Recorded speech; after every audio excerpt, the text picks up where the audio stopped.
Oh.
make it to the major suddenly. This patch is a big deal. And it came at like 4 AM or something? So good luck. Good luck indeed. Yeah, just to give an idea of how major this patch really was, I mean, even though it's small changes, 5 out of 10 of the most contested heroes in the league have been nerfed. So that's going to cause some real shake-ups. I mean, it's up on the players now to decide what they want to let through, what they think has been nerfed enough, and then if you obviously let through something which hasn't been nerfed enough, you end up playing against it, end up still being strong, end up losing into it, there's so much more to think about. There's another layer which these players are going to have to get into. But talking about getting into it, let's have a look at the games we've got coming up today, because of course we're going to start things off with 496 versus TNC. That's the match we've got coming up just around the corner, and then after that we're going to have Vice Esports versus Boom Esports. Now, as mentioned, these are very important games. Boom need to win if they want any kind of chance of qualifying to the major, which they can still do, but they need things to really fall in their favor. Vice need to win if they don't want to get eliminated. 496 need to win if they want to keep their heads above the water as well. And TNC, they need to win if they want to stand a very clear chance of getting to the major. It's all very, very close. Like every single one of these teams is basically a must-win series. So pretty much right now, TNC and Boom, we're expecting them to win, right? They're Yes. pretty much the favorites here. Yes. And they need to win, like you said. They have to win to keep their chances open. The problem, however, that TNC, T1 are facing is they have big matches up ahead of them. They still haven't finished with this series. They also have Neon in the end.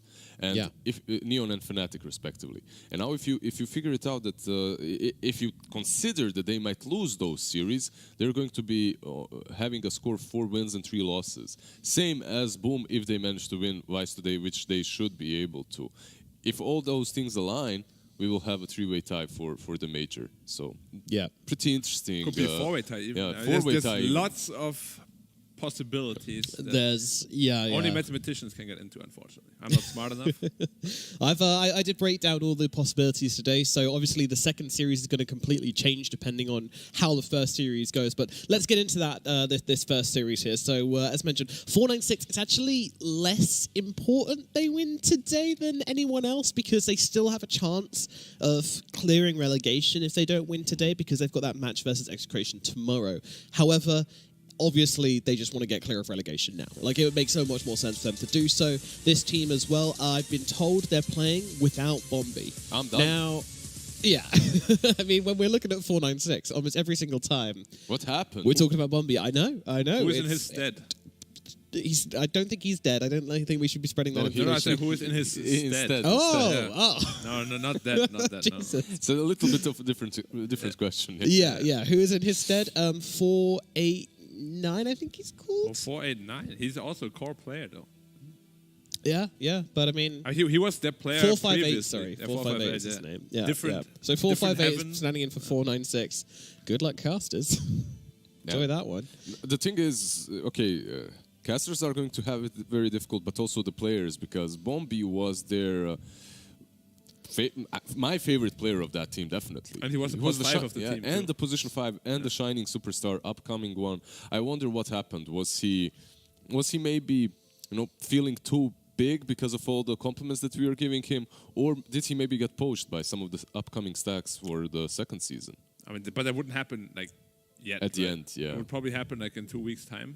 I actually, across all regions, there are teams disbanding or not showing up for the last week, which is very sad, but also a little bit understandable considering there's a lot of time investment, a lot of time involvement. It's not only the 3 hours that you spend for the series, right? You have to prepare for the series, you have to scrim for the series, and if you see no point, if you're about to be relegated, you can kind of see the point of view of these players. That you can, and also I think you have to take into account that there's a very little turnaround time between Season 1 and Season 2, so if you do want to form a new stack, you need to get practicing now, especially when the team's going to be at the major and you're probably not going to be able to scrim against them during that time, so you want to get your scrims in as soon as possible and start making your team work. I think that's the mentality a lot of these teams are having. But let's talk a little bit about TNC. Of course, I don't want to say this match looks easy for them, but without Bombi, it also makes a huge difference to the way that TNC can draft this one as well, because obviously everyone bans out that Phoenix against Bombi. No longer needed, so they can open up a couple more bans and TNC can play how they really want to play. And if they are given the pieces, we know that this team could just be really, really dominating. But what we have seen from them is a pretty weak laning phase. Do you think they're going to be addressing that today?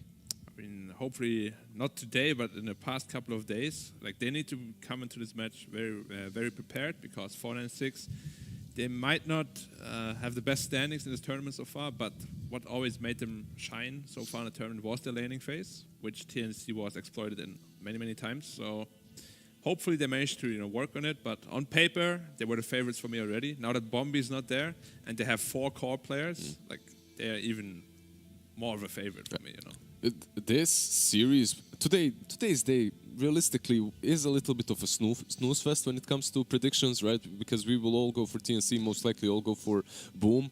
But I wanted to be the devil's advocate. I wanted to really go for 496 because they've taken a series off of every big team that they game off of every big team that they've played in the tournament, and they're always so close. They won early game, they won with late game scenarios like 58 minutes or 13 minutes games, so they have a different skill set available for them and to them to take different drafts against TNC. But without Bombi, there's just a missing gear. He was really a big part of their machine.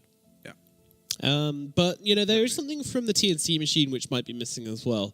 And that is, of course, the North, which has come to Morphling. We've seen that hero change quite a lot. Yeah, and to Shaker as well. So, you know, those two heroes which they played around quite heavily are now kind of changed a little bit.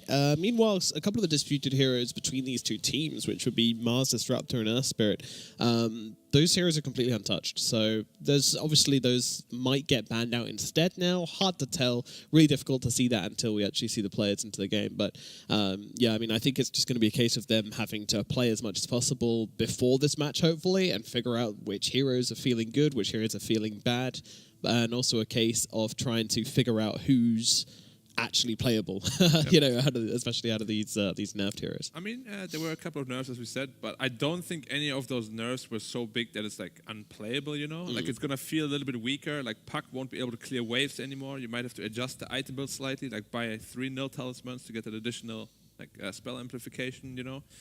But they're definitely still very playable. So Okay. I don't think we're gonna see too drastic of a change. Okay. So we'll see pretty much keeping things as normal. What about the Morphling changes, though? Because Morphling changes, he still can buy the Aghanims for the cooldown of 20 seconds. I mean, when you have access, the same. Yeah, basically. it's pretty much the same. Except the cast range got nerfed a little bit. The problem is, what about these other heroes that he combos with, like an Earthshaker that possibly is gone? There's still an option to go for the double of Earthshaker just because of the totem damage, but obviously it's not as strong as it used to be when TNC used to play it with Raven. And honestly, I feel like not a lot of things will change in drafts in the upcoming week, and it's always like that. If a patch hits mid-tournament, teams, they don't really have a lot of time to adapt. You'd much rather play your full comfort zone, the things that you've practiced, and these nerfs on some heroes, yeah, they are really big. Like on Nyx, on OD, we've talked about it, but like Lycan, 5 seconds on Wolves. Will that stop you from picking it? Probably not.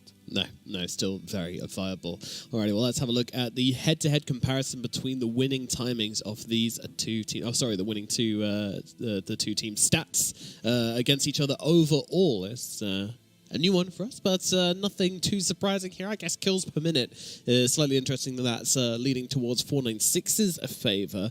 They do like to be quite aggressive in the early game, but unfortunately haven't been able to transform that into many wins, unfortunately. Any other stats here which catches your guys' eyes? Yeah, I'm surprised by the lane performance, where TNC is actually winning, even though they had very bad laning phases overall. Yeah. It's a very surprising stat for me. Had some very, very tricky... The difference is TNC obviously has been winning overall in the tournament, so some of those other stats are a little bit skewed in their favor. Yeah, but here we of course have the win rates over time.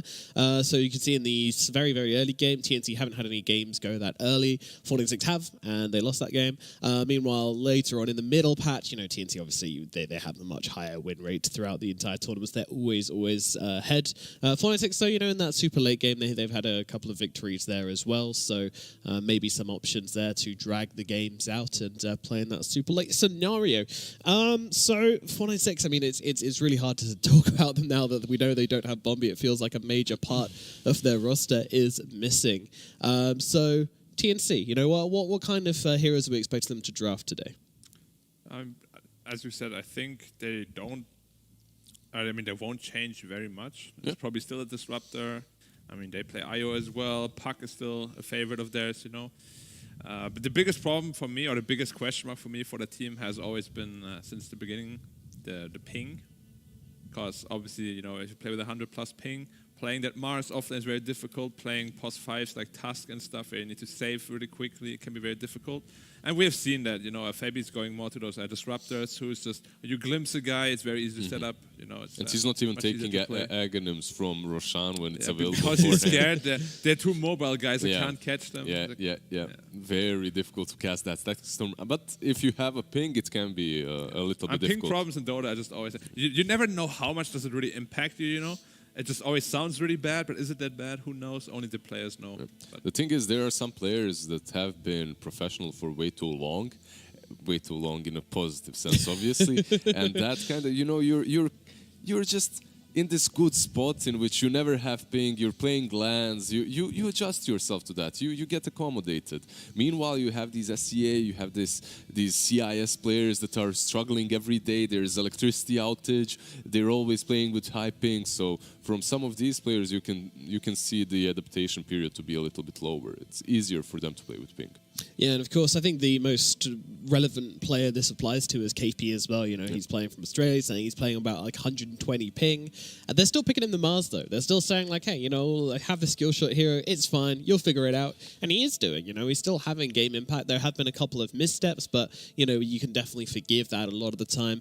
Positioning, maybe not so much. We've seen some interesting games from him on the Mars where he's been caught out. But I think that kind of comes down to the fact where he's not looking to be this predator who's constantly looking to make these plays happen, because he knows that unless he's got someone to help him in the actual engagements, What's it the could be worst tricky. ping for you, Black, by the way? the worst ping, Yeah. I mean, ever? No, overall the worst situation for you to be in with bad ping. Okay. Maybe some tournament qualifiers or something. Okay, so it was back in Dota 1 when everybody played G Arena. We played from Europe. Tunnel me, please. We played in the Tunnel me, Chinese host. tournament. So we had 250 ping. Yeah. And obviously it was unplayable. Yeah, and that's- we never played again. that's on a rough. Chinese tournament. But overall, Europe to US West is pretty rough. It's like 150, 160 ping. Yep. To US East is completely fine. It's like 80 ping. But just generally, when you play in like your home country, in your home region, it's like 50, 40, 50. Yeah, that's normal. Yeah. And in SCA, I play on 2 ping every day. Damn. Because like Your I server live, is I live in in your Singapore. house? No, Singapore has server the is in your server. building, yeah? Basically, yeah. Yeah. Like Singapore is very small, and the server is based in Singapore. I see. It's like 2 ping every game. I play these pucks in Walker Storms, no problem. Do you know where the building is, though? I do not. Oh, that's a Valve shame. did not want to disclose that information. Probably scared that I would You go there. you could probably use that to your advantage Yeah. as well. You know? Game's going Game badly, going bad. just pause, run down the street, lob a chair through the window. Like, And there was we it this go. building? Oh, Yeah. MMR saved. Poor network conditions detected. Easy. Why does Black, every time he loses, why is the server crashing? You would be on Reddit within 5 days. Yeah. That's I pretty mean, much there's a it. lot of detectives out Yeah. there. So. There's many detectives out there. I actually had a couple of games 2 days ago. Same player against me, and suddenly he's losing. There's high ping in the game, Yeah. and then on Reddit 2 days after, I see some detective found him and he's posting his games. Yeah.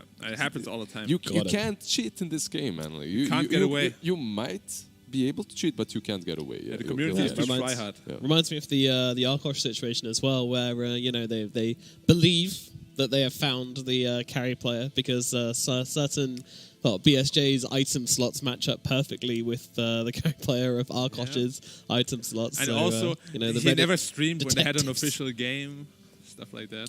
Yeah, they're on the case. They got the mic off, but of course we can't confirm or deny anything over Of course here. not. But we are into the draw.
5 seconds remaining.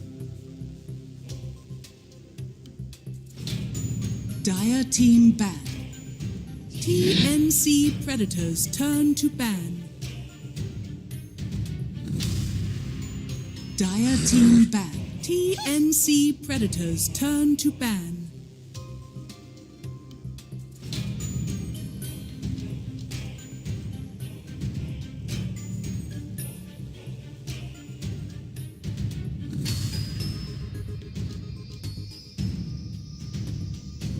Ten seconds remaining.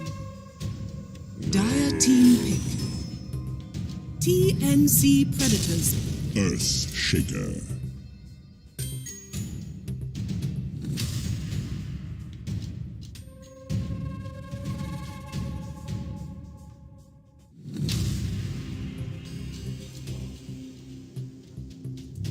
Dire team pick. Mirana.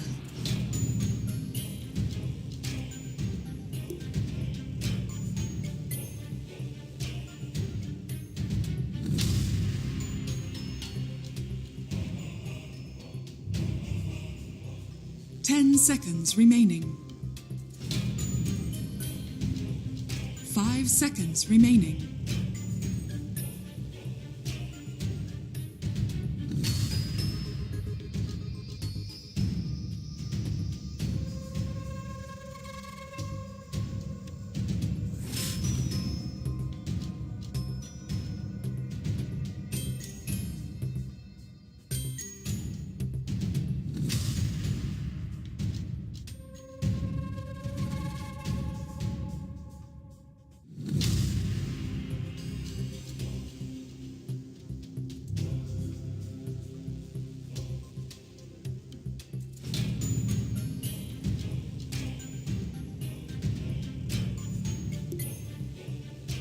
TNC Predators turn. Disruptor.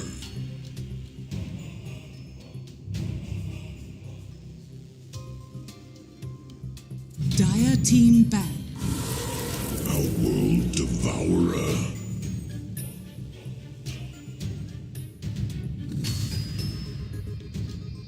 TNC Predators turn to ban. Dire team ban.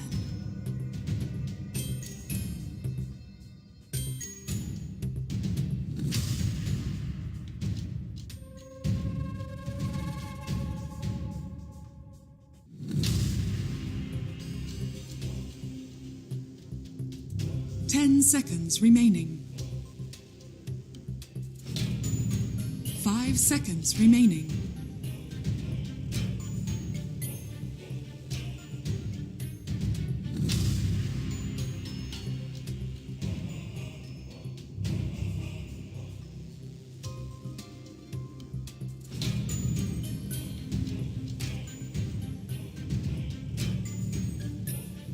TNC Predators turn to ban.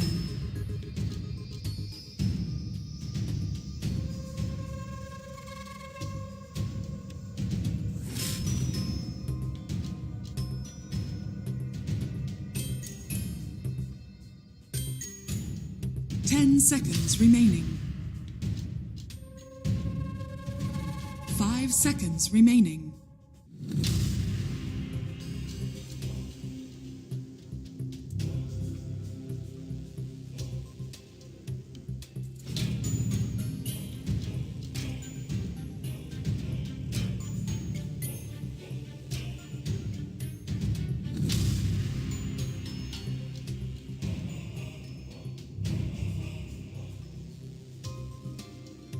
Dire team ban.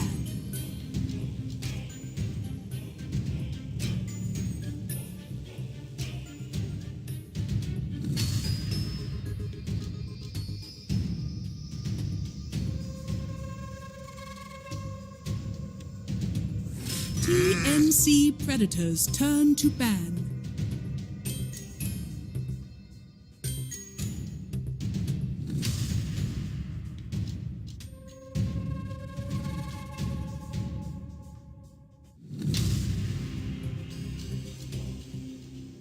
Ten seconds remaining.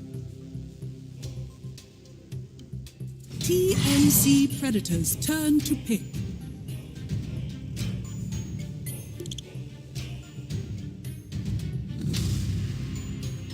Dire team pick.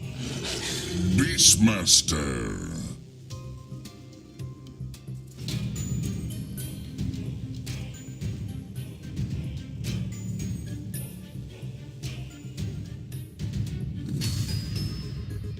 TNC Predators turn. Admiral Conker.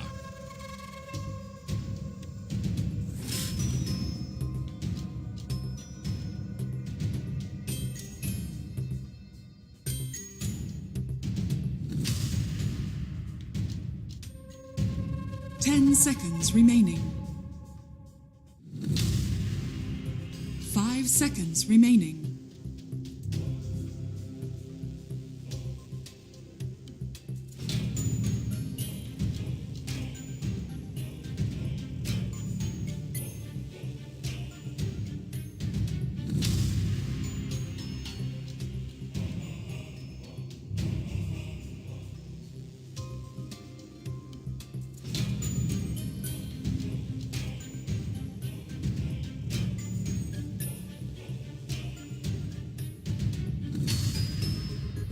Dire team pick. Dusk.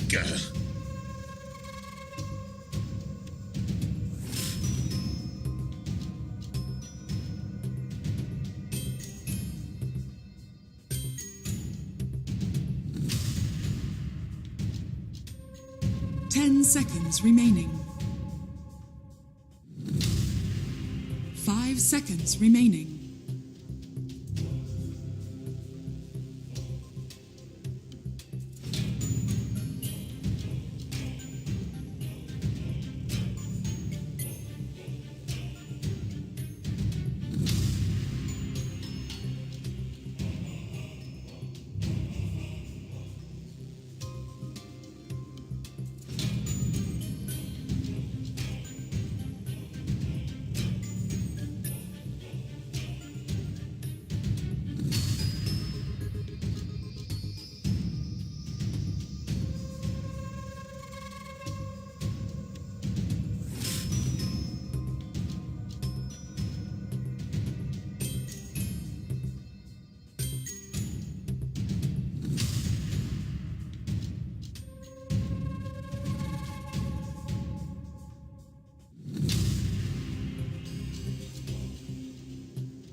Dire team ban.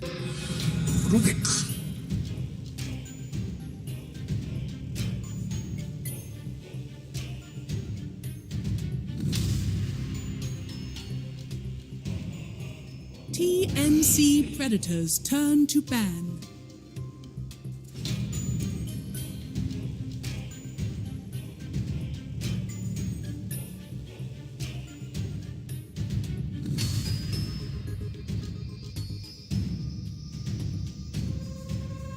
Seconds remaining. 5 seconds remaining.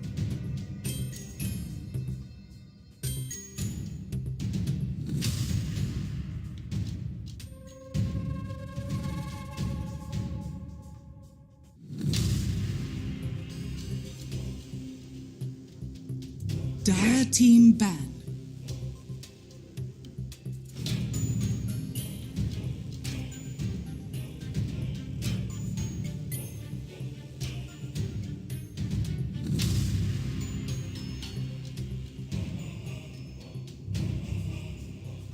10 seconds remaining. 5 seconds remaining. TNC Predators turn to ban.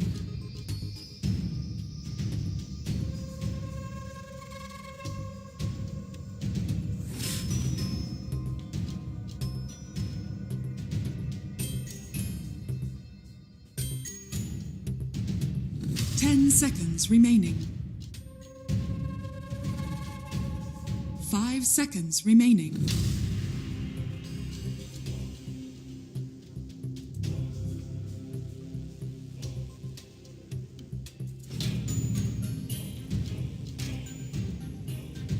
Dire team pick.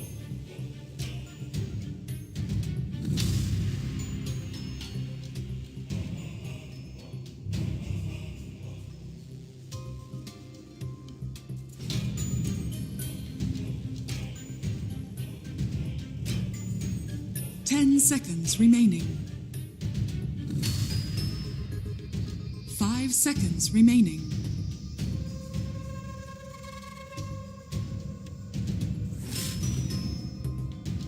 TNC Predators turn to pick.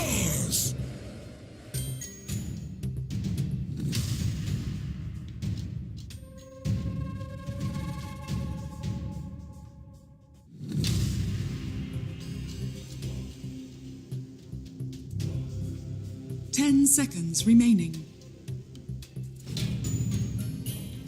5 seconds remaining.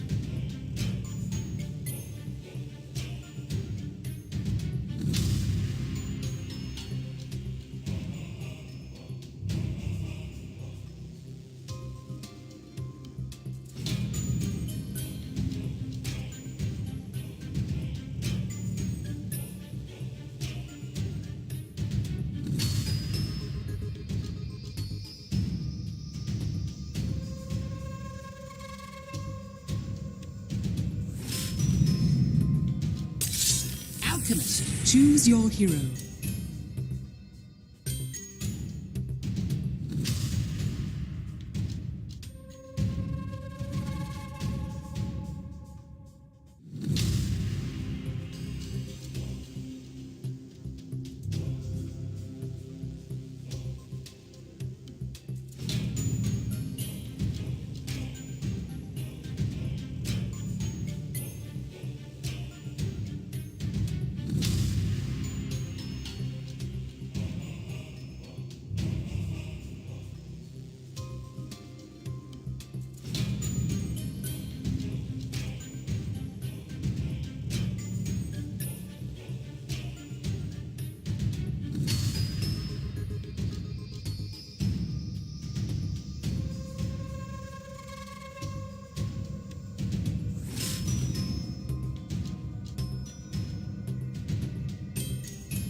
Prepare for battle.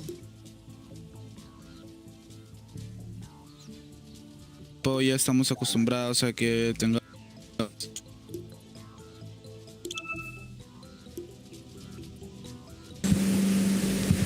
只能说四九六选的这个阵容。 Your future is grim.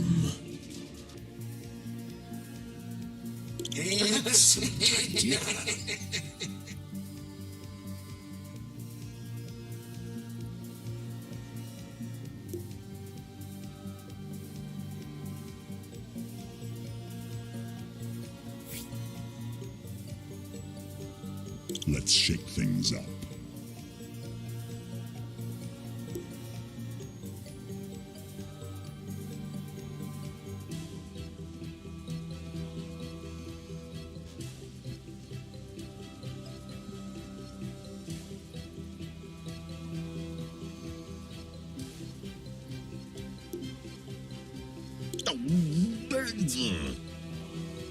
Dusky, dusky.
Let's shake things up.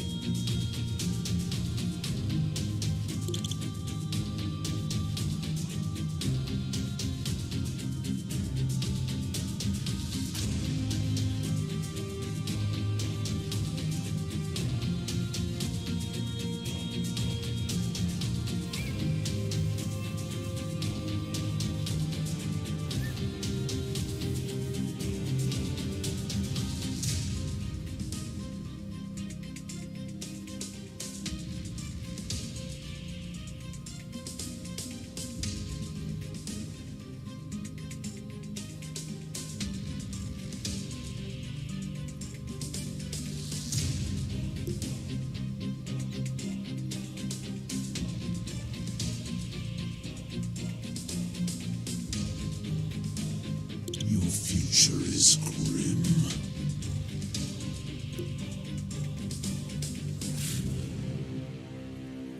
Your future is grim. That's good.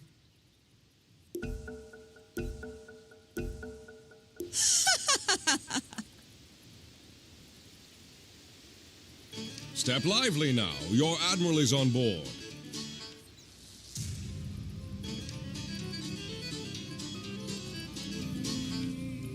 Thank you so much.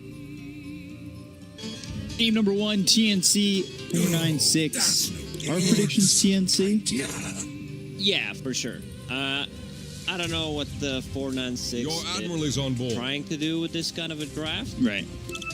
They have no carry. Like, you don't have late game at all. Like, Kunkka, Mars, they don't scale. This is something that Team Secret did when they played against the Beastmaster. I remember Nisha playing safe lane Kunkka against the Beast, you know, to deal with the 30 boars. seconds to battle. But 496, they're not Team Secret. Maybe they're trying to take a page out of their book, you know, see what's going to happen. Certain matchups work well. Also, they are missing their position 5 player, Bombi, who was kind of their best player, I would say. Yeah.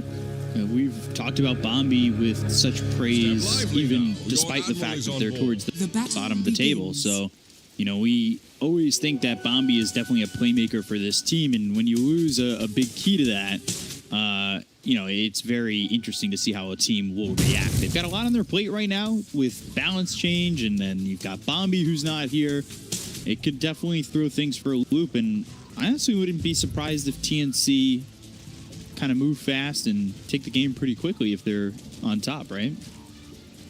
Yeah, like this Alchemist could just easily fall. We've seen it so many times. It's also Earthshaker Mars into Alchemist. Like, it's 4 melee, something we usually don't battling against each other. Like, support is pretty weak. 5 tasks, I'm personally not a big fan of.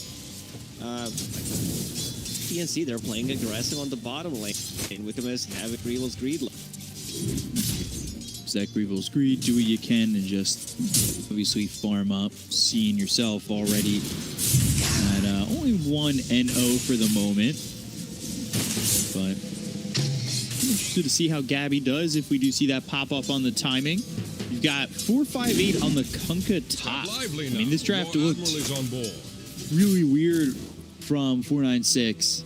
That's going to really mix me up. 458, 45, 496. A lot of numbers. Yeah. We already know math is not our strong suit here. Not that it's addition or anything. Don't spoil that shot. We'll see how 458 does.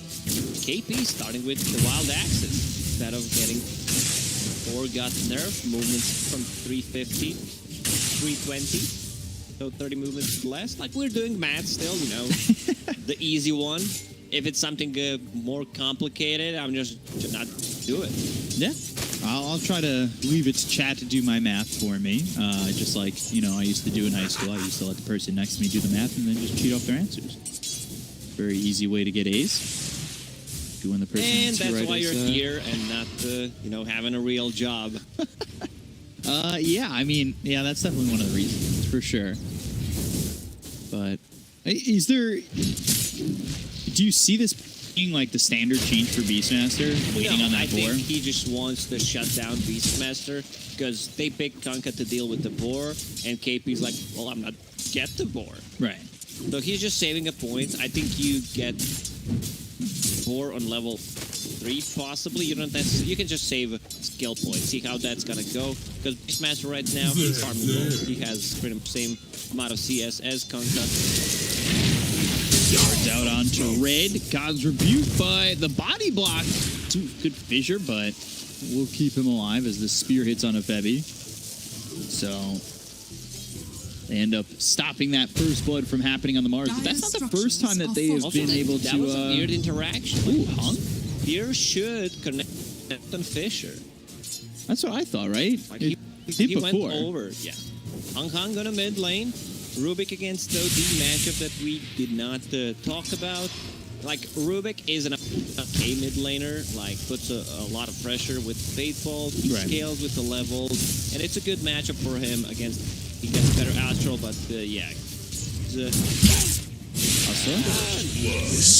First blood onto Hung. I was afraid because, you know, Arcane Orb also got nerfed previous patch, level 1. Yeah. It's now 6 seconds. Or it was level 4. Now he's rushing that meteor hammer. Pretty standard stuff. Knocks out that Astro Imprisonment. Go to the meteor hammer. We've got X. They'll bring Tim's back, but the arrow hits onto Dat BB. Must be such a change for Dat BB in the change in position. Double damage.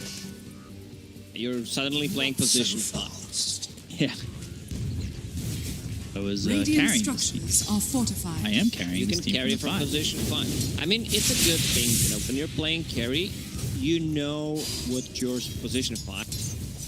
Yeah. So you kind of understand what the role is. So position, cards, because you just need to think like, what would my carry want me to do, and then you just do those things. If I was in this situation, what would I want? And, you know, it's not the... We've seen some switches like this. Sylar played a little bit in the 5 position. That didn't last too long. Sylar was two like, games. can I play position 5 Lycan? Probably not, but I'll just play carry instead. Yeah, it did go something like that. I think he played like Bane one game, and then it was immediately goodbye. They were done. But TNC up 1,000 net worth, no surprise. Gabby on the wrong side of the map. Spear lands, and they've got the Thunder Strike. It will be a kill for red. Gabby found in the wrong spot. He lost his compass there. Yeah. He was trying to pick up a bouncer and very greedy. He was going north. He was using that compass, always pointing north. He got Jack pushed north. Sparrow's compass. Well, we have a pirate in this game. Kanka, eh? Stole Kanka. Compass. Kanka's getting closer to level 6 once he get that. Ton of skill potential.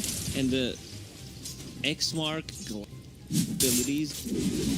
These abilities are good against the X-Mark, but they're paired up together. You need to have a good vision to be... The heroes are not very good at vision, I don't know. Have Mars, but he's very, very speedy early on, doesn't rotate that much. Astral. So yeah, for Rubik, pretty much, you want to keep that Astral most of the time. Possibly with Roar, maybe Arrow, but Astral is your spell to go throughout this whole, because you have a better Astral. One of the better skills. That's what for sure in this. So we'll see as Hung, he hit level 6. You've got level 7 right now for Armel.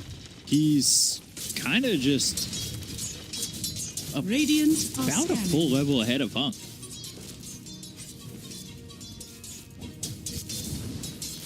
Comes over mid, waiting to use that meteor hammer to potentially kill. It's Rubik. They do have now the Tusk coming over. Colin Astral. Just wanted to see. poor Astral. Maybe Hung could build a Meteor Hammer of his own, right? You know, get yourself the combo coming through. Final Roar comes in as well as the Ghost Ship, but it looks like both the Beastmaster and Mirana, Tims and KP will survive. Through Imprisonment, though, they find themselves Gabby, and you look at the damage coming in real quick from Hung and Hustler. When we bring over Armel, and we'll use that Sanities to blow up Hustler, go after Hung, trying to get 2, Snowball to save the Tusk's life. That'll finally hit onto the Rubik, who throws an Astral Imprisonment out. He threw Astral on a wrong hero. Oh, and cliffs him. All right, a little artsy cosplay. He threw Astral on the wrong hero, but he threw the correct hero with his telekinesis on. Not too bad. So he's going to snowball and pull him in, right? Yeah, there it is. Radiant's bottom tower is under attack. 50 seconds left on that TP. You better hope he can pull this move off. Alchemist, he died twice. Got contested in the jungle. Now he's on the mid lane. Maybe he needs to be in a triangle. Triangle feels much safer right now. They have decent heroes to rotate, like mid Rubik. Like Bells are maxed out. Gold plus Astral deals none of them. Kanka possibly to.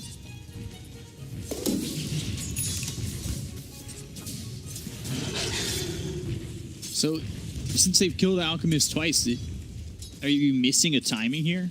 Because I know Black said you've got 5 timings as in. Are you missing this timing by a lot? Every single time like Alchemist dies, feels much worse than other heroes because he gets so much more gold. But they're still okay, getting closer to Battle Fury, but needs 3-4 minutes not being touched in the jungle to finish it. Right. Dire are scanning. Bottom, Hustler taking some experience. Mid, he wants to get to that level 6. Gabby's also shown up. And you can see he's only level 6, and Hustler, he's getting really close to his own level 6. Radiant's bottom tower is under attack. Experience not exactly there. Radiant structures either. are fortified. We're waiting on throwing in arrow here.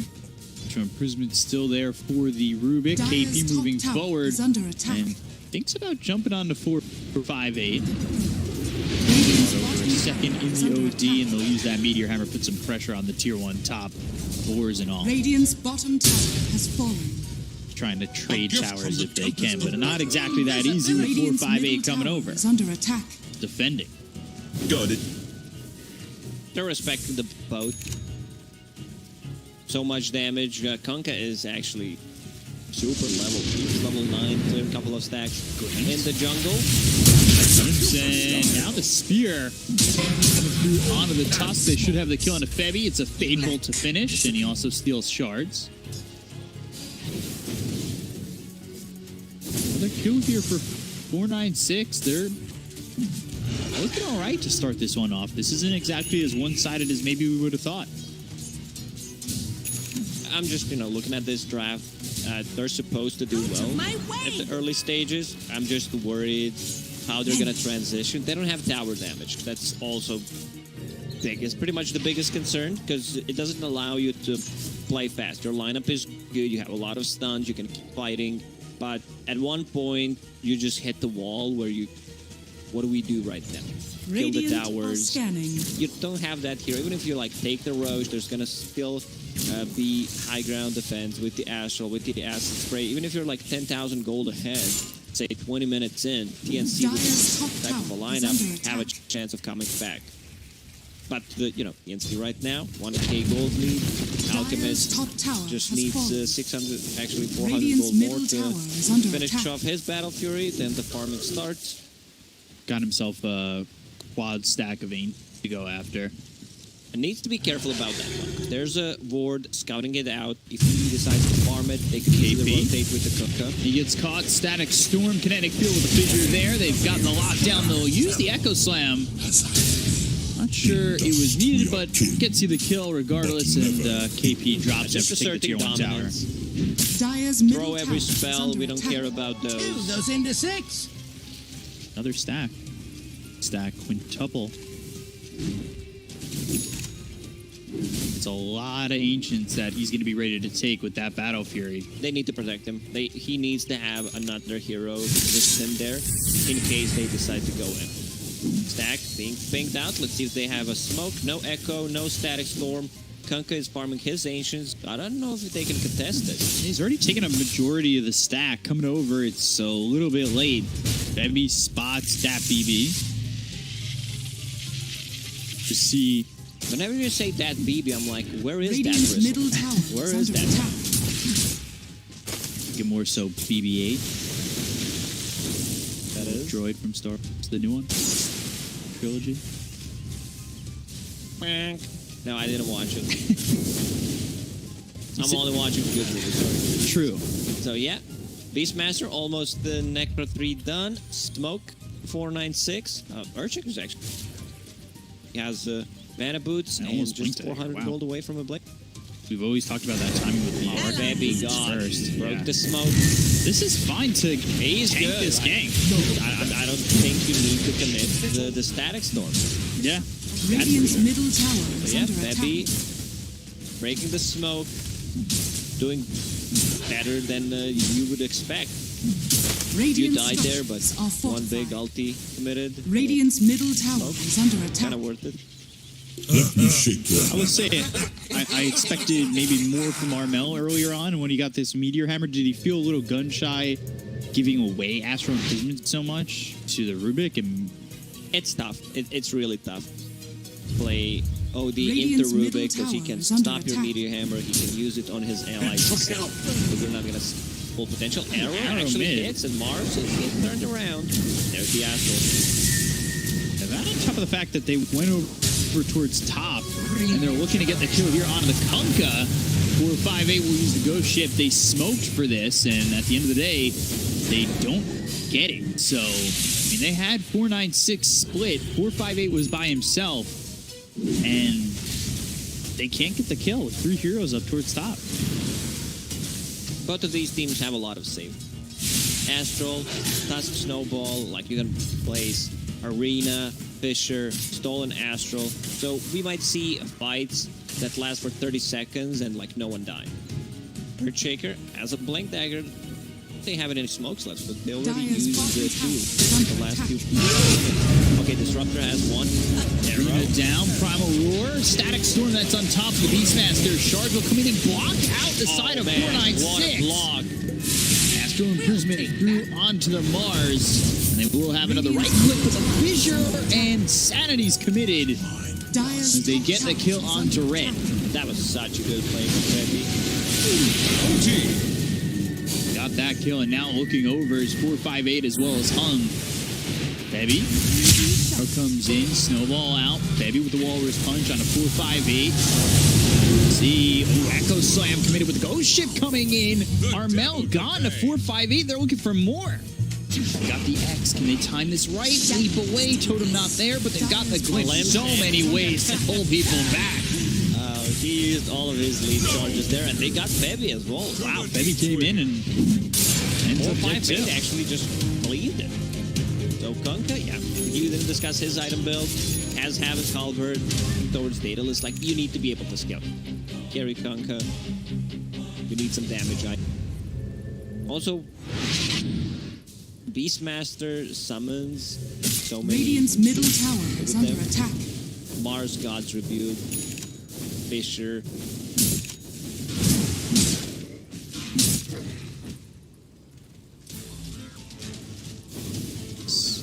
It's still a 3K lead for Beastmaster, right? Like, that's Sanity's used on Gabby from Hung. Now the Arena, they're really trying to kill this Alchemist. He's out. Listen, middle. Torrent and the Spear gets you on top so you actually get out. Tiny toss. Yeah, they're going in with the Snowball coming through. They've got shards in front of both these heroes. Now they look over at Hung. They've got the kill onto the Rubik, and look over as 458 is still trying to put some damage out, but eventually realizes that he really might need to run. Instead, though, Bebby caught between the Mars as well as the Kunkka. They've got the Astral Imprisonment out onto 458. Bebby dies, Red follows, and now Kunkka trying to get the kill on Armel, and with the Torrent hitting, he will. They also took out Tim's with that cleave. Triple kill for 458.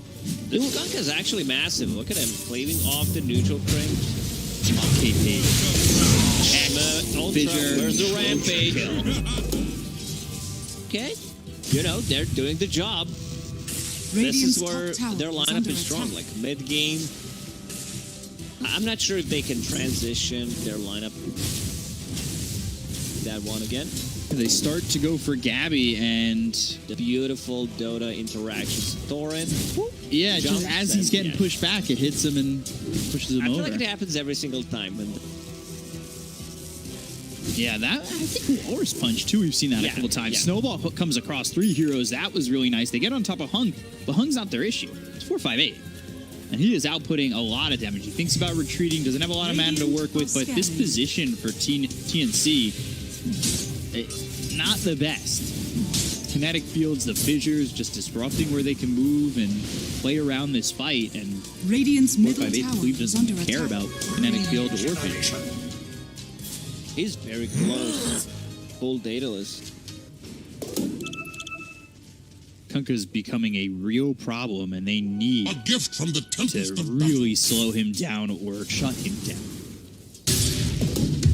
There's been a couple of spears that Red has like not missed because not of him. Just say what it is. He missed them. No, you know that spear torrent. That's not his fault. Like, and then the spear that didn't connect to the fault fissure. is it?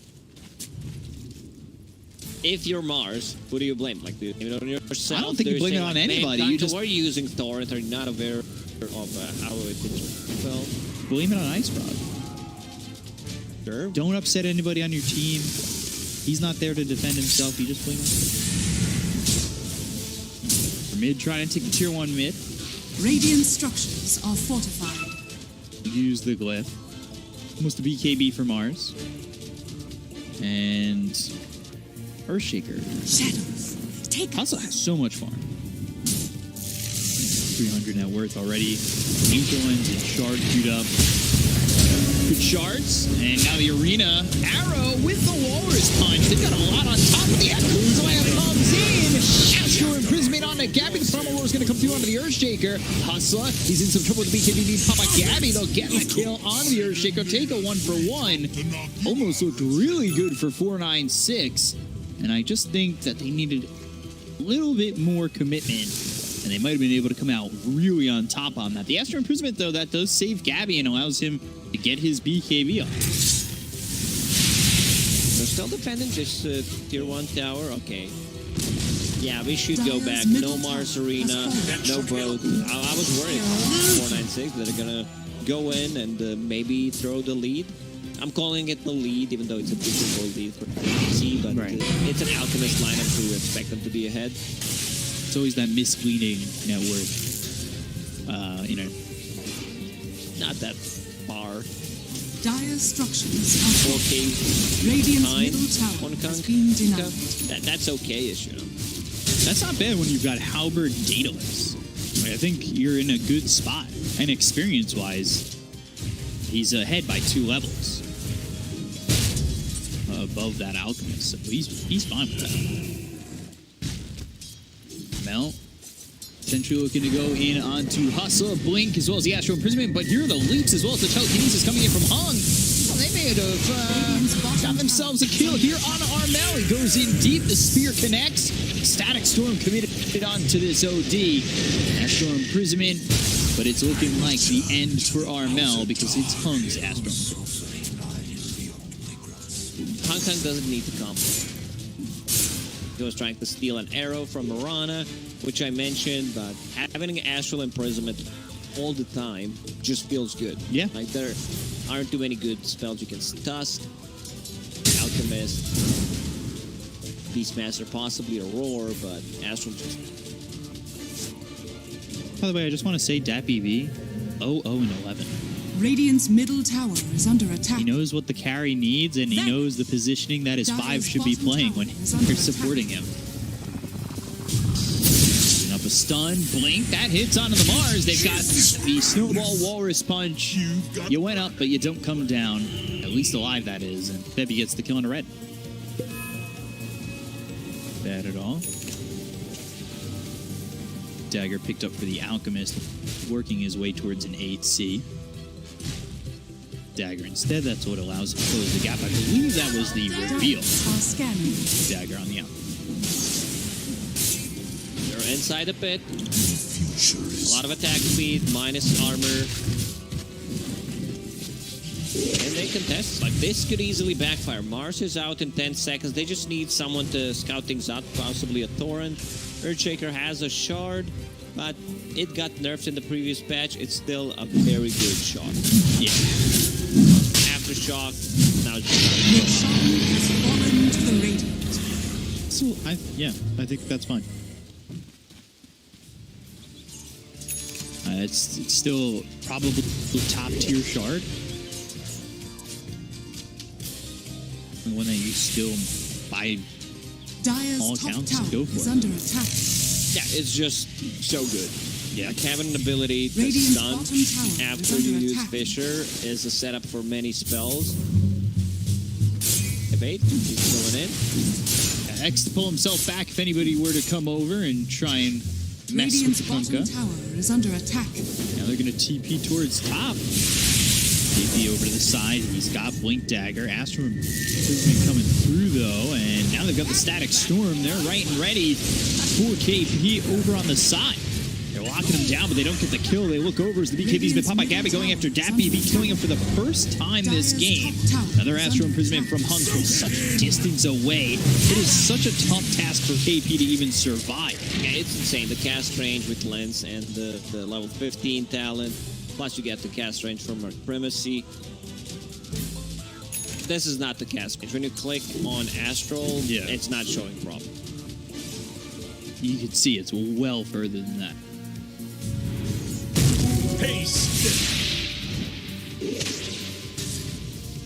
Just using that Astral, I don't even know if KP was expecting that. He's just hiding in the trees, and all of a sudden he's Astral.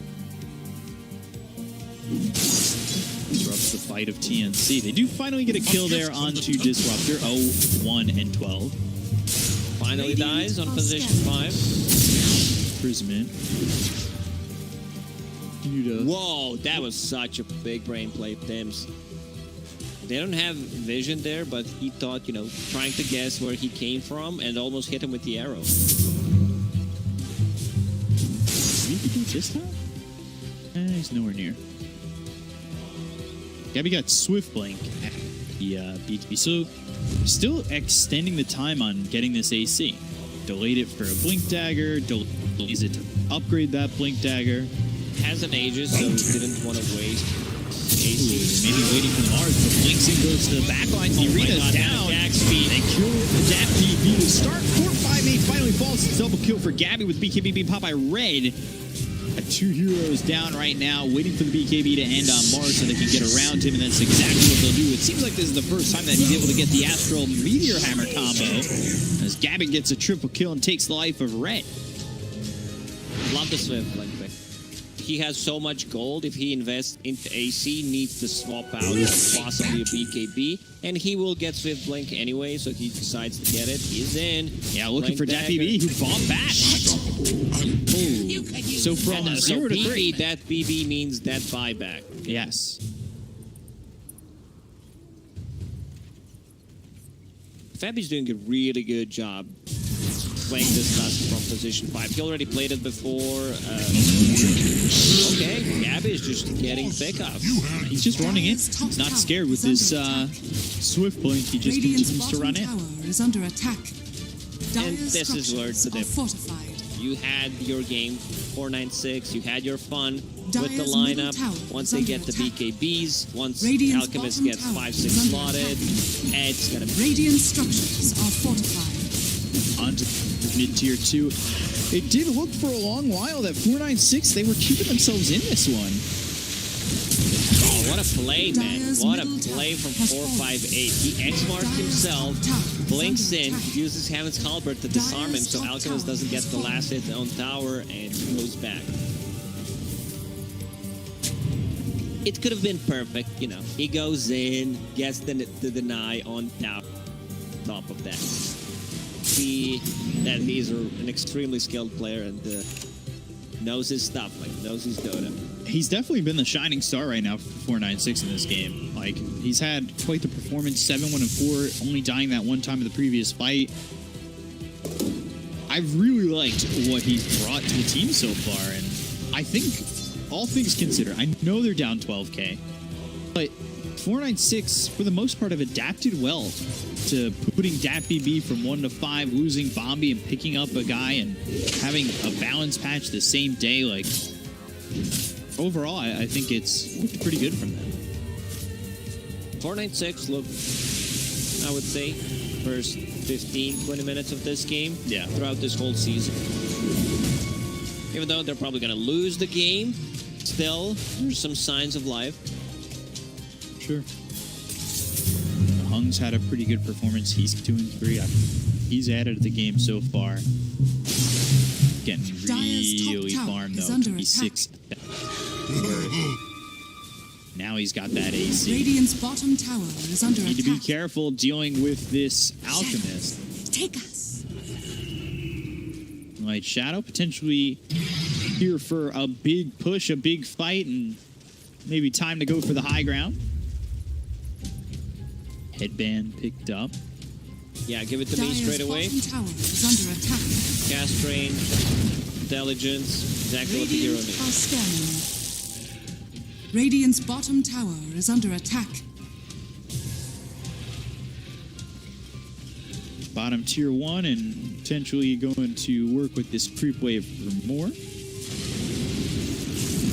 For now, your hammer just to try and clean up at least the range creep. It's only the range creep. The laning phase, you could do more than that.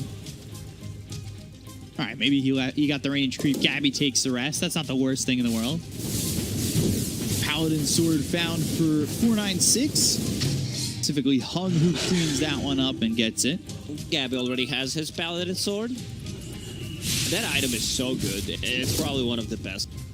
It gives so many things. Damage, lifesteal, amplifies region, healing, lifesteal, and spell lifesteal. Like, why? Like, it doesn't necessarily... If you remove, like, spell amplification, regeneration amplification, it would still be a good item. Yeah, and I love that item, but I also love this, like, obviously, user preference. I get to play a lot more heroes that utilize this, like... Yeah, I can feel you. Most of the time, 4 or 5 item works well with certain mid laners. Putting up that stun, waiting for him to come back, and he gets it. Look at that from Gabby, right on top of 458, and the snowball comes across, hits the Kunkka, goes after DPC, a little bit short, but they've got the blink as well as the Astro Imprisonment. They'll steal Astro Imprisonment, telekinesis. With the fissure, now a totem, but no vision there for 496. That was really well done by Gabby. He saw it the entire time, knew how to position himself for the pullback. The timing's perfect. Really well done. I like that from Gabby. Gabby struggled first like 10 minutes of the game where they pressured him so much. Now, just all over the place. Doesn't have a BKB, needs to be a bit more careful. There's the lift. But there you have Astral, they have Snowball for the saving potential. Even Febby, who's playing position 5, has a Blink Dagger now. Dyer's bottom tower is under Use the attack. save. Febby, more afterwards. Siege is tier 2. Aurora gets committed. Now they've got the BKB as well as the Spear. This hits. Astro Imprisonment to save the Beastmaster. They get the kill on the DPC, and now the Stolen Primal Roar with the Echo Slam on a 3. They'll get that kill on a KP, but how much more are they going to grab from this? They look over as the Walrus Punch hits on a Hustle. They get the kill on the Earthshaker. Now they're down to just 2 heroes up against the 4 of TNC. Astro Imprisonment coming through as well as the arrow onto Red. Meanwhile, Hunt's dead to Gabby. It'll be a full team wipe for TNC, and now they're up 22,000. This is where Alchemist lineup. He gets 5-6 items. He's ready to fight. Like you can feel the difference. He has twice the amount of networks than the enemy carry. 32 against 16. You can just. Dyer's middle tower is under attack. Bloodthorn finished off for the out. X on a Gabby, but don't think he quite cares. You'll finally have Daffy B alive again. And it's also very problematic that 496, they need to commit Arrow. Yeah, Blink, Astro Imprisonment with the right clicks coming in from Gabby, popping that Chemical Rage, going after the racks. They've taken out the Kunkka, now dead for 80 seconds, no buyback. Look at that attack spin. Look at him go. He's now level 25. Daffy B, I'm sorry. This has to happen. I think this game is just over. They have to commit with their combos. There is Astral save, there is Snowball save. What do you do after? It's a lineup that most of the time it's not going to work because you don't have any late game. You're playing against a lineup that scales very well on side of TNC. Gabby's just setting up for the long game. He picks up a shard, goes 6 mangoes. Now he's got an Axe queued up, ready to start sharing the wealth at 35,000 net worth. That's the thing with the Alchemist. Even if you're sick plotted, you can always give it to your teammates. Give a couple of Ags out. They don't have the best Ags carrier in this game, but yeah, having the stats from it, very good. Added in the not the latest patch, but the one before, I believe. The stat that you get out. This is why Does immortality 33 playing offlane Alchemist. They tried to go for like timing, they missed it, but something to think about. There is a possibility that sometimes Alchemist on the offlane. Full Bloodthorn now done on out. Yeah, and they find the promo roar that will hit and should lock down Hung long enough for them to get the kill, especially with Armel coming in. Ghost ship, but look at that. Gabby just moving forward and looking ready and ripe to kill some of these heroes. DDL hitting for a lot. I'm going to try and do the math. Static Storm, that comes through into the Beastmaster as well as the Kinetic Field, so he's locked in silence. The Arena to follow this up as well as the spear that hits on the KP. They'll get the front of the Beastmaster, but now the Snowball follows in. Arrow splits the seams. Telekinesis dropping down Febby, and well, with that, yeah, you like Shadow, and they'll back away. Reaction kind of delayed because of the thing he's playing on. That Snowball is 1 second. Good fissure. Strong Imprisonment, Totems coming through. Arrow again, not going to land. The look over is they've got the Astral Imprisonment as well as the Snowball. That's in onto red. Kinetic Field, but I'm not sure that's going to stop them. Echo Slam still doesn't feel like enough. And there's the Sanities. Drops on a hustler. They'll get the kill on the twos. They'll take out red. Walrus Punch on to 4-5-8. Looks so good in the early game, but it's not going to look good here. This is very solid. Like your Kunkka died. When it's time, it's time. It looks like that moment. You need a voice pack, dude. Just a little animation. Look at this. I don't think I've ever seen anyone having this much attack. I think he's hitting more than he's swinging. It feels like kill there on the DAP PV. Tick of the Disruptor, Walrus Punch, Silence, and the Snowball coming in onto Hung. What was it? Get the kill onto the Rubik, and they call GG. Yeah, so game 1 goes to TNC. We kind of felt that from the beginning. 496, I want to say they did for victory. 65% of the game put up a good fight. They did, but in the end, like, strategic aspect, what do you do after you're done with the laning stage? How do I transition any kind of lead that possibly...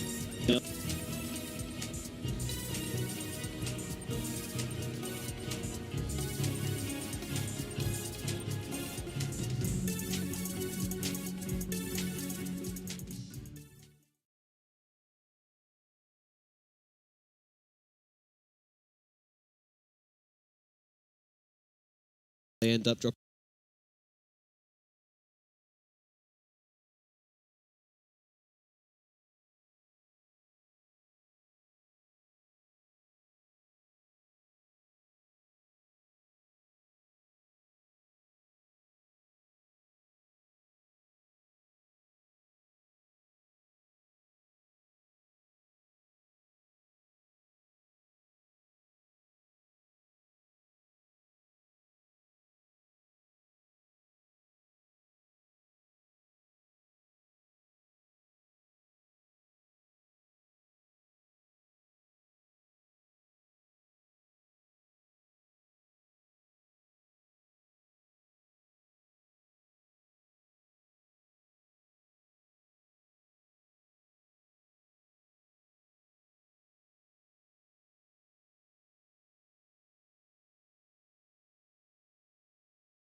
confidence. I can't fold that logic, even though all I see is losses and red pages on his profile. But What? No, that's not true. That's not true. It's all right. I dispute that. No, I'm talking to you now. How's it All going? right.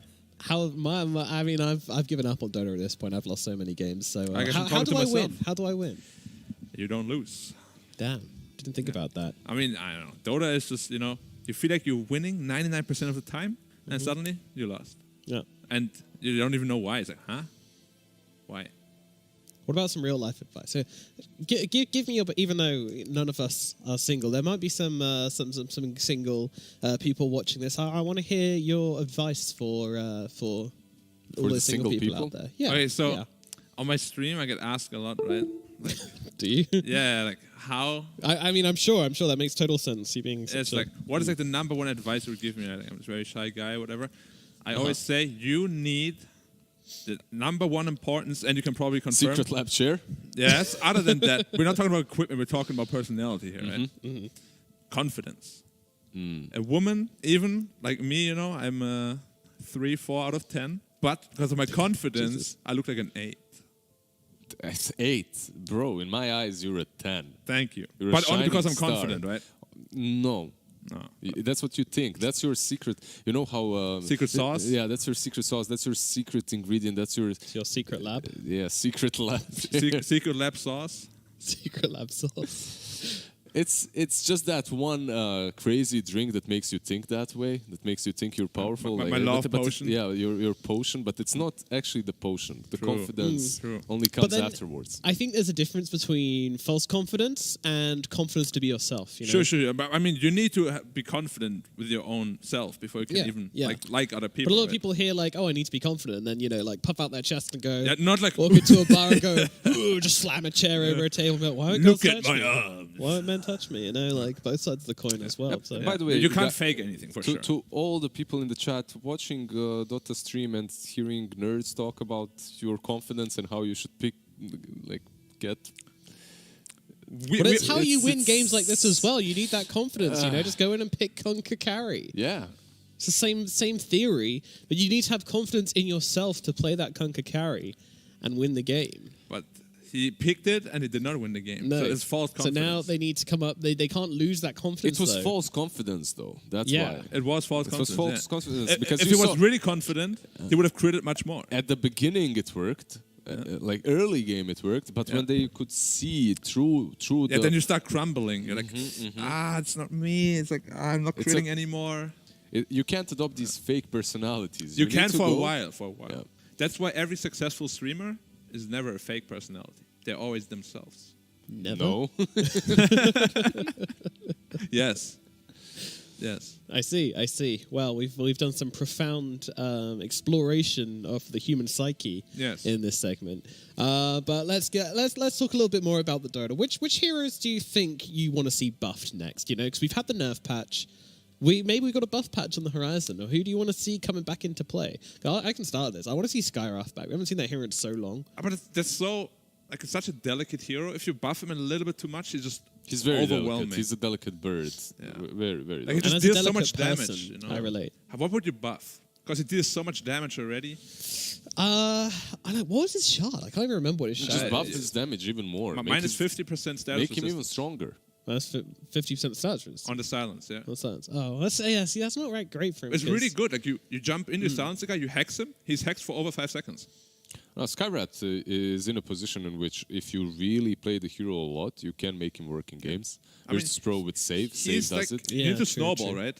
You need to snowball. You get the fast 8 toes, you keep killing. Yeah. There are definitely better options on 4. That's the issue. He's this delicate creature played on position 4. You don't really want that. You want a brawler. You want a Tusk. You want a black on position 4. You want a meathead. I feel like that shard has definitely got some potential though. Like, what if you have like Skywrath Doom, and then you have a Doom 24 which lasts, second like, Doom. 20. Jesus, that's, Lots of good combos. Lots of good combos. what are some other ones? I mean, my favorite, as you said, is Doom, or just yourself. If you just, as I said, silence hex. Yeah, He's hex. just hexed for Hex over always 5 good. seconds. Oh, what about Shaman with Shackle? Shaman Shackle is probably your heart is Forever. dead. Yeah, the Forever. whole game. Like Is it you 10 and a actually, half seconds? when you start the next game, you're still shackled Still at the shackled. fountain.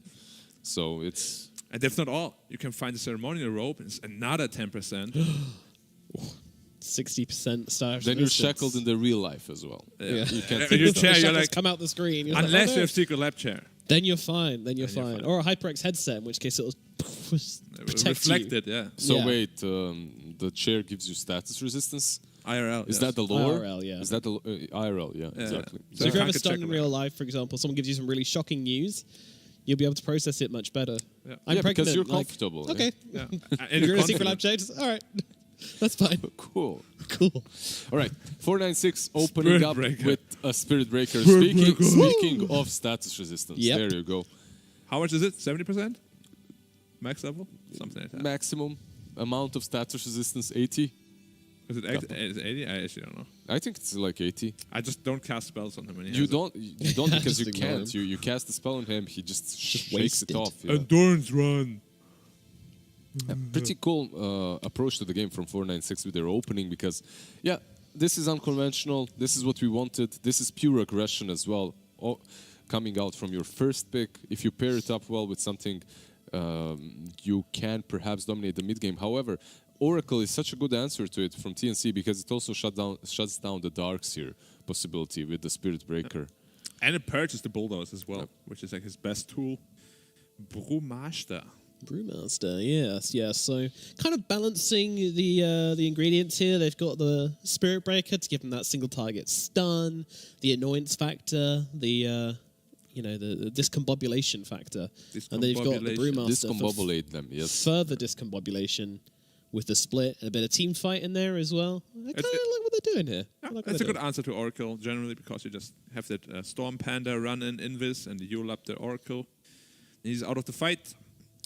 It's just a weird opening. They definitely lack a lot of damage right now. Weird opening, and considering this is usually played on supports, you have your position 4 and 5 being Spirit Breaker and a Brewmaster, which does not really look that great.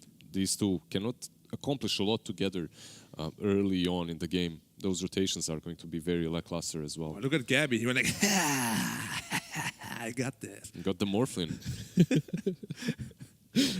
So they ban out the Shaker, they ban out the Sand King on 496. So these big combos with the Morphling will not be there. And man, last time TNC played this Morphling versus Boom, it didn't look that great. They came back pretty much because of the Shaker Morphling combo. But up to that point, up to the point where they had the Aghanims and Shard on the Shaker, they were losing that game. And if 23 Savage was that troll, I believe Boom might have even taken it. Possibly. The past is in the past. Yep. You can't go back and test it out, unfortunately. We don't have that technology yet. Soon. It will come in a few Soon at years. TM. Yeah. If you could time travel back to one specific Dota moment of your life, though, and change it, what would it be? What decision would you change, or what? Is it in a game? Yeah. Or In a game or just in general? In general, Your but- whole career or whatever. Let's do in game. Specific moment from your game. I would have just gone back to the first time I started playing Bloodseeker this patch and gone, don't do it. Just stop. It's not going to work. You're going to lose a lot of MMR trying to make this hero work as a carry. And you're going to feel very stupid. And for me, just probably some tournament game. yeah. Same here. Just some tournament game. Same here, but Just play better. perhaps play better. one big echo wasted. Yeah, in a tournament. I can't echoing before remember. you blink. I think it was Dota Pit or something like that. Yeah. Dota Pit. Feels bad, man. Or something like Sorry that. to bring you guys into that mindset, I guess. No, it's okay. It's okay. Losing is oftentimes better than winning because it helps you grow. Losing is learning. Yes. You Or either it just win or shatters you you learn. and you don't really have the willpower to play anymore. But this is And the then you point. become a talent, And you yeah. become a talent. But this is the part that nobody ever tells you because it's all about the motivational speech. So if you lose, it's great, guys. You will get better. You will either learn. win or you learn. Yeah, you either win or you learn. The fact that you're emotionally broken after all those losses, It does not matter. It does not matter. It does not because matter. You're a winner. Your emotions do not matter. Yeah. And if you're watching on the 4K stream on YouTube, you can actually see the tears coming down their faces as they say this. Anyway, let's have a look at some of these bans. Yeah, We've got really a good. Phantom Lancer, a Storm Spirit, and a Grimstroke banned out by TNC. Meanwhile, 496, they're going to get rid of the Shaker, the Sand King, and the Bat Rider. Yeah, we already talked about the 496's bans. TNC, however, PL really good against the Morphling. You also And don't- Oracle too. And Oracle and Storm, same, the same reasons. You're really strong against the Same. Morphling. Oracle hates playing into a Storm Spirit. You have that reach. You have Disable to prevent him from saving targets. I want to see some good combo with the Morphling on TNC though. Like what? I'm not sure what's left even. You can morph into the Spirit Breaker, I guess, on 496's side, You could. which is very good. But besides that, I will see there's. Is there anything else is broken? If you're good at pressing your buttons, which Gabby is, Earth could Spirit? you... Banned. Oh no, I'm just thinking what they've got now. Can you turn into Oracle with the Ethereal Blade and just like blow someone up for even more HP? I mean, you could, but I you guess don't you want to buy don't an really axe need to, for but- it. You could, but it Oh, yeah, sounds you need pretty it, yeah. dumb. Yeah, that sounds pretty stupid. Moving on. I mean, it's probably just for a lane, to be honest, because Morph against either of those heroes, he doesn't care about them at all. Yeah. 496, I don't know what they're going to pick now, but I'm expecting a fourth pick anti-mage from them. Just get an AA position 5. It could work. We have seen Brew 3. It would not be bad at all. Except Pango kind of. You just pick a core that. Do you get it's build- difficult. It's difficult. Pango right now is really strong. Yeah, yeah. Do you get bulldoze when you turn into Spirit Breaker and then use it and then turn back into Yeah, Morph? you have it. Yeah. Oh, that's You It's have just it. a buff on you. Didn't know that. It pretty much works with any buff. You can use Blade Fury even and turn back into Morphling and Yeah. continue spinning. Yeah. So It's cool. Spin to win. there's Winter Wyvern. What's it called? Arctic Burn Burn, as well yeah. that you can morph into. And of course, Willow. Willow. Yeah. But don't build Axe when you do Nightmares. that, because then you don't have the buff. I've seen it a couple of times, so I'm going to build Aghanim's and turn into my Winter Wyvern. But then you turn back to Morphling. Nothing Don't have it happens. Oh, Yeah. Mirana interesting. from 496. Okay. Yeah. So I've seen this combo Mirana plus Spirit Breaker on the support positions lose way more than win in this tournament. It's definitely an anti-mage game. But I think it's... Hold on, is it It Brew could be- offlane or is it Spirit Breaker offlane? It is a Brew offlane, most Okay. likely. It could also be Mirana core. We have seen Yeah. that. Not in this region though, but we have seen Mirana's No, mid. we see it. Oh, yeah, no, you're right. That's China. It's China. Emo played it. Anti-mage. Anti-Mage. They did play Anti-Mage on 496, so did. it's a pretty solid pick already for them. A lot of good mana pools to exploit. Also jumps on top of Oracle as well, which is very nice. Arthur jumps on top of DP, Arthur jumps on top of Pango, and Morphling without mana. These three heroes, though, they look so weak together already. Drow Ranger. So I don't like it as much as AM, but it does provide them with a little bit more than an AM would in the early to mid game. These three heroes, when you look at them, Spirit Breaker, Mirana, Panda, what are they going to do? Absolutely nothing after the laning stage. You don't have the damage. However, Big words. with the Drow Ranger, you have this lineup that will have 4 to 5 heroes being active early on. Which The is problem nice. is they have a lot of heroes that can just get on top of them. Like, if Yeah. any of those three is on top of the Drow, yikes. I feel like it's on the Drow to get on top of the Morphling and not the other way around. But if the Drow can get on top of the Morphling does feel like a bit of a wet spaghetti. 'cause- Not on top of him, but hitting him from well, distance. yes, That's yes, what you mean, metaphorically. right? Yeah. She doesn't want to blink on top Abyssal him, you know. Morphling will be the one trying to close that range with an E-Blade, perhaps, but But then just Manta dodge that. Yeah, she needs to get the jump on him, silence him, and kill him whilst he's, well, pretty much in A form. She does well against him in strength or edgy. It's the same thing as Draft 1, except now wait. 496 actually have a winning condition. What is it, boy? What do you see? This could be a Mirana core now as well, very well, right? Like Mirana mid with the Drow Ranger safe lane. Yeah, but you're laning against a DP. It's like, yeah. Is it that bad? I mean, it's just you out-damage her by like 15 almost. Yeah, and eventually you have the Drow Ranger Zora. I think it can be It pretty solid. can work. You just leap away from the spy. It's just so risky. I like it. I'm with Lizard on this one. I mean, it can work. We never know what the boys are going to do. There's a lot of burst damage on TNC that you have to worry about, but I would love to see that Witchblade Mirana build. Witchblade Manta, just a punch of the right click Witchblade? damage. Yeah, the Witchblade. Oh, that blade. That blade, yeah. Okay. Good one, Black. He's on fire with these puns today. Do love some nice original humor on this panel. Thank you. That's what I'm here for. Definitely. I'm not here for my analysis. Who wants to hear that? All right, give me some analysis then. What are 496 going to pick? If you can predict Any of the this. spirits? Okay, not the spirits. Oh, I thought it was over for a Obviously, bit, but- he's fired. So Yeah. now it's my turn. I'm fired. Was that a pun as well? Good job. You're on fire, man. Thank you. TNC, they like to 4 Pango more than the offlane, I believe. What's good against like a Drow Ranger to pressure him in lane? Like a... Like Come on. Like Your him? analytical Yeah. knowledge, we're waiting for what it. about Timber? So they have no Timber damage this game. Doesn't sound too bad. Lycan. Banned. All Come on, Timber. Make me look good. right. And you're fired. Sorry, Black. Both of you are fired. But at least they do the same thing. So I was on the right track. Whereas he said spirits. Come on. Overall, it's much better because of the arena. You're I actually playing thought it into was a lot banned. of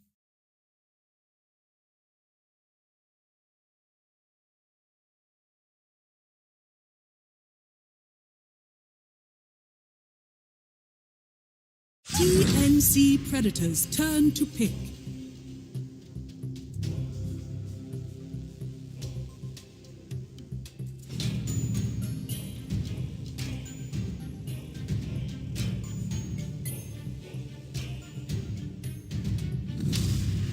Ten seconds remaining.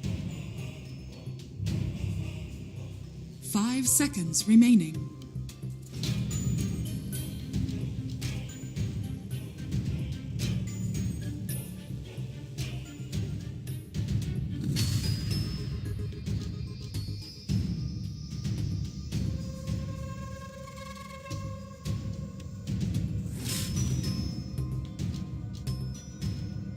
Radiant team back. Morphling. TNC Predators turn to ban. Radiant team ban. TNC Predators turn to ban.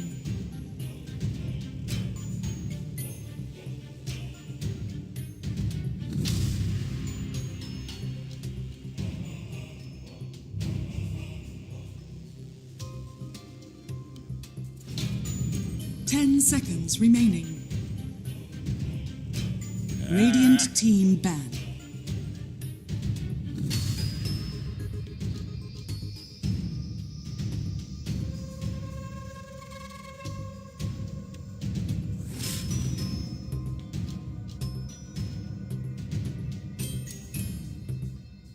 Ten seconds remaining. 5 seconds remaining. TNC Predators turn to ban.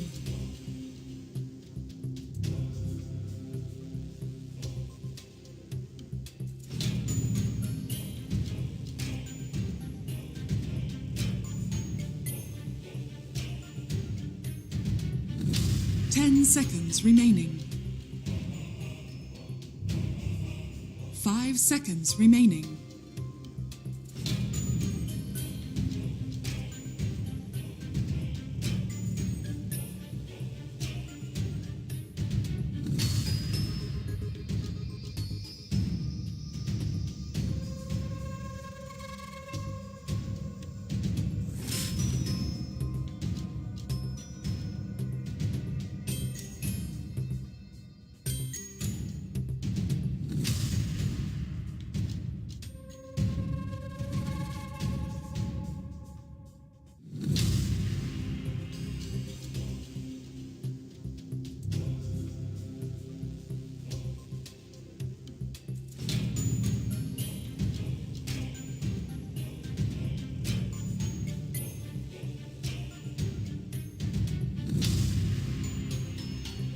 TNC Predators turn to pick.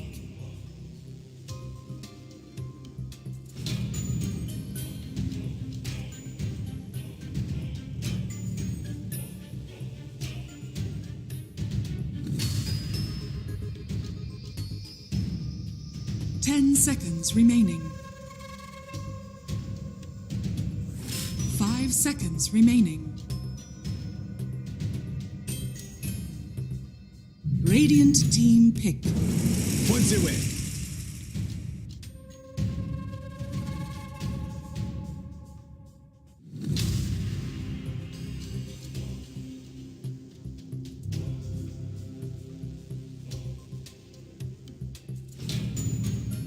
Seconds remaining. 5 seconds remaining.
TNC Predators turn Mirana.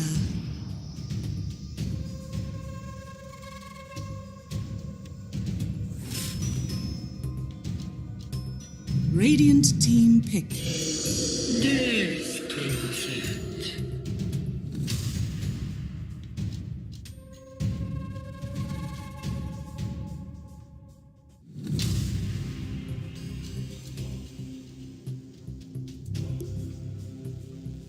Seconds remaining. 5 seconds remaining.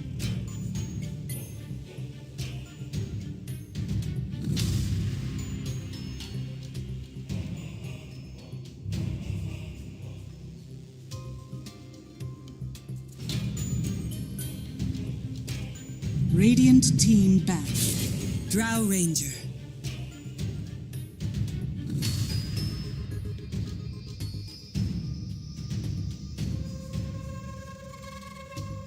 TNC Predators turn to ban. Radiant team ban.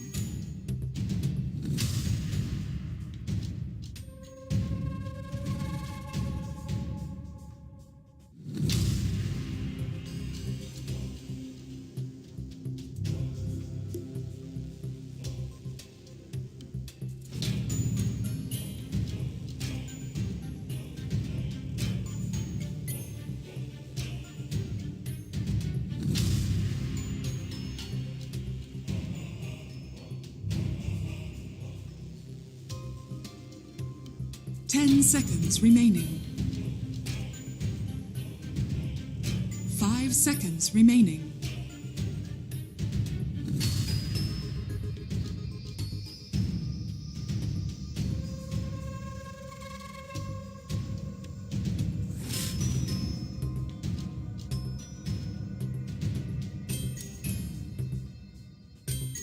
Radiant team pick.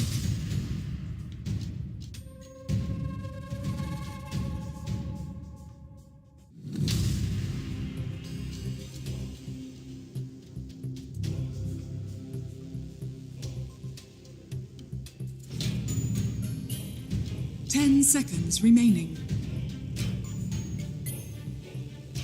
5 seconds remaining.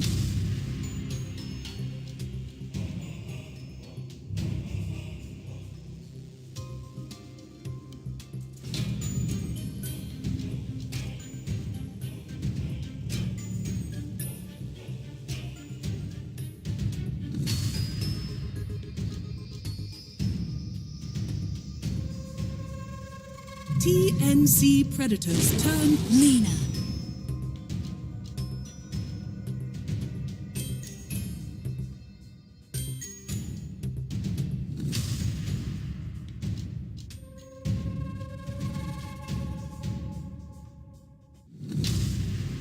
Seconds remaining. 5 seconds remaining.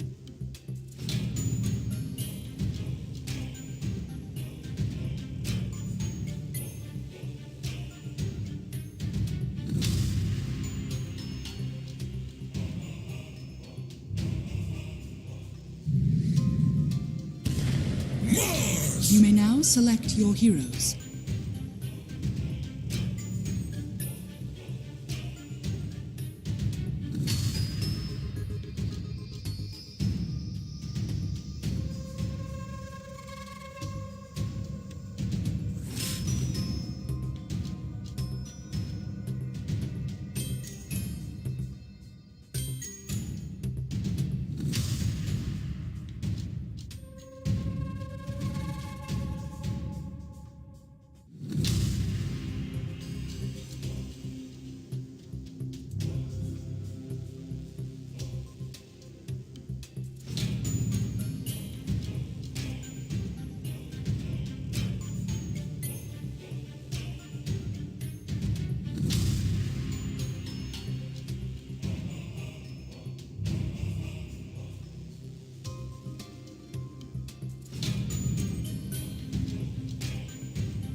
I've been using a lot of predictions, a lot of magical powers. This time I'm going to use chat. They've been saying that my bits here, my predictions have been totally not cringe. TNC.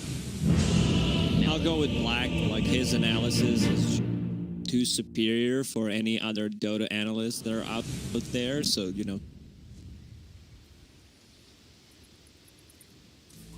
Was wrong. Prepare for battle. On to this game. Game number 2, 496 TNC. Big for both teams, but TNC looking much stronger in number 1. So we'll see goes into game number 2 if maybe we see TNC kind of wrap it up and take the series pretty quickly and potentially take this game pretty quickly. But 496, there were points in the first game where they looked really good, but those first 15 to 20 minutes, they looked like a much better team than they looked in the previous games of the DPC. And, there was a lot of hope in my eyes watching this team as started to come together, but eventually you're up against that Alchemist, it fall apart. Yeah, this game, they have some late game, Drow Ranger, Brewmaster, like even Lena can scale. I'm a bit worried because the lineup looks rather squishy. You have like Drow, Lena, Mirana. These heroes don't like to get jumped. And especially Lena. I've said this. So I talked about mid Lena. I'll always try to find something positive, but it always surprises me. Somehow Lena, most of the time, just ends up losing on a mid lane. The battle it's very hard to begins. itemize. Like, if you want to get like boots of travel to get them more out of the map, your team's not doing well, it backfires. You get a Yule Scepter, you use it offensively, you set up a stun, suddenly Mars is in your face, you're dead. I'll hold that thought. Let's see if they can get anything. Too much armor coming out from the tier 2 tower. And regeneration, so he's good. Easy peasy, easy escape. And I agree with you on that Lena thought. We've seen it so many times. Lena dies 2 times, and then they. It's a lot of pressure to play that Lena, and knowing that you slip up 1 or 2 times, and that's it. You don't get much more than. It's a little tough, and especially like now. we see Lina going like 5-6-0, 15 minutes in, then she dies twice, and you feel like, yeah, Lina's not having a game anymore. Also, why is Brewmaster on top holding a Sven sword? What is that? Did it kill him? Did he borrow it? What? This thing is huge. You're giving away Netflix spoilers. Yeah, I watched the anime. It's gonna be good. Trust me, guys. There's this one scene where Brewmaster and Sven. Never mind. I don't want to. They walk into a bar. Brewmaster, he spends most of the time in a bar anyway. Sven gets drunk, and Brewmaster just feels his sword. Wins it off a bet of. Great episode. Don't miss it. So yeah, 4-5-8. See how he does this game. I thought he had a great performance with that. It just, at the end of the day, it wasn't enough. His team around him started to crumble. That's how I feel after every single pub I lose. Great performance by me. I did everything almost perfect, but rest of the picks, rest of the team, a bit of unluck. Pressured again. Spirit Siphon coming through. And a little quick of action for you, Hung, as Armel gets first blood. Kind of walks him down, knew he had the kill, especially when Hung turned around. Middle tower is under attack. Tried to maybe deter him with the Dragon Slave, but Armel. That should not happen. Like, that Prophet should not be able to kill Lina. You picked it to counter that Prophet, Outranger, have burst damage, nuker.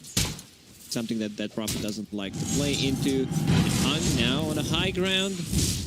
No point done yet. Mana for Armel, but the right clicks with the Spirit Siphon, the man fight. Okay, Lena's game's done. Like, this is just over. She TP'd back. Now you're walking back to mid lane. That's... Man. Yeah, I mean, try and go knuckles to knuckles on that one, and that Prophet already, like, you don't have a point in stun, so that's the problem. Like, you can't really just go uphill, try to man up, see what's gonna happen, because there is, like, Armel is, I don't even have to dodge, because there's nothing to dodge. I'm not gonna dodge Dragon Slave. So once you come back to the lane, that Prophet's gonna be level 5, and oh my god, they even TP in to refill the bottle from that Prophet. Tim's died to the Spirit Breaker, and now you've got the refill on the bottom. He did that on purpose. Just refill the bottom. We see that quite often. It might sound stupid to a casual viewer, but something that players do. Not necessarily me, but if you get like a trade kill to refill the bottle, it's worth it. Lina even used smoke to run down a mid lane faster. That's extra bit of a movement. But I'm not sure what the plan here is. Like, you need someone to gank. You have one of the better gankers, Spirit Breaker. But it's still hard because that Prophet has 2 points in Spirit Siphon. She's going to be level 6. 4 minutes. It's pretty insane. That level 6, use Exorcism to just try and take the tier 1 tower. Then what do you do with it? Any answer when you start to lose your spots on the map where you can farm viably. Mel, yeah, he's level 6. 4 minutes, 30 seconds, level 6.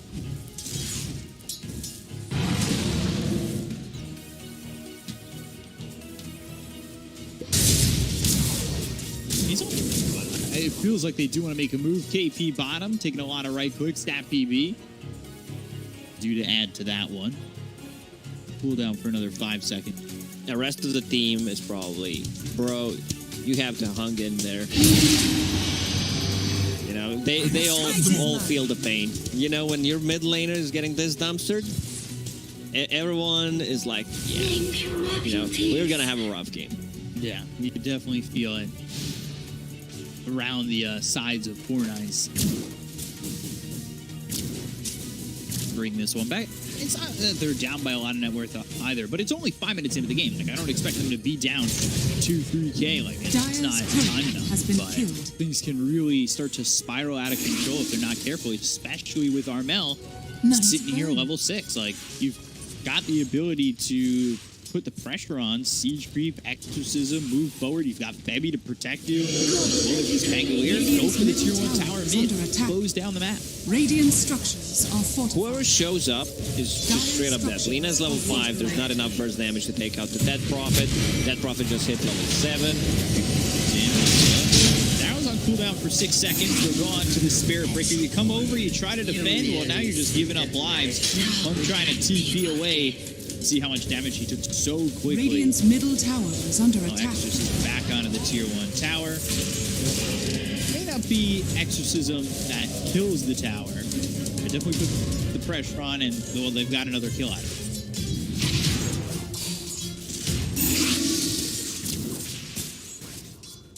Considering how bad mid lane went, it's less than 1k gold lead. So side lanes are doing well. 31 CS on a Drow Ranger. She just hit level 6. Power treads. I know. She's farmed, and it's very hard to be in the lane where Drow Ranger is right now. Way charging from Zap BB. Febby and Tim trying to deal with this Spirit Breaker. Almost got a kill on the Mirana there.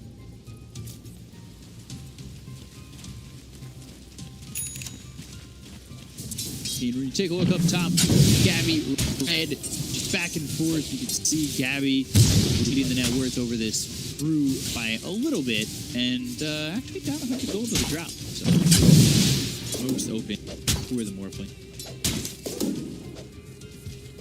Both teams. Balance. It's something that Morphling really wants now. Extra HP regen, extra mana regen. Once you get like, let's say you play Storm Spirit, you get Jelly plus Arcane Ring. You know your game can't get better than that. Oh, that SB is gonna die probably. Okay, they fall back. They do not want to fully commit. Mars still not level 6. I thought he was 6. It's almost 8 minutes. Primal split. They got the stun. They stopped Gabby's TP to continue with a charge. He's in a lot of trouble with 4-5-8 making the rotation. Stun him again. And, well, Gabby's dead to 4-5-8. Good rotation, good use of the Primal split. This is what you want to see from the first split. Like, you want to get stuff done, and you get the best possible kill in the game. You kill Morphling. Now that you're going to put some pressure on the tower. A reason why we don't see Brewmaster that often Radiant's is middle like tower that is under he's attack. cooldown dependent. On the first split, top tower 140 is under seconds attack. cooldown, you need to make Radiant's stuff middle done. tower has If you fallen. misuse it, okay, you misuse it once again, you don't get anything out from that. You just feel like you're not getting it. That BB in a bit of a trouble. Spirit Siphon, Armel's not going to change. They took a tier 1 tower on the mid lane, while 496 will take the top tower. Their bottom tower is still almost full HP. Expect maybe.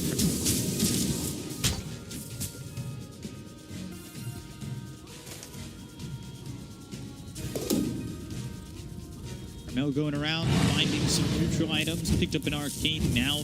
Sends back the fairies trinket. Good items dropping. Deep.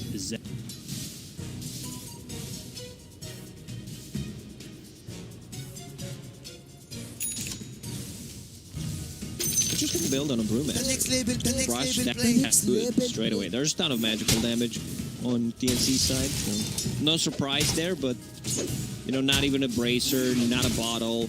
This hero consumes a lot of mana, so needs to have constant clarities running. Hustler as Hung gets the kill on a Gabby bottom. Well, leaps away and they get another kill on this over. Trying to slave and look. It's really helping Lena get back. I'll take that. Radiant Net worth, are and scanning. All of a sudden, Lena's at 4K, and your Mars and your Morphling are 3,300. They're not doing as well. For sure. Yeah, Lena actually managed to recover, especially with the last kill. Bottom lane, Brewmaster has that hood, has Primal Split. I don't think he dies. He also has Magic Wand charges.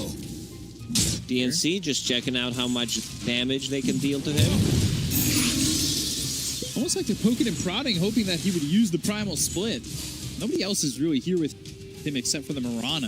Mirana doesn't have a lot of health to play with, so I doubt he comes forward to help. And Red, if he splits, he's not getting much help. Once again, 496, they're doing very well. Mid lane, Laguna is available. One more hit, will do the trick. Tim's, yeah, trying to Rolling Thunder out of there and going down. Another kill for Hung. That's the double damage. Laguna again. TNC, they had shut down this Lina so hard and really given the opportunity for Hung to come. 496. Except Lina, good laning stage once. Like they are even ahead. Dire's middle 1k tower gold lead. is under attack. I'm ready. Looking to press this bottom tier 1.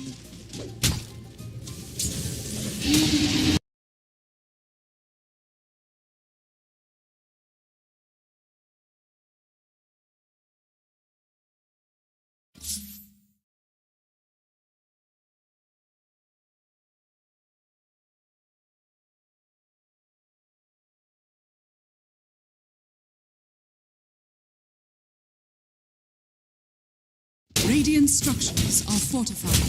Dire's bottom tower Careful. is under attack.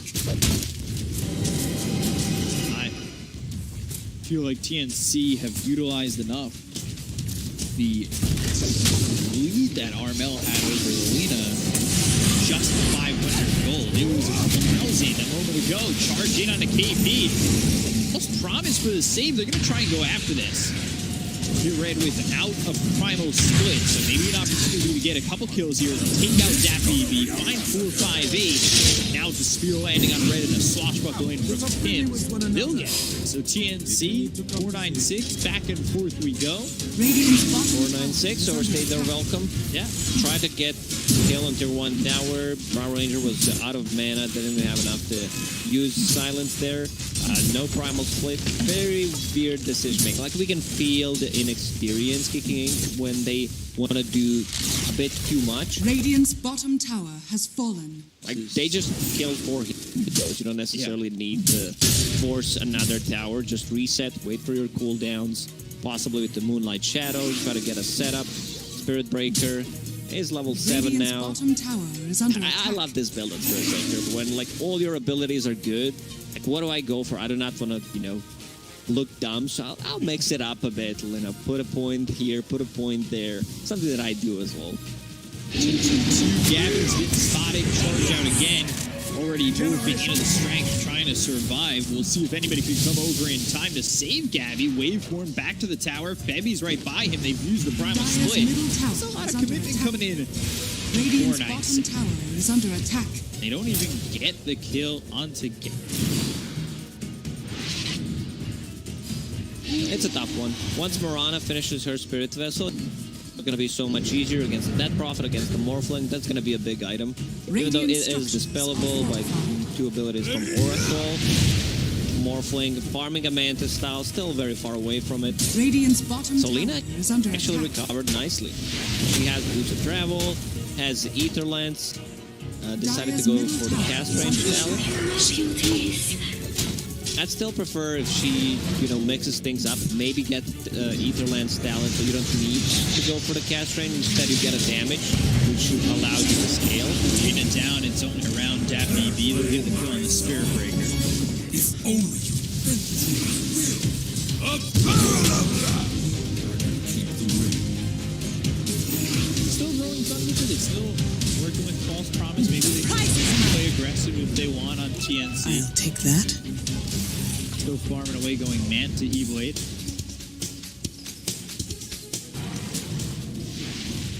Hurricane Pipe.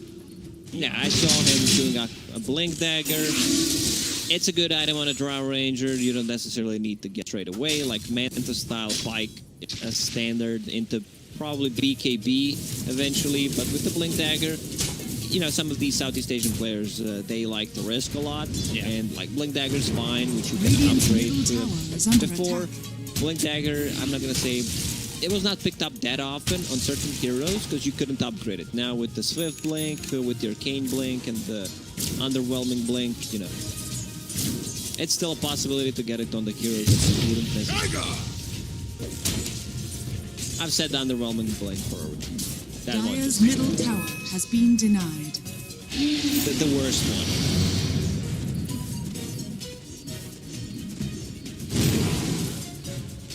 Dire's top tower is under attack. Got you gotten that BB as he's charging towards Kate. All 5 heroes committed. Yeah, give me status resistance blink. Where you blink and you have 90% status resistance. That I think we need a Imba blink. Radiant's courier has been killed. back becomes the arena that's around Hunger. They need to promise put the exorcism off from Armel. Looking over at Hustle and now focuses his attention over onto 458. As the silence out of the Drow gets on top, this is a problem for 458, especially with the Rolling Thunder coming in. 4 shots, and that's the swashbuckler to pick him off, but they end up losing KP, a 1-for-1 so far. Gabby, 4 seconds. LSA, that misses, but they've got the silence on to Red. Now, oh, what a joke! Red just I mean, out. Probably still gonna die, but it was a nice try, you know. Goes in, then instantly gets out, uses Drunken Brawler. Still not enough. Good fight for TNC. Arrow missed. This is what they need to do. Get on top of the Draw Ranger. Draw Ranger right now deals still the most damage in the team fights because Lina went a different route. A spell casting route. Cast range. Going into Yule Scepter. I already said I'm not a big fan of it. I would like for Lina to be able to scale. Stop with the rules and that BB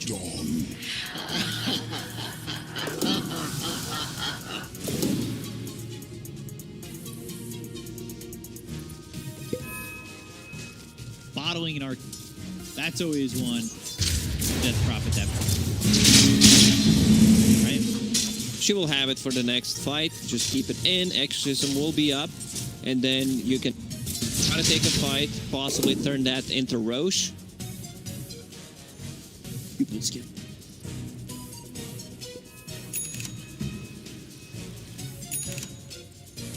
Getting very close to finishing it off.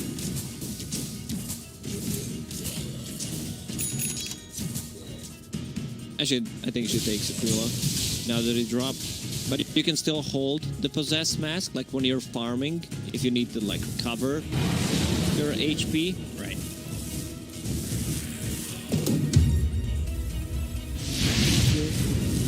I like Bullet. Solid item. It's one of the best sounds. It's a decent item, but the sound is too good. Being able to whip someone in Dota just feels so good. And Radiant yourself, allies, enemies. What you can do with it. Rules, arena, and you're lined up. DP not having big problems right now. Go after the master, up into the air once again. They've got the silence, Rolling Thunder coming through. They have the damage control hitting before, maybe a potential primal split. Yes, they do. The charge comes in from Dappy B as well, so they'll blade out on the Tims. LSA hits onto Febby. Now the silence. Uh-oh. Will kill the Oracle. And now Gabby trying to get things done with the waveform and focusing his attention on the Dappy B, but they have the LSA as well as the Vikings coming through to Armel with the exorcism going. They just don't have the damage to finish him off before he's able to get the rules and survive. And with a Crypt Storm will take Hustle his life.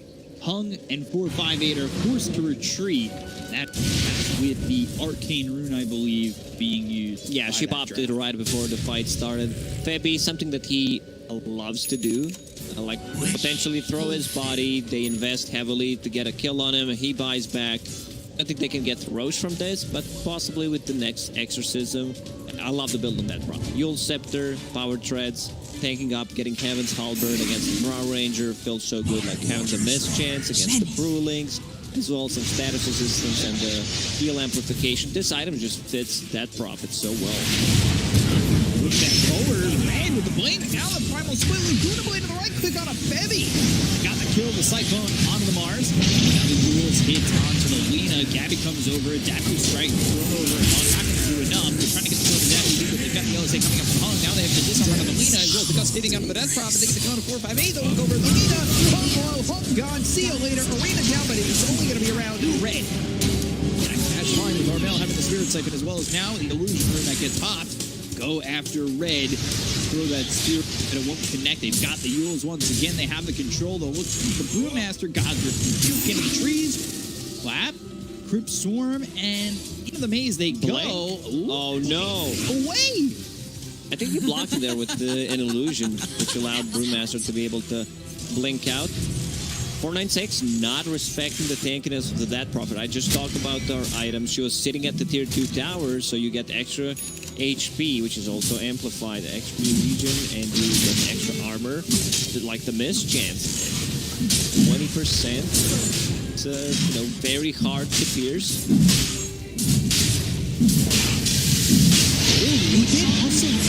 Radiant, they killed the Roshan, but at least it's something. They get the gold for it. Still gonna be very, very hard. Morphling now, I'm gonna say getting out of control. Once he gets that E-Blade, there is no defensive ability in 496. So once Morphling decides to go in, you need to itemize to be able to defend yourself. Lina has Yule Scepter to possibly dodge. There's Brewmaster with the hood, so he can survive the initial burst, but others need to be very careful. So, more from E-Blade. What are TNC brewing up here? What are they looking at? Who is he trying to morph into? We answer that question. Blink Dagger by Canvas. The Rolling Thunder. I'm not sure they needed these, but why not keep the lockdown on them? Who's he trying to morph into? Either Dead Prophet or Pango. I think Pango is his target, having a Swashbuckle, which deals insane amount of damage. The Disarm, Shield Crash, which gives you the tankiness. Dire's top tower is under attack. Dead Prophet now is level 18, level 3 ulti with your Cane Rune. She just pops it straight away with the Blink Dagger and close the gap. Now looking over at 458 with the Swashbuckle coming in as well. Away from the 458, the look over at Dappy B with Bloodsport being used by Red. Dappy B goes under the tower. Meanwhile, Red goes the other direction, so they Delta split away from each other. Focus is on Spirit.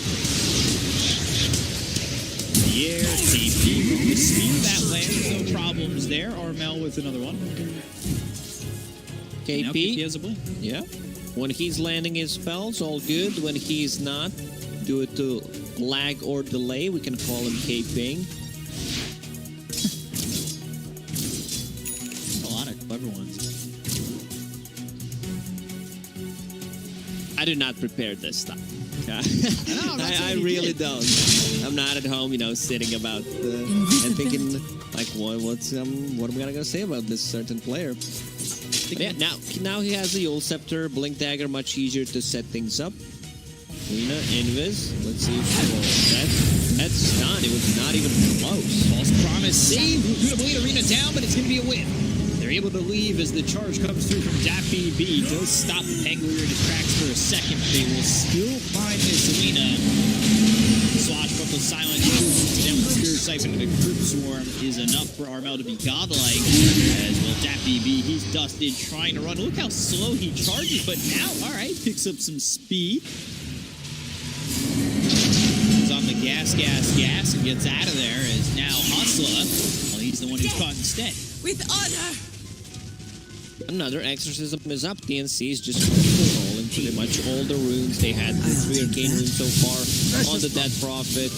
Gabby kills that BB. By itself, Anta trying to TP charges.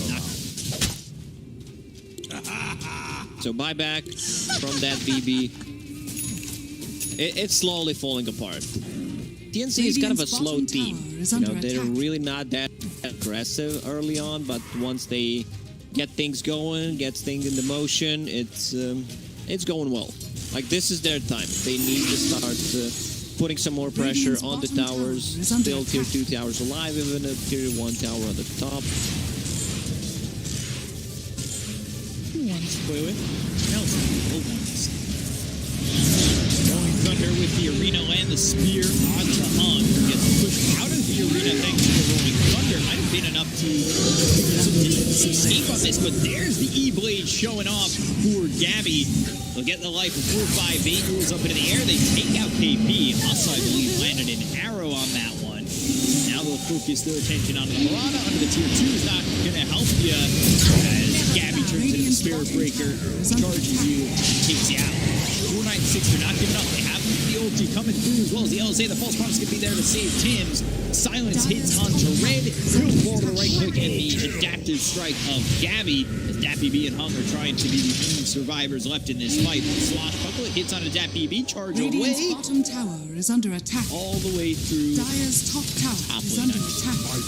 That BB, he stops and, you know, just picks up Arcane Rune. We didn't want to fight another Arcane Rune Death Prophet. They're lacking damage. They don't have enough damage to kill a single hero, especially if there's a good positioning from the Oracle. Morphling's causing a lot of issues with his Manta style, and E-Blade already has that defensive tool. And, like, once he goes in, one guy's just probably dead from the Blow up on 5-8. Like we said, acts afterwards, and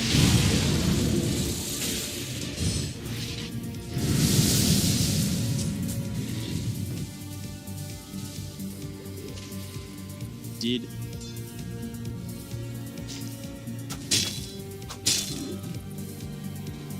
It did. He's really not having any items. It's very hard. 1,000 net worth only. It's 2,000. Sorry, my eyes are just. it's still pretty low. A spear miss there from KP. Zen rooting him up, locking him in, but not enough to get the kill. Moonlight Shadow Committee, but Gabby again now with the kill on the DPB. Charges coming in at a 4-5-8. They should definitely stop. Waveform. Look at 4-5-8 as Febby dies to Hung. Spirit Breaker has 2 points in charge, 2 points in Greater Bash. They need to stop killing him if Gabby wants to keep turning into Spirit Breaker. You know, just let him get some levels so your abilities will be stronger.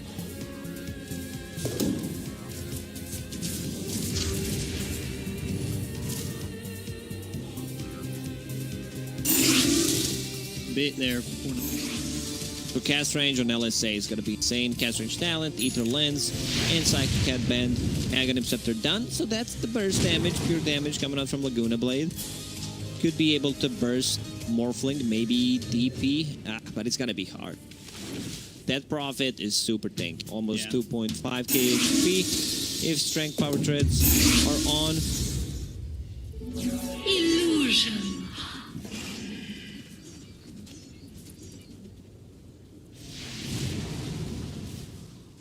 Toggling them back and forth.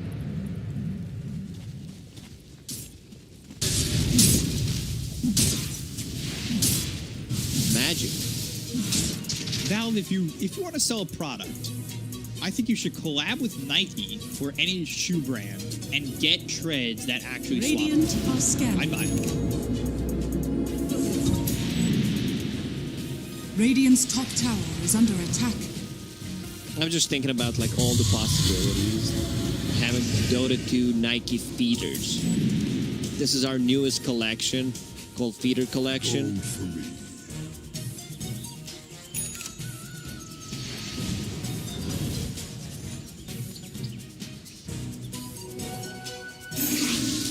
TNC. The best we can do is the left one. You get the left one. I'm not sure how you're getting the right one, but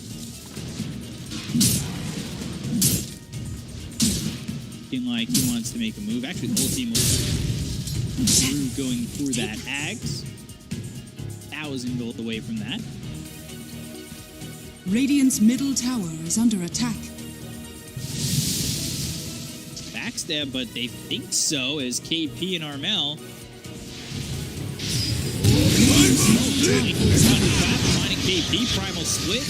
Charges came in as the Cyclone was there. KP through the arena. Looks like he's going to die first. Bashing from DPC. They get to go to KP. It's the Hurricane Pike onto Armel, but he's silenced, in trouble, and probably dead. He'll fall just like his brethren Hung. Hustle and DPC will try to run away from the situation. Is the arrow heavy? He's got a blink dagger. Ain't gonna be that easy to hit an arrow on an Oracle. Double kill there for Armel, taking out Hustle. Maybe towards Roche, but that's not up for another minute 10. Precious bounty. They only managed to kill one hero. I'm not sure if Febby didn't want to use False Promise or it was on the edge, very close to just trying to save his teammate. This game just feels like 496. They're out of the options. You can see like these desperation smokes trying to make stuff happen. You need to go for Oracle, but then again, there's going to be some kind of a counter reaction to that, like a Dual Scepter possibly, a Disarm, Silence. You need to be very, very careful how to approach your fight. Radiant's top tower Now is under attack. being down by 12k. This is Radiant structures are fortified. 1,000.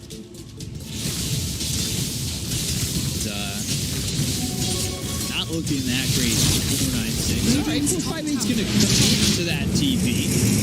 Swashbuckle, Rolling Thunder, and Career's Link is on cooldown. Shard stopping him for a second. They've got the silence on the Marana. Now the front foot from the high ground. They're going to use on Jin. Swashbuckle, Arena, nicely placed as well as the charge coming in with the spear, hitting the Arena. They get to go to 458. False Promise saves Tims. He's trying to run, but getting bounced back by the Arena. That's not how this works. You can't just walk out. Once you're a contestant, you're in there for good. And now you're gone. Same with that BB. Febby finally falls, but he did save the life of that Pangolier. Charge over on the Hustler, and they'll get themselves a fourth godlike there for Gabby. Potentially Another split, ready in a second. It's available. It's it off, but is he gonna get away? They've got one panda. Radiant's top tower With is two under pandas attack. left. Ooh. Remember, he can turn into panda and just blink away. You don't necessarily need to be in Earth mode. Yeah, but he does. Because that's what Aghanim Scepter gives you. TNC understanding what they need to do in these fights is just top notch. They go on Drow Ranger every single time. There is no like real counter. They don't have any saving abilities. They don't have any saving items. Force staff on the Drow Ranger. I mean, Pike. There's no Glimmer Cape. So once they get the jump, Drow Ranger just straight up there. Sean has fallen to the Dire. Dire's bottom tower is under attack. Red wants to go for this. That AC cute. I really want to see that. Sure. You get that extra ruling that has a disarm. I don't know. I don't think it's gonna matter, but yeah, seeing new stuff in Dota professional games makes my heart warm. Maybe this combo, like we've seen it so many times. That arrow following up KP, but he gets the cheese. With like 20 health remaining, gets the cheese off 458. You don't have a cheese, so there's no luxury item that's going to make it so you get all your health back for you. Well, Gabby will also get the kill on the Hung, take out this Lena. KP falls, but two are gone again on 496. Hustler looks easy away. Stat BB not so fortunate as Gabby gets a double kill. Who's beyond godlike right on top of the Brewmaster. That Brewmaster's just having fun. They were dancing. He understands. I'm dead. Nothing I can do about it. Another DP with Arcane Rune, level 26. I don't know. 496, they had their fun in their laning stage. 10-15 minutes of the game, same what happened in game number 1. Yeah. Now it just feels completely done. Cheese eaten by Mars, kept him alive, but still died in the end. Aegis available on Morphling. I think this is where the game ends. Coming through and destroying Hustler. Now they charge in from DPC, but that is not the proper spot to be in. Shadow Crash right on top of the Swarm with the adaptive strike. They'll get the kill on Adapt BB, and well, they've got 4, 5, 8 alive again. Maybe they'll make an attempt to try and when you said they have salvage something. 4 or 5, I thought you were going to say 4 or 5 seconds to decide if they want to call it right now. No, I mean they do, but at the same time, they're not going to call it just yet. Just gets obliterated by Gabby. There's another exorcism. Man, these arcane runes actually destroying 496. There's been about 8 or 9. It's really disgusting. The arena's down. The GG's called. The 2-0's there for TNC. Totally not cringe predictions.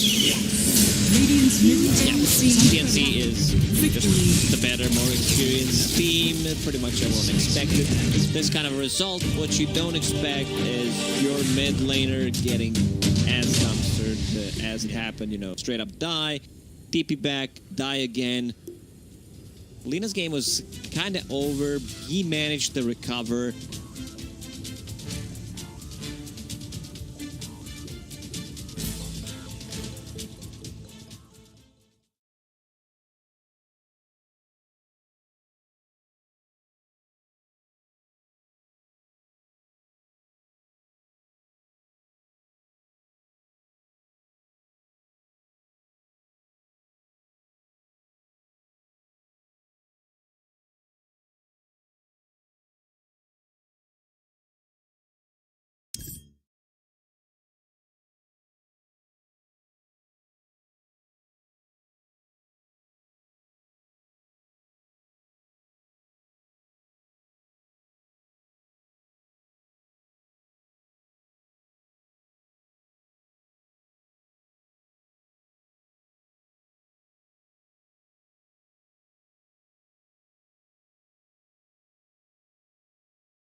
In this game, Yes. it's not completely in their hands. It's not. But it's possible. Yeah. So it's very unlikely that they will throw the series. No, they're going to be playing their hardest, and if I say they have, pretty honestly, like the less to play for, it's really hard for them to not get relegated here.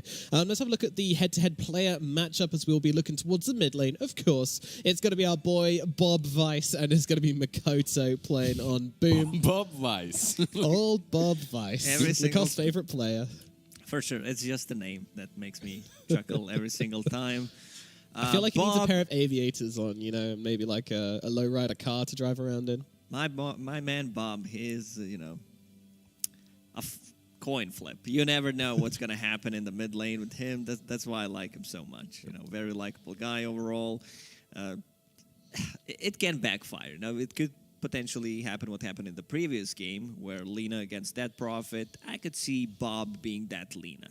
Just dying twice in a row. But can you Buying see a him being the smoke. Death Prophet? Then again, he does surprise us in some games. If you remember the OD game, if you Yep. give him the Yep. right hero under the Destroyed. right Sure, circumstances, but against he's Makoto, destroying. I don't think he stands a chance, to be Yeah, honest. Like, let's be realistic here for a second, then we can continue being delusional. Lizard, you go. So, if the game is right and Mikoto feeds a couple of times, you never know. Bob can take over. Bob Weiss. This nickname demands authority. It demands respect. Yeah, it's going to be hard.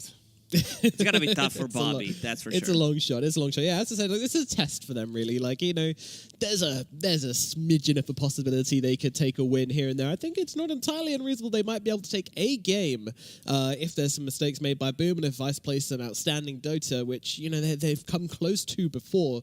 But for them to win this series, they'll have to play at a level we haven't seen them play close to yet.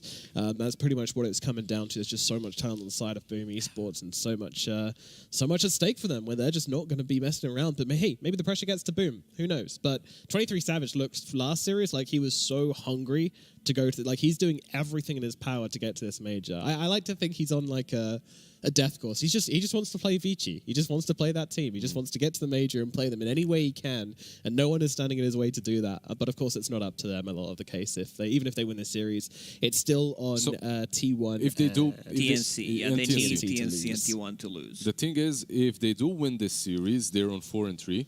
T1 and TNC are playing Neon plus Fnatic respectively, and these two series are not easy for T1 and TNC. So you could perhaps expect them to even lose, and then we're going to have this three-way tie.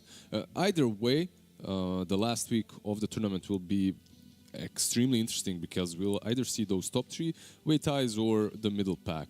So we'll it's gonna see be some hype. tiebreakers. It's going to be hype. There's going to be some tiebreakers for sure. We just need to decide, which ones. One thing I noticed about my notes when I do the prep for Vice, every single time they play, I have one less, like I always write good and bad things.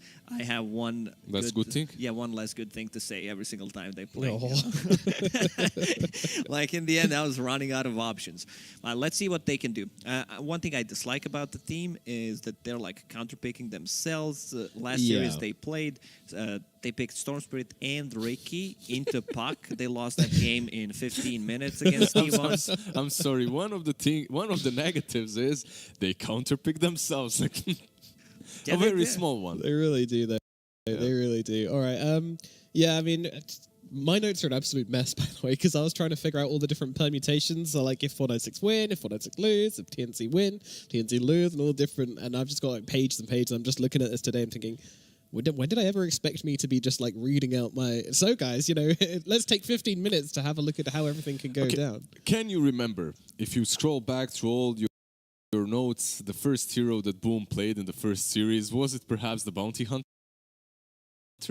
Yes, Yeah. it was. And that's Still where rings a bell. Yeah, that's where we started hating on the hero, because from that point onwards, for a couple of weeks, I would say 4 weeks, Bounty Hunter did not win a single match. Like, look at this opening. This But is this something is that better. doesn't happen. Like, I watch pretty much all other regions when I'm not asleep.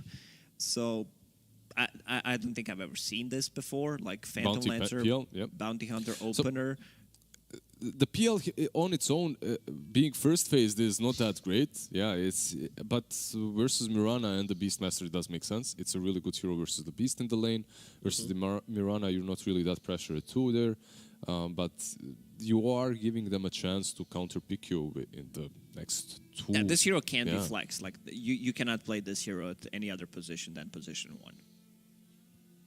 Maybe a mid in like certain situations, but it's still gonna be like a carry position while you're gonna have like a it's safe. scary, like 100%. So can't be flexed. This is something that I don't like to see when you have this like set in stone pick. We're gonna do this, especially in the first phase. So you're giving them a lot of chance. To Are they making a statement here? Is that what it is? Could be. Yeah, I feel like that's the case. Like, because you can't really, when you go into those tiebreakers, this is all considering they win this series, you can't just open up with a PL like this. You will be countered, even if you ban out. What, you're going to ban out some Lash, maybe some Ember or Zeus, some AoE are they just saying damage. like, we don't fear Vice at all, so we're just going to open up with something random? You're not random, but something which we think can work, but is also pretty unusual, so that we cover our openings and we're less easy to predict in our like the very important games. Because the way they're thinking right now is like, we have to do everything we can to prepare for the eventuality that we could be stuck in some tiebreakers, which might decide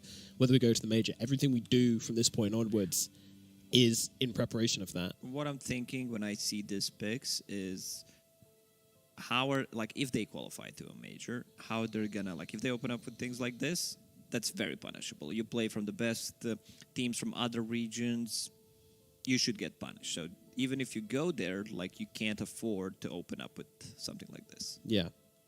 That's what I'm saying. I don't think they will. I think they're just picking this to defend other openings. They just don't want to give away what they like the most of their openings. Yeah, so I don't know open if up that with makes your sense. worst so that you Exactly. get the best. Yeah, it's a very slippery slope right there, because even versus Vice, if you open up with your worst, it can bite you eventually. And Vice, we are talking about Bob, but if he gets the right hero and if he's uncountered, like a Storm Spirit, let's say, he'll do something similar that Mikoto does. We've seen SEA. All of these players are extremely skilled.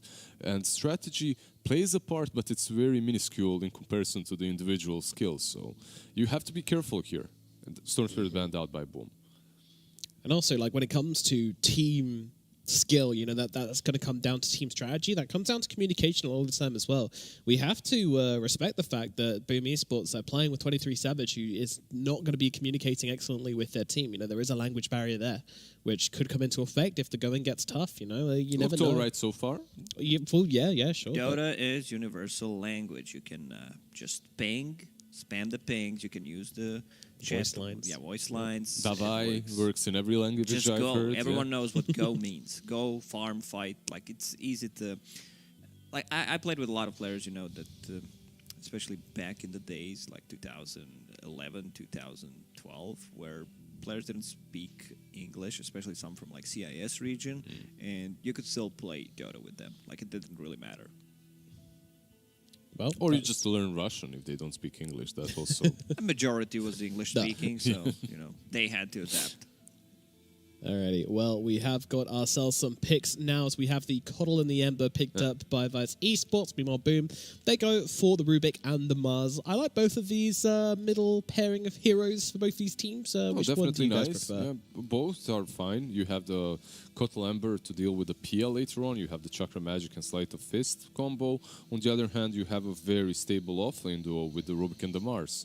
So overall, pretty solid. Ember doesn't deal well with PL later on. Like, he's good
Radiant team ban.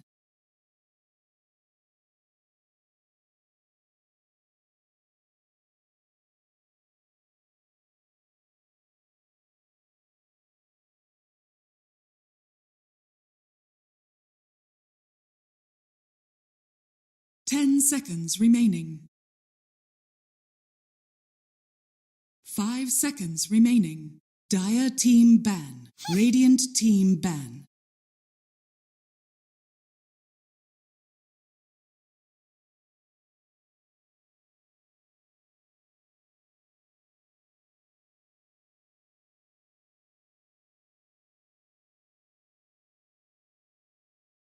Ten seconds remaining. 5 seconds remaining.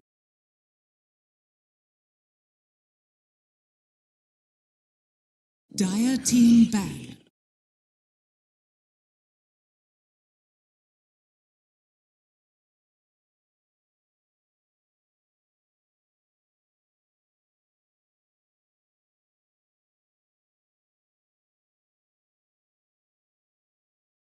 Ten seconds remaining. 5 seconds Radiant remaining. Team pick. Dire team pick. Mirana.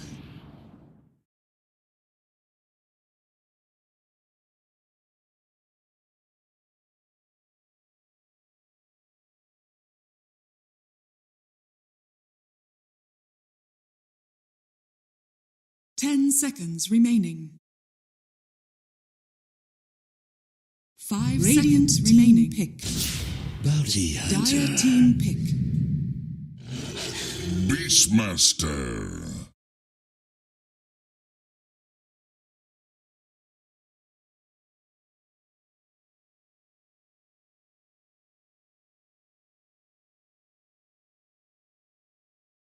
Ten seconds remaining.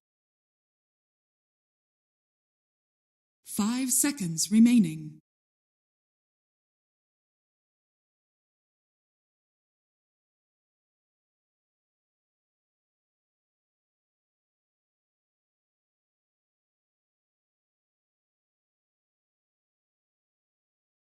Radiant team ban. Phantom Lancer.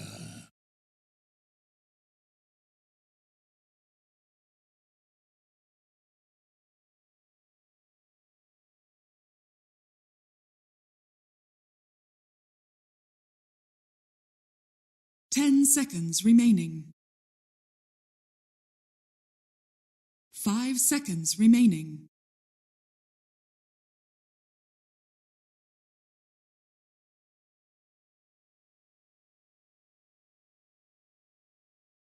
Dire team ban. Radiant team ban.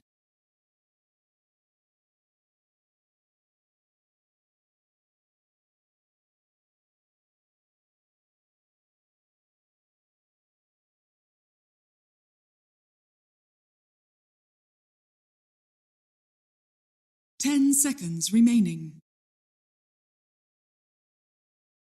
5 seconds remaining.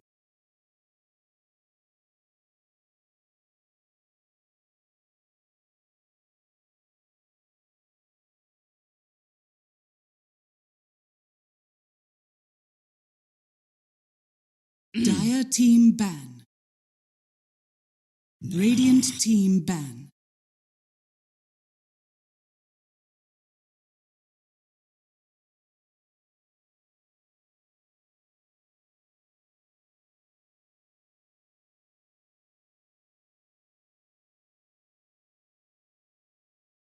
Ten seconds remaining. 5 seconds remaining.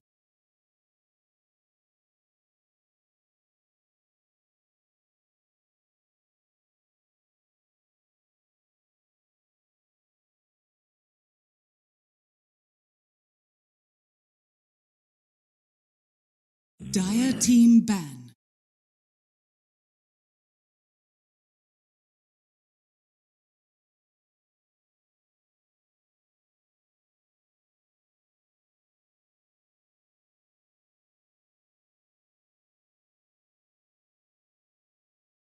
10 seconds remaining. 5 seconds remaining. Dire team pick.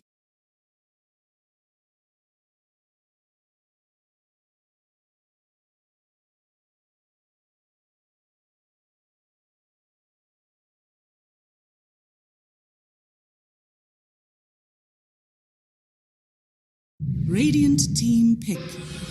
Rubik.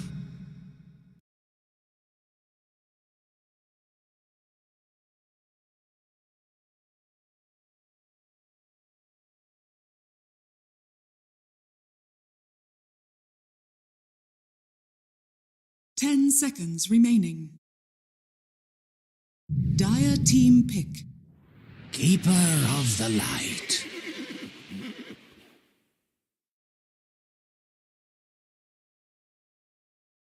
Radiant team pick. Mars.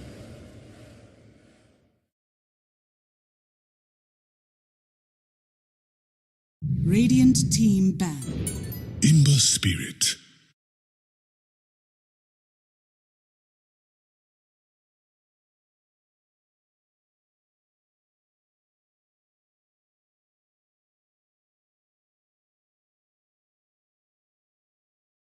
Ten seconds remaining.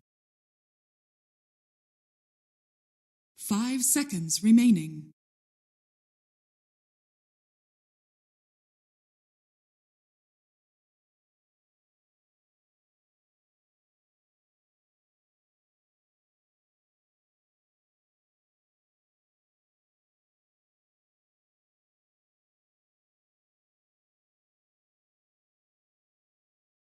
Dire team ban.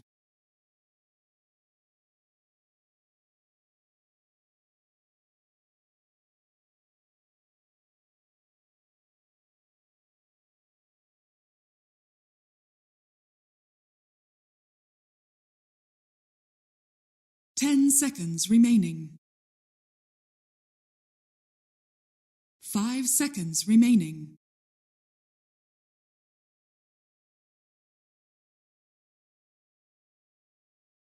Radiant team ban.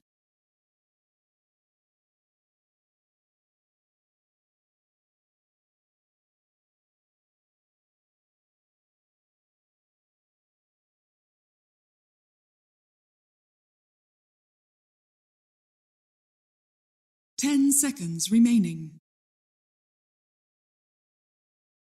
5 seconds remaining.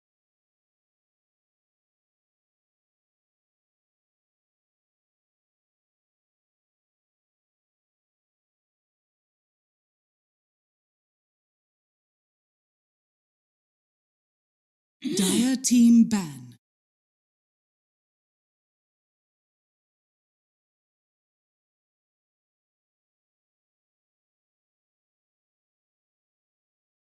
Radiant team pick.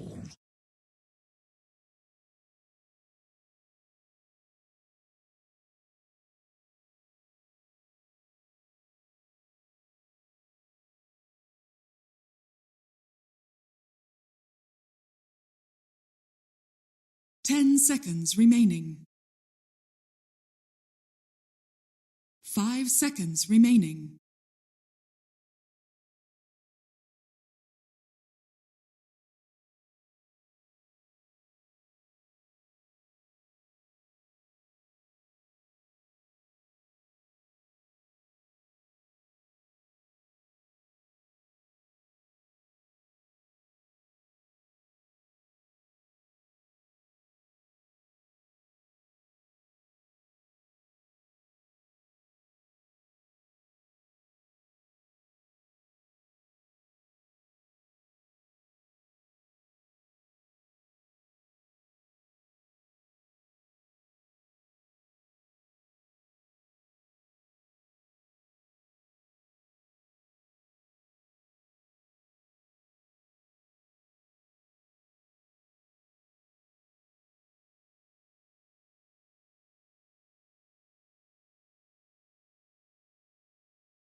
Dire team pick. Dragon Knight.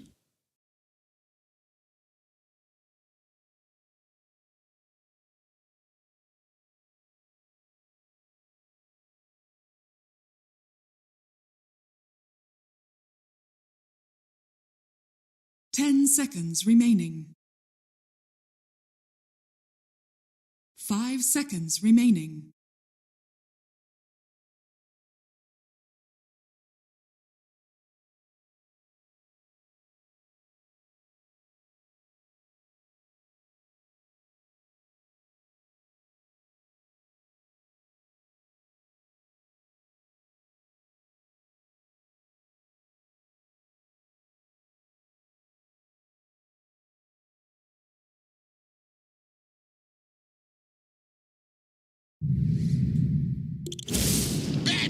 Choose your hero.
What do we think? I can go first. Okay, I Prepare think. for battle. What do I think? You go first. I thought that I closed my eyes and boom. Very easy divination. I'm not gonna lie, I had like a really good paragraph prepared, but I forgot to team. I'm gonna go with Boom.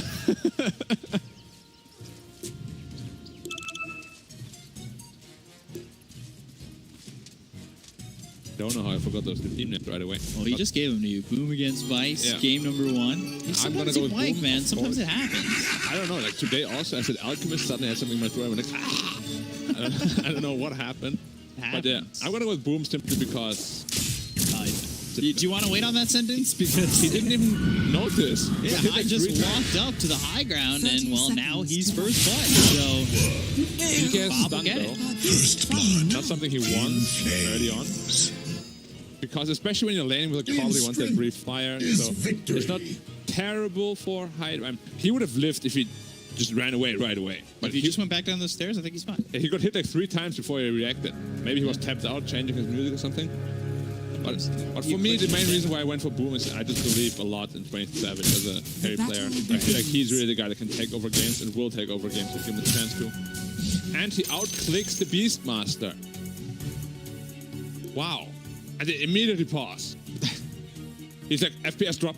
I would have gotten the room, but I lagged. Sorry, guys. But yeah, 23 Savage for me, one of the best carry players in SEA. Probably him and Raven are the top 2. Ooh. Really? After all you've seen so far, you're still going to put your Savage at the top? Yeah, I like 23 Savage. He's also my friend, so maybe I'm a bit biased. Strategy alone couldn't. He's just a carry player that, you know, In strength. like if you look at the is closeout victory. games, he's the kind of guy you're looking at. He's very In bold, strength the way he's is playing. victory. You know, like, he jumps the back lines, no problem. He will give opportunity to the team if he... Do you think his difference maker is the comp? Yeah, for sure. I mean, a lot of carry players can farm, but what do they do with the farm?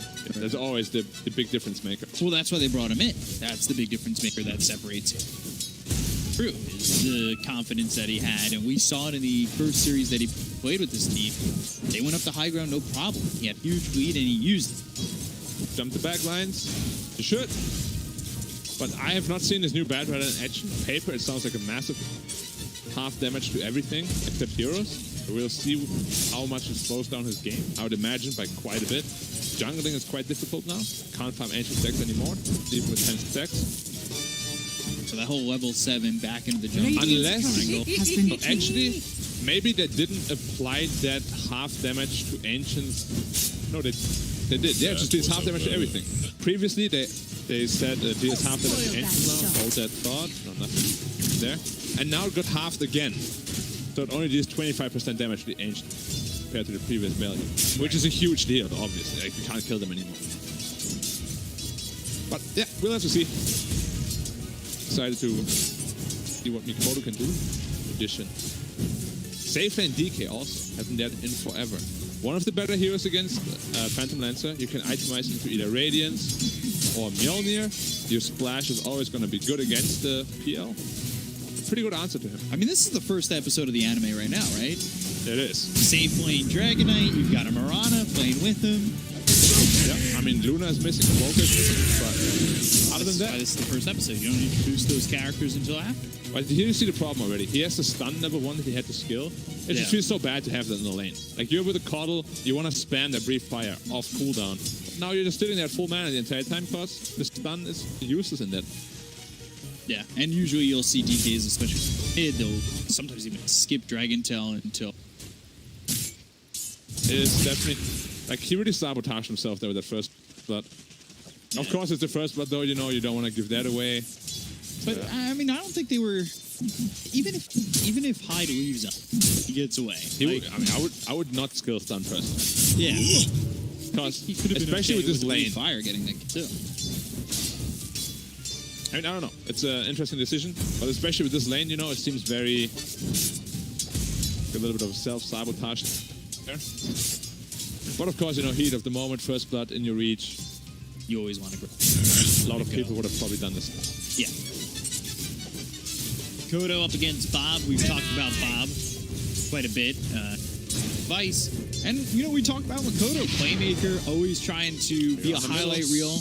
Check the level 2, that could result in an arrow. Arrow. Chains, arrow comes in, and, well, Make a light good rotation by the Mirana. Very well done. And with the change to Bat Rider, it's come back, right? Yeah, you gotta win your lane. Yeah. You can still farm jungle stacks, it's just a lot slower. And Ember was always, you know, a pretty good matchup with Bat Rider. They probably thought... I think they thought that DK was middle, to be honest, because DK pretty weak against Bad Rider. Ember, not a bad matchup at all. I mean, Ember, especially said again and again, if you get a rotate in, it always feels like make something happen, especially Veronica. That being said, though, the off lane and safe lane from Boom are completely free farm. 22, 24 respectively. Very well for themselves. Quite a kill onto the DK. Pressure on it, they find Saint. Quite nice for them. FBZ needed 2 shots there. He used the healing salve. Still a very good trade for Boom, obviously. Forcing him to spend a lot of regen. He got like 30 health from that salve. Not very bad. Actually, Soul Ring picked up on Mars. Usually we see a bottle. Soul Ring is not very popular anymore. It doesn't give health regen. A lot of the mid end. We've actually seen it trickle into China too, where it's been... Yeah, it's just one of the best sustained items, especially with the runes that come out in minute 5.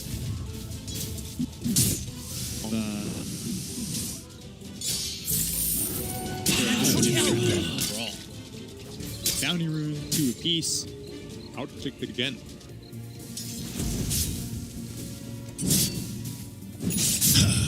Mikoto struggling quite a bit. He's sitting at 17 CS. A full level behind Bob. Triple Remnant, maybe? Big problem. flame break. The damage on a bomb, he might actually be the one who falls. Tower doing a lot of damage. Slight has a remnant over mid, trying to take it out. Yes. Does it burn him out in the well? No, it doesn't. The arrow hits on a Makoto. I thought he had a kill there if he triple randoms it. Yeah. A little bit scary, of course. Janata attack. Kez Cute's in trouble now. Really, Sheko. Steering chains, of course. What a Taken damage. out by Bomb. And we have the damage, and now he's on a killing spree. He's gotten all three first, these first three kills for the side of Vice. Doing very well for himself. The net worth 1,000 health of the Bad Rider.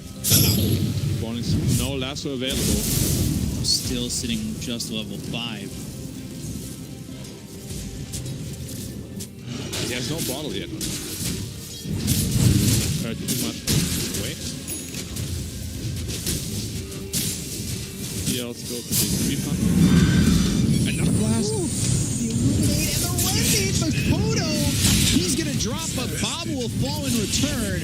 Samuel under the tower. Telekinesis. Tower shots with the right clicks from the Hyde will be enough. Double kill for Hyde. Still Batrider. Struggle. Radiant structures are fortified. I mean, we can already see the impact of those nerfs. Like, his last hitting in lane is very difficult now. He's like a hero that has 40 base damage. The only way to make up for that before was that napalm damage, which is now half. Level 1, you get 3 bonus damage per napalm stack, which is almost nothing. Right. Because most heroes sit at like plus 20 damage on you anyway. Shut him down. Arrow. Illuminate, Searing Chain, Mars coming over. They've got 4 heroes making a rotation, looking for an arrow on a Makoto as well as a Remnant. They won't get the Batrider, and now it's a party mid. DK2. So 5 Radiant's for top Vice. tower is under PLC attack. bottom. Bob, Searing Chains, there's the arena. Now the Remnant out. Still don't get the kill on a Makoto. Arrow hits onto the Rubik. They might just get a consolation prize in Hyde and will. Structures are fortified. Still, a lot of damage. I think they will just get the mid tower here. No arena to work with. Makoto does not have lasso yet. He's completely shut out of this game. And mid tower is just gone. Minute 7 into the game. Puts a lot of pressure onto the triangle of boom. Which, like we said, Batrider, it's so tough for him to recover. He's trying to find a sec. There's just no damage. Do you see this? Actually, just no damage. Game now just. They're stealing his deck as well. Radiant's Magic. bottom tower is under attack. Oh, he got his RNG. Searing Chains gets the RNG. Bob getting away with quite a bit of RNG. That was like, what, 4 creeps? And he gets the hero and the range creep. Perfect. He's going for Midas on PL. Yeah. Do I like that? Very greedy. The user first puts pressure Radiant a lot more. But if he gets away with it, he's going to snowball out of control really fast. I guess the question is, if you're looking to utilize this Midas, fight sure hits onto the Marana. Should have a kill on the Samuel with the staple of 5. Tower bottom. I guess the question becomes, can Vice take advantage of the aggression that they're using? So do they really keep building this quick enough? Radiant's bottom tower They has cost you fallen. enough for that Midas to hurt. The way this game is going right now, PL will be the only problem they'll have. Yeah. So they need to really itemize. Ember Spirit, go Maelstrom, BKB. I want to see a Drake Ignite go either Radiance or Maelstrom himself into BKB and just deal with the problem that is inevitable. Because his Bad Rider is really shut down right now. He has no game. Mars, sitting pretty much in the same boat. He doesn't have the best game either. PL needs to be itemized for. Because your heroes Radiant's don't bottom naturally. tower is under attack. The early Midas. Dire's top tower is under attack. He's so bad. Radiant's It bottom was, tower is under yeah, attack. Trent's Midas, so. But you've also got a Midas sub Palace, like, Yeah. they both hit Midas at pretty much the same time. But of course, 1,000 more gold for the PL. He has been free farming the entire game pretty much. And he didn't rotate. Radiant's courier PL's has got been treads. killed. He doesn't Radiant's even. bottom tower is under attack. And he lost his courier just now, I think. Yeah. Bountiful. No, they So, didn't. can't even get them. At least they didn't die. Not that that makes a difference. Well, you can go back. Yeah, but it's a huge amount of time lost. And without those boots, you don't farm very fast either. So that courier kill is actually pretty big. Bottle is not level 6, I had to recall him either.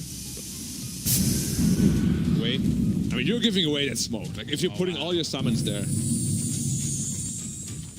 Yeah. James, Primal Roar, Arrow in, Makoto dead. Again? Once again. He's just level 6. He can't do anything, and he doesn't have lasso. He went without it. All right, this game will be all on 23. The way it's going right now. He's level 8. Okay, he's holding. Makoto level 8, 313 holding his skill. Oh, sorry. I thought he just Dire's middle tower 6 there with that lasso. He just didn't skill it yet, huh? Skipping it. Especially with the bounty hunter, he won, right? But he's not even level 6 himself yet. Yeah, Bounty Hunter now has track available. They can have an influx of gold. Free Fire, Flame Break, Dragon Tail coming into Makoto. Be able to get a kill onto Palos. Not a track kill, though. They have a track kill onto Onryu. Bob comes over, and they won't be able to secure that track. Running away from the Necros. Track kill on the bat, but no Radiant's follow-up. bottom tower is under attack. This PL is getting really big. Midas put Fred minute 11. Like, he could become a legitimate single target problem. Problem for the side of Vice. Yeah. And they're not itemizing to deal with him. He's going Yule Scepter first on Ember. Not a big fan. His cute. His Dust. Oh, but they have Dust. He really Arrow on Onryu. Moon of regeneration.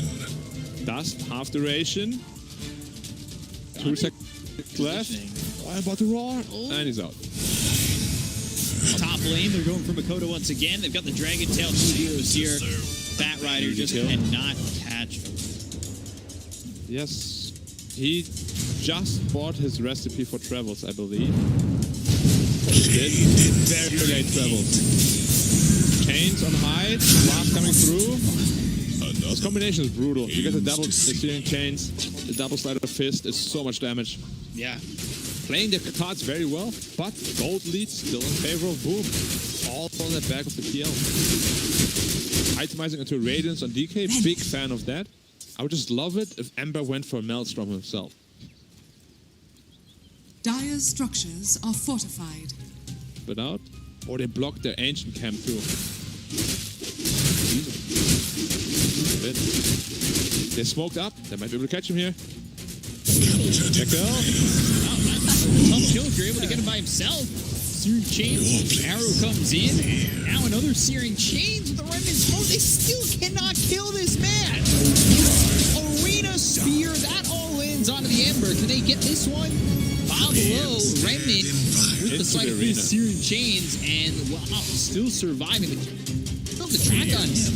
Maybe they can get around and find this kill on a Bob, but Flame Guard onto Evans. Illuminate Spear on the side. Bob just getting away with so much. TP's away while he's tracked. He'll get out, and now Samuel and Zanki, they'll find themselves Kezq. He's in trouble. Hit by that Illuminate with the blinding light pushing him back into it. And DK we saw at the same time going down to the Bad Rider, so Mikoto getting a solo kill there on the carry of the enemy. Very important kill to pick up for him. And you can just see, the lack of damage is very obvious here. Yeah.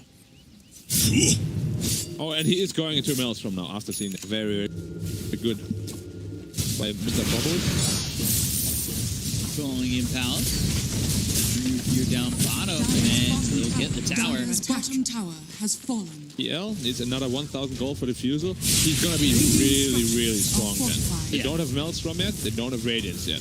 You can already see how hard it is for them to... Now if he's got the Fusel, he'll be able to do a little bit more. Goal in the Starfall. Dire's Especially bottom from low tower level. is under attack.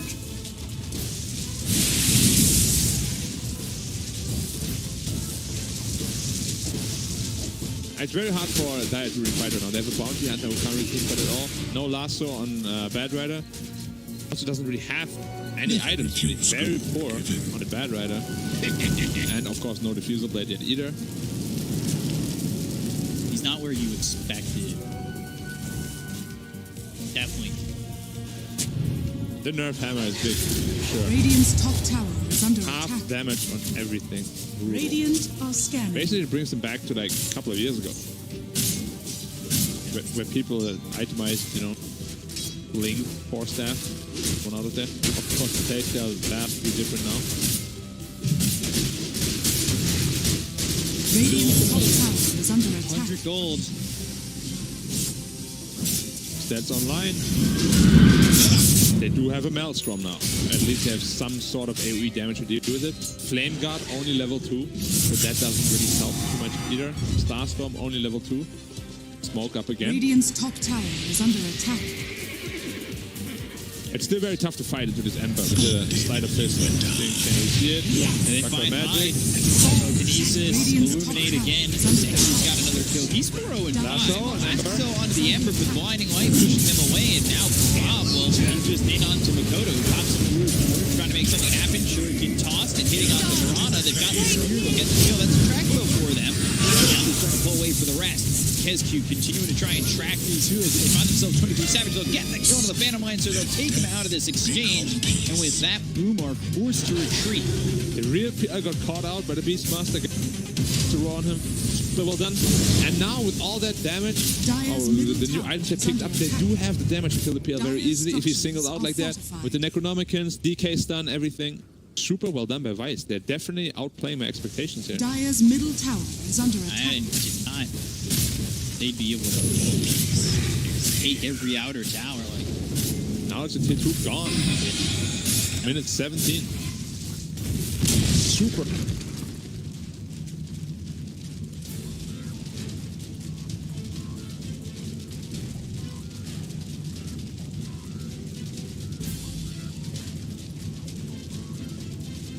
Dire's middle tower has fallen. Or what?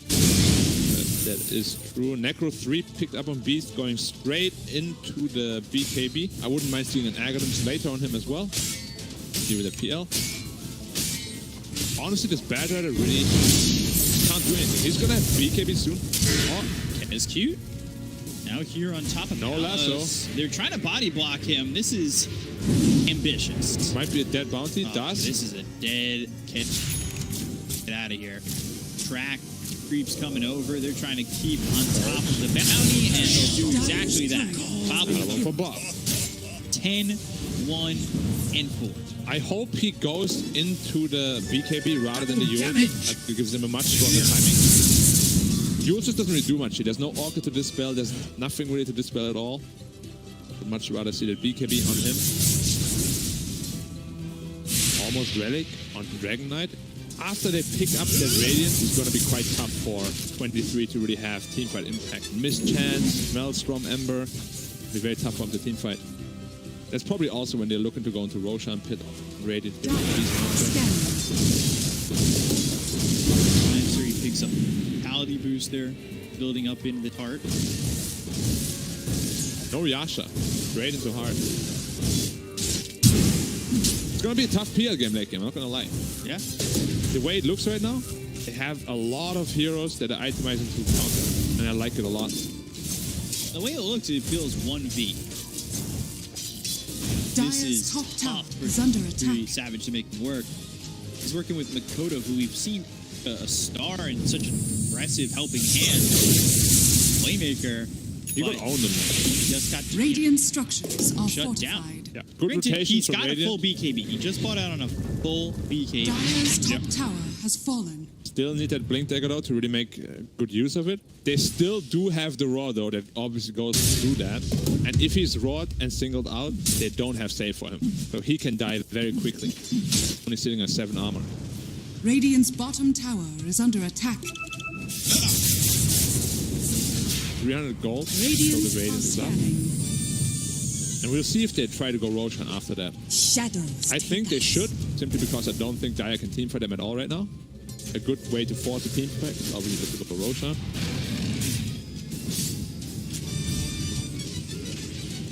Bottom. Ember might get caught out here. Radiant's bottom tower. Mars is playing Garena. Yeah, there's the telekinesis. He's got the track on the bomb. They'll get the kill and double his death count. They also steal Slight.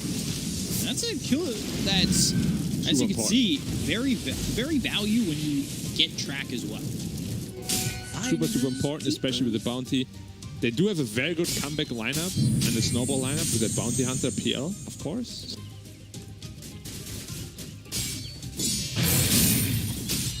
He's having a rough game.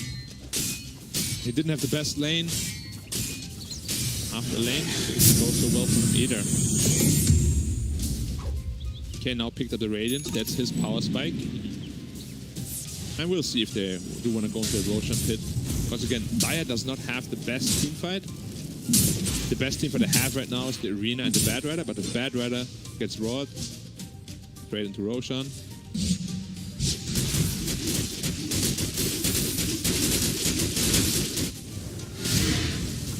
We'll see if they want to fight here on Daya. I think they can. No chance. I see 24 Savage desperately looking for the art.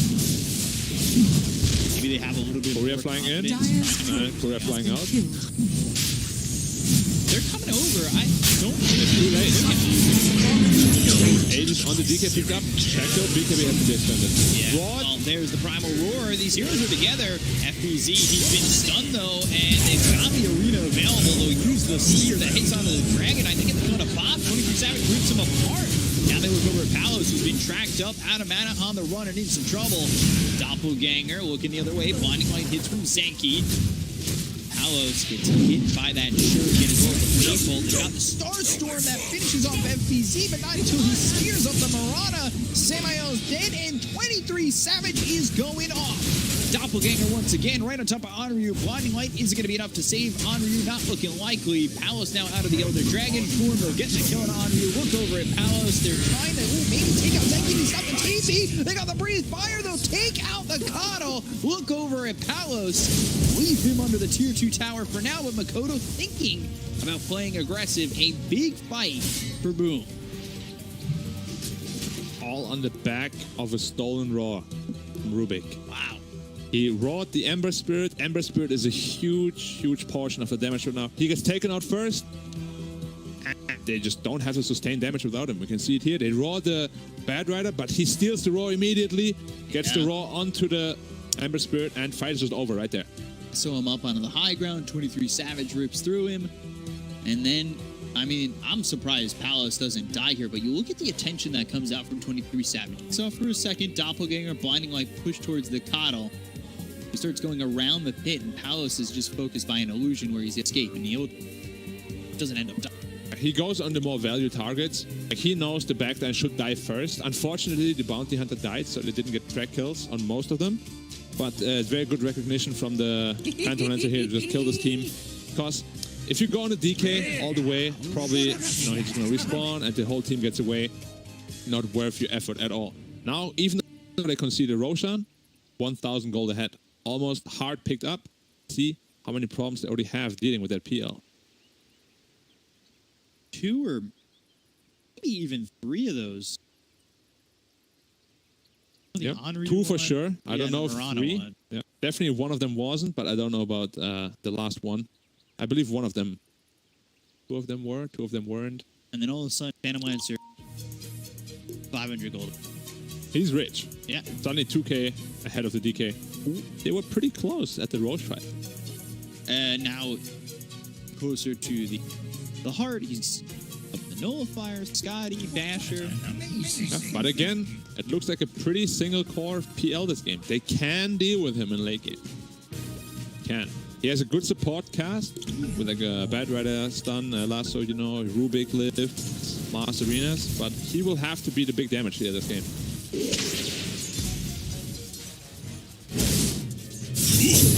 Honestly, the lasso from Makoto.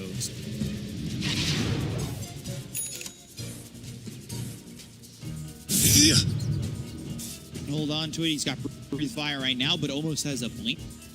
I mean, it was just brutal. Like, he stole it from like almost the outpost, and then he roared him from the outpost pretty much. The cast range of Rubik is insane.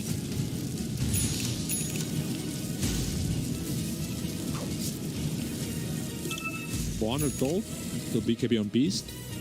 Decent for him. Ember is now going into a link. It's like he's changing his items a lot. Like, he's not sure at all of what he wants. I still think you just go for that BKB because Diffuser Blade rips through Linken's. It does nothing.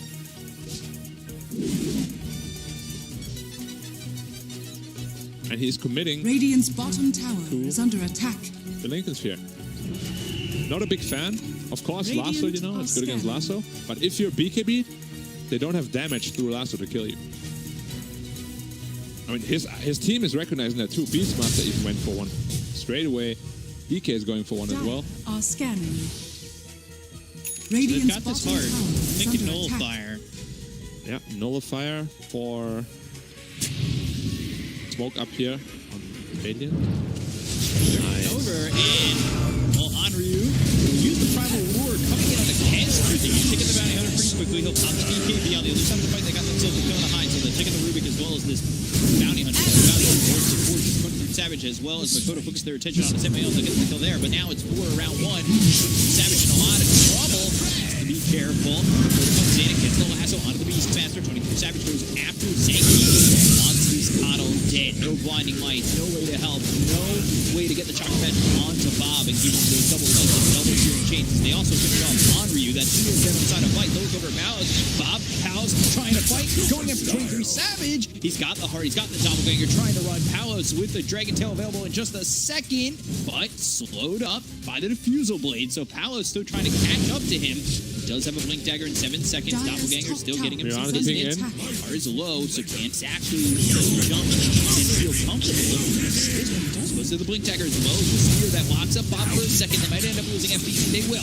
But is it worth it enough to get 22 Savage into the backlines and get the kill on Bob as well as Palos, who right now gets Samael, but they find Palos for a second. He's out of mana. So Samael, he drops that crack kill. They look over Palos and Bob once again. Bob with the flame guard running and the trap on him. Know exactly who it is. Searing Chains coming through. Tide is with them. And well, sight of fist. Babel comes in. Bob on the run. They've rooted up his PL. Can they finally kill this Ember? No longer tracked, but they can still figure out where he is. As he tries to TV, they went right by him. Oh, he almost broke. He had 10 health left. The Firefly almost killed him. Did they not see him? I swear. He was right next to him. All right. I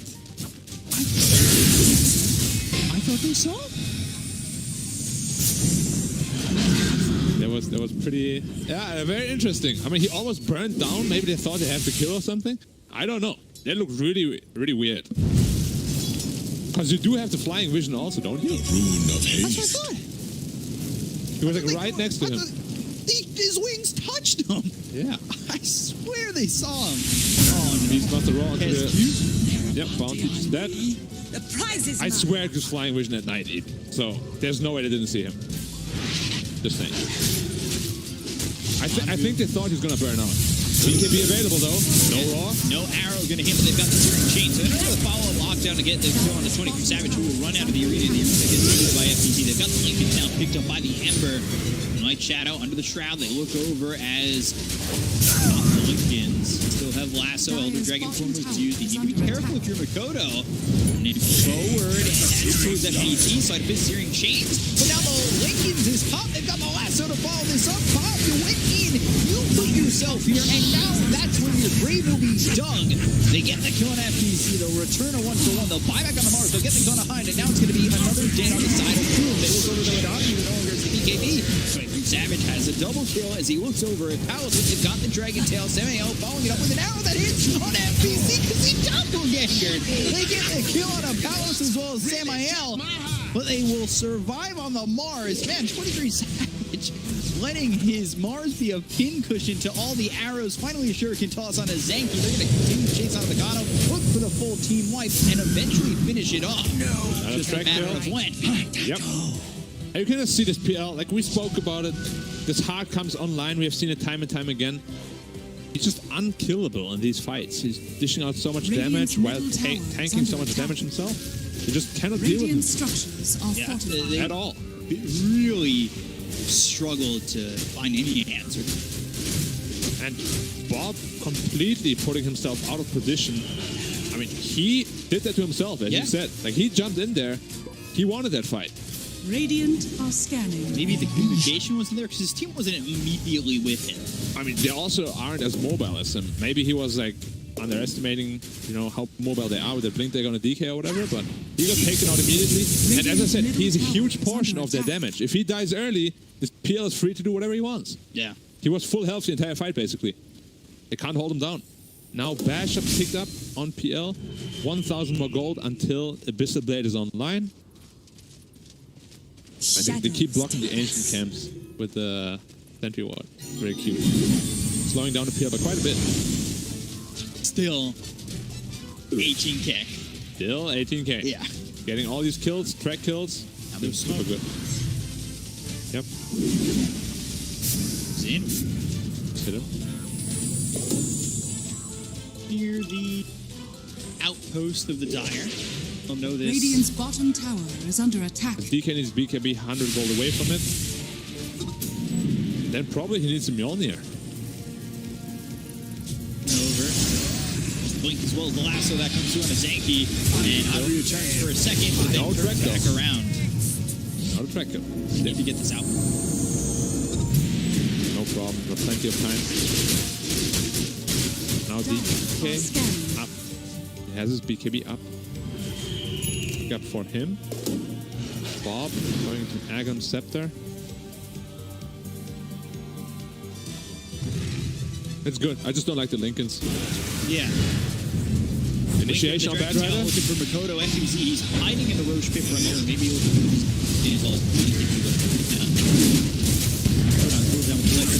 now they can line up two with BKB being caught by Henri. They use the Primal Roar to lock up this Mars here. Outside of this, once again, the Papa is on. Bob, ooh, lures up into the air. He avoids the arrow.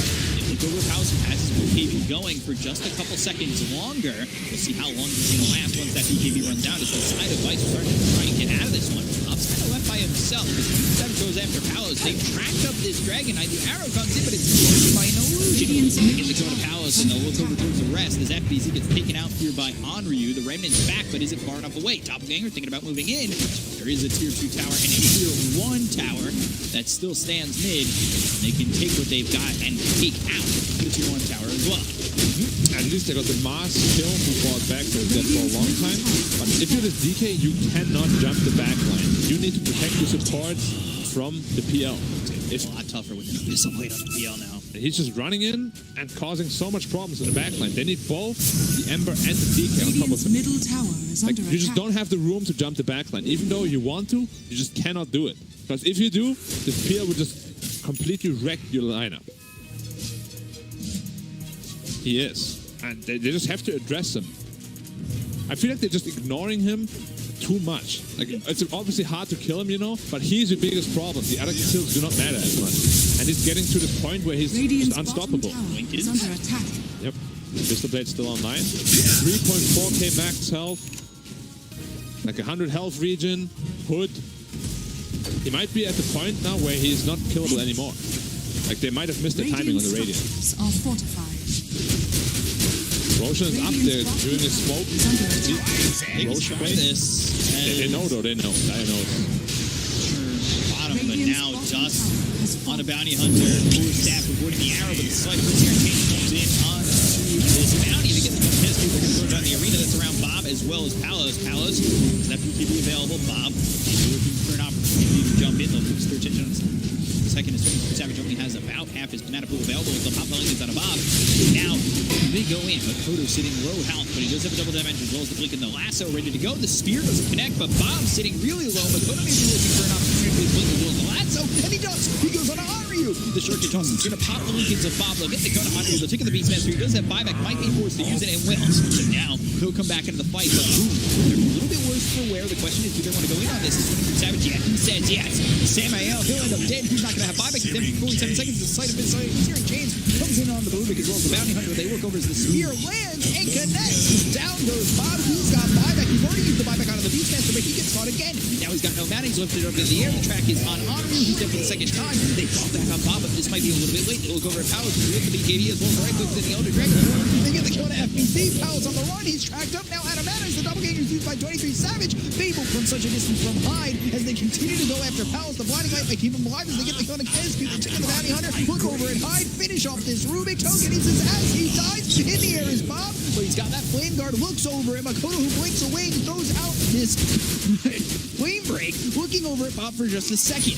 Bob using that wand to try and survive, but it's not looking likely. He's already bought back. He's dead for 100 seconds now, and this could just be Boom going for Roche afterwards. They are down 3 heroes, though, so it might be some time.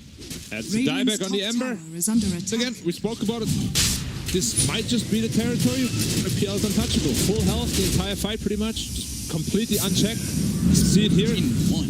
He hasn't died in so long. Yeah, the only death was right after he picked up his play. Look over as Beastmaster gets hit by that lasso. And there's a lot going on in this fight that just overwhelmed the side of Vice. And 23 Savage, this is the difference between him and Drew, in my opinion. Is look at where he's at. Drew would never be that far in that fight. And 23 Savage just goes out and jumps the window and just wants to go in on everybody. I mean, he's definitely, someone you can depend on to close out a game. He's showed it multiple times. He's doing very well for himself. And at this point, there's just no answers for Radiant. There's no answers to him. BKB gets back on Makoto going after Andu, who uses the Primal Roar. Makoto in a bad spot all by himself. He'll die. All by himself. Very interesting position here by Makoto. They do get the Roshan though. Aegis cheese. And if you thought killing PL once was hard, he's going over. Killing him twice, potentially even times with the cheese if he eats it. Good luck. I like this very preemptive, not really preemptive, but the Nullifier pickup for so many reasons. Of course, they have Ghost Scepters, they have Ulysses, but also they will have a Mjolnir soon, and you can purge that active effect of the Mjolnir, which is a huge deal when you fight against a PL, obviously. So just all around a very good pickup. They will get the recall. They'll have all 5 heroes here. Byron is dead for 50. If they fight, the 4v5. So I think Boom, even though you're up 15k, you don't need to force yourself to take bad fights. Yeah. If you have this Aegis for 5 minutes, wait until the bat is up, hoop up, and go. Because they have no buybacks on the Radiant. Beast doesn't, Ember doesn't, DK has one. I'll take that. So how do they deal with this PL? Really, they need, realistically, another 15 minutes, and they need at least 2 or 3 more items that are really effective. Mjolnir, maybe multiple, Axe on Beastmaster possibly. Just, they need to go all in PL, counter basket now. They can deal with the rest just fine. If that basket's full, can they even kill PL? No. They can. Like, minute 50, 60, PL is not as scary as he is now. That's asking for a lot of time. Yeah, but it's gonna be a big ask, They had their timing. I feel like they mis-itemized a little bit and misfocused the heroes in team fights. And now it's just PL's out of control. Yeah. At this point, well and truly out of control. Radiant's middle tower is under attack. Dire's top tower is under attack. Mjolnir, gold. He had all this queued up a long time. Scotty, as well as Bloodthorn for now. It's like his quick buy is always full. Yep. There's always a new item there. Mirana old player in the top lane. Actually catching off the Kodo here. But he's just tipping away. The outpost. TP all the way around the back. Dire's structures are fortified. Oh, taking a lot of damage. Interesting spot. Yellow glyph. Tower is under attack. They know what's up for sure. 100%.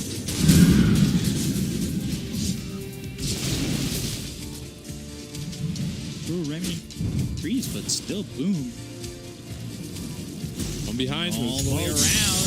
Napalm, there's the BKB as well as the lasso coming up behind Reaver as well as the arena, but they're going to miss the spear. They'll have the damage to get the kill on the Beastmaster. They'll find themselves at least 1, and then a second with Samael. I mean, all these heroes are just food for the PL now. They can't use any defensive tools because of the Nullifier. Mirana died in an Abyssal Blade. She couldn't even fuel herself. There's just too much damage coming out now. Before, PL was just tanky. Now, he's tanky and deals a ton of damage. he was on the cusp at some point during this. Hood Midas, and it felt like maybe they could shut him down there, but he's been given so much space granted by his team that said he's not They did have quite a lot of chances to punish. They just slightly missed the timing, and against the hero with Midas that farms so well, slightly missing the timing. Radiant's top tower is under attack. Lasso wasn't up, so not really in danger there. They're freaking him out. They are. I mean, you gotta keep him on your toes. Dota's a mental game. If you're a little bit spooked out, maybe the next time you won't react properly. Radiant's middle tower is under attack.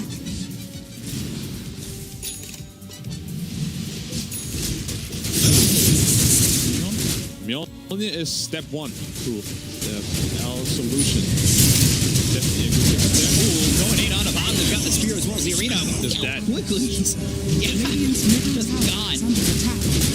TL just basically killed him by himself. Like, that was very, very questionable about. He knows he has multiple ways to pop that Lincoln, and he has an Abyssal Blade. Radiant structures are fortified. He just doesn't survive in that situation. Yeah. You need to be very, very careful. He's got a lot of false confidence, I would say, from earlier in the game. It's not the same situation anymore. They can pop your Lincolns, they can kill you quickly. Yeah. Radiant's middle tower has fallen. Backed up, bad weather chasing him. No lasso though, and no shuriken. Maybe he could have just TP'd out. Of course, Snaps trying to keep up. Meanwhile, well, they're taking the tier 3 and they get the kill to same way out. They'll finally find Zenki and yeah, shuriken. Easy kill there as well. Asus expired, but do you even need it? You never drop it below 4.2k max health. It's crazy rich. What's his health region at? 120, I believe I saw. Radiant's middle tower has fallen. Brutal, absolutely brutal. Yeah. And that's with Hood as well. So you take way less damage from all that spell damage as well. You got the HP region from the Nullifier too. Ooh, Asu coming in. That's on the Zenki. He'll catch himself Mikado. Nullifier and the right clicks are enough. Mikado gets the kill. They 88 no buyback. Yep. Brought back into the game. And really now it's just all about hitting the barracks. Has fallen. Spear with the arena. That's going to latch Bob. Bob hit with the Abyssal afterwards. He's just taking the lock down. Fouls with BKB trying to get a kill here elsewhere. As FBZ, I believe he needs the cheese. They can Samuel once again. They've got the heroes in with a buyback. They look over at the Beastmaster. Powell's trying to do this. What be the world? He gets the kill to Makoto, but gets hit by the spear. Latched onto what used to be a shrine. And well, everybody gone on Vice. And that will be the GG call for Vice. As Boom take game number 1 on the back of 23 Savage. He really kept them in this and just got overwhelmingly strong. Where Vice had no answer. Believe it or not, he lost 500 health in the last fight. Amazing effort. I mean, there's just nothing you can do. Yeah. Like in the mid game, they did have the timing to punish that PL. They did not use it properly. He itemized very well. They just could not stop him. After that hard, he had one more item. Done. Deal's done. And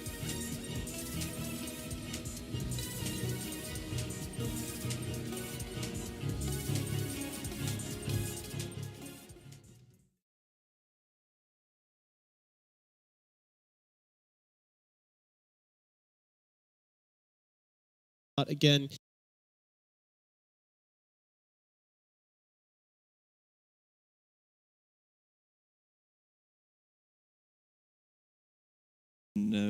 much easier game for Boom, that's for sure. I don't think they're gonna fall for this trap again. I might need to see personally a couple of more Batrider games because he got ganked, a couple of times by Mirana, set up with the chains into Arrow. They pressured him real hard, got the tower, then killed him a couple of more times with the Beastmaster. So Mikado was really not having a game. Managed to recover after that, but still Batrider as a hero right now for me. Just by this one game seems a bit underwhelming. What needs to be said is that they're playing versus a team that's obviously considered the underdogs, and because of that, they find ways to come back into the game. Batrider, if he does find ways to go back into the game, he still does the same thing. He disables you for a couple of seconds, and you can't do anything about it, which is the reasons why Ember died a couple of times. However, there are many other options that are easier to Yeah, execute. yeah, definitely. I think your point is magnified by that team fight at the Roche pit when we actually had the Ember dying twice. The first time to a Raw stolen by the Rubik. The second time was actually by Makoto, who had initially gotten jumped on, survived, then came back in, lassoed him, brought him up the high ground. And I mean, that's kind of just in a nutshell the one mid who'd been destroyed all game, getting the outplay on the other mid who'd had a pretty amazing game. And when that kind of thing happens, it's the game the breaks full down. team. It's the full team and the way they approach fights. One team, even though they don't have rush, they're fighting on their high ground, where the enemy team has no vision, and it's so easy for them to pick off December when he's running into them, while the rest of his team is still in the pit. So there are some, greater things at play here. Not necessarily only the heroes that are being played, but. We have been praising Makoto throughout this whole season, but one thing I noticed when he's shut down, like if he's not having a good first 10, 15 minutes, yeah, he can still recover, but you don't see like even 20% of the player that he really is, because he's the one type of a player that loves to play when he's ahead, keep snowballing, keep the pressure on the map, relieve some pressure from his carry. This time around, it was not a thing, and I've seen it one game with the Storm Spirit, which is probably his best hero, where he gets shut down and you just don't feel it's the same player. It's difficult, right? Especially when you're the playmaker, when you're the tempo controller.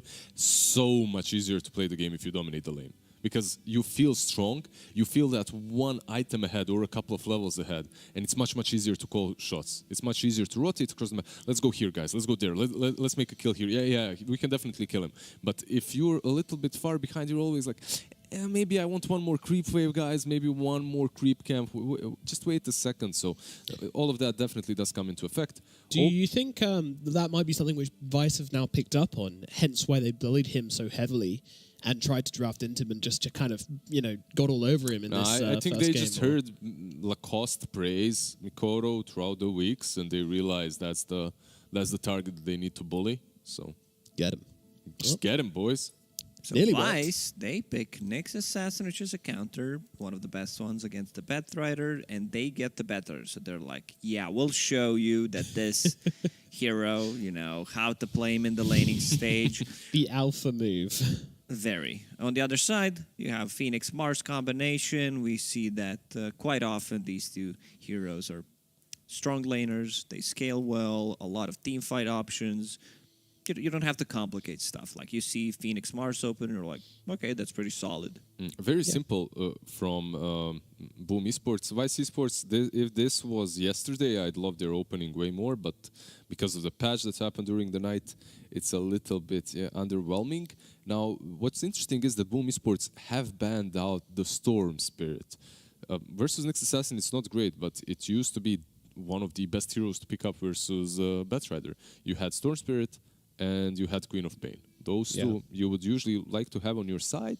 And it also means that they might think that this Batrider is the offlane. Yeah, it seems that way to me. Stormban, Mars, and Phoenix don't provide with any kind of like real lockdown. He can get out of the arena. You can dodge a spear possibly, especially if you want to pick like one more hero that does not have silence or a lockdown. So yeah, I can understand why they decided to ban Storm. My only problem is the moment I saw the Batrider nerfs, I thought, okay, this is a mid hero only now.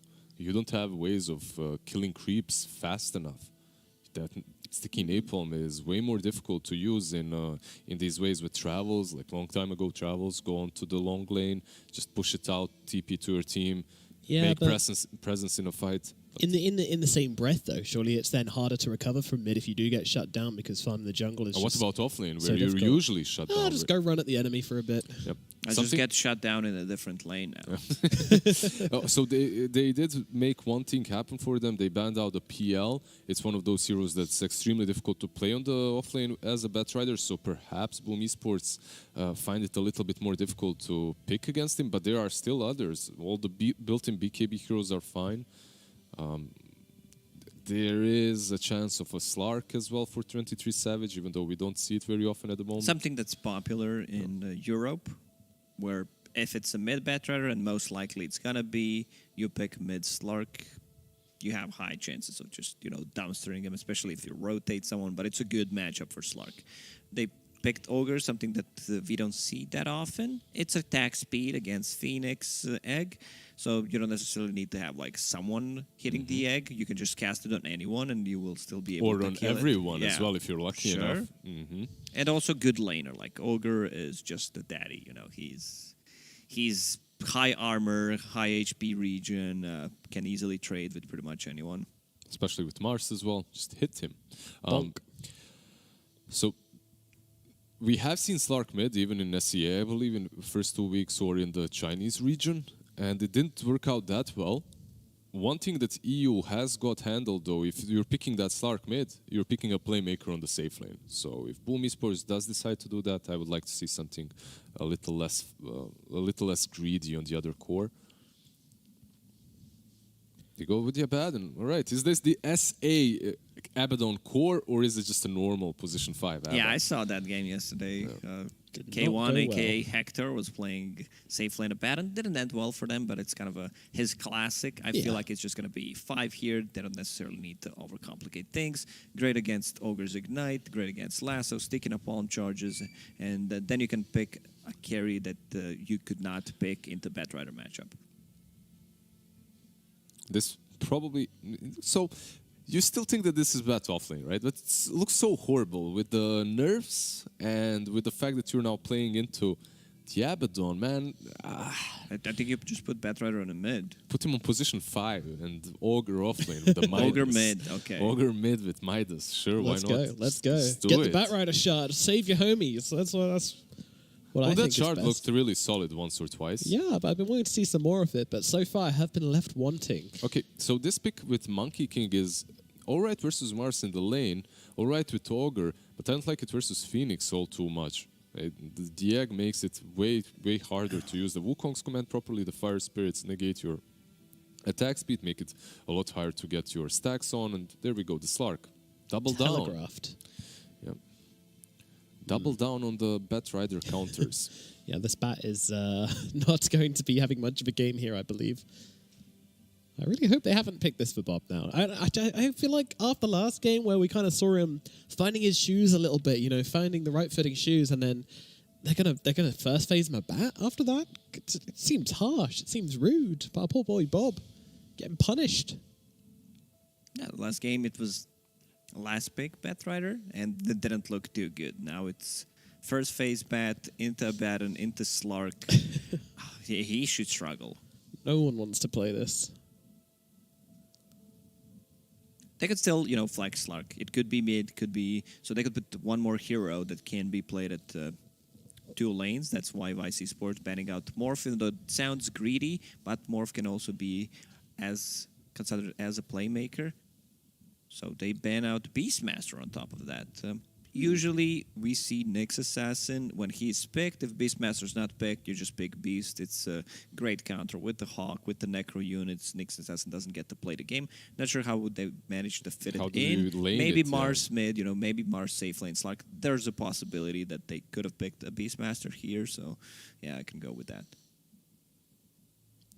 They were certainly scared of it, that's for sure, as they do get rid of it. Meanwhile, the Death Prophet and the Leshrac gotten rid of by Boom Esports. If you're Boom, what you really need right now is some sort of initiation, an easy playmaker, tempo controller in the mid game. You can also go, let's see what they go for. Wind Ranger, okay. Ooh.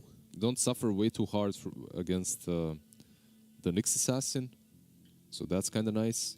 It also gives you a hero that's able to play in the mid game with these other 3, with the Abaddon, with the Mars and the Phoenix, create some space for the Slark to come online.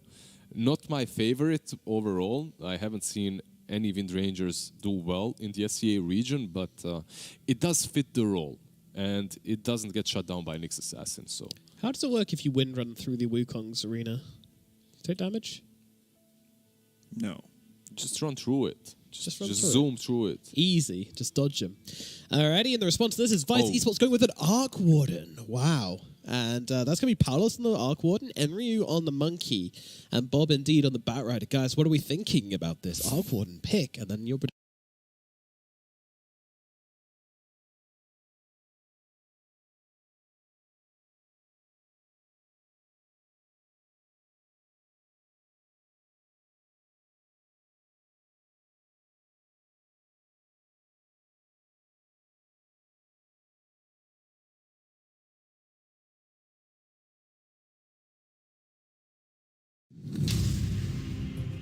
Radiant team ban. Dire team ban.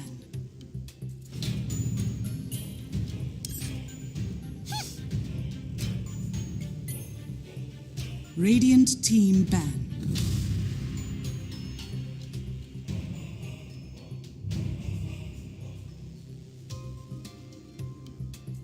Dire team ban.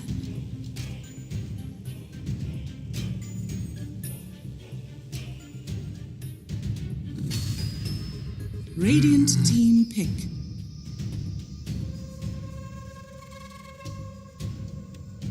Dire team pick.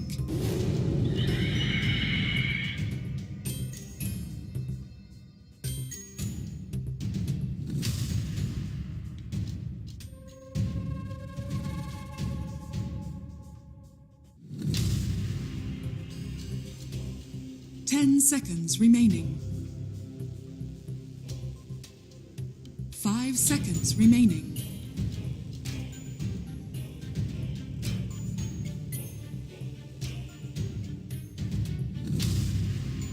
Radiant team pick. League's assassin.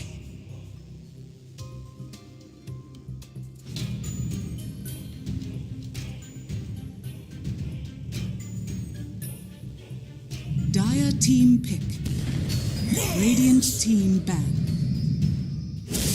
Bad Rider!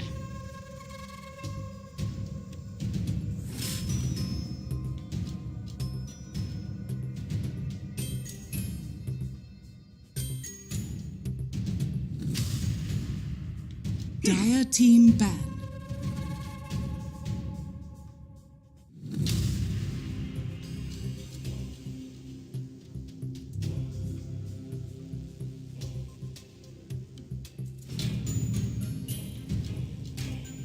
Radiant team ban. Dire team ban.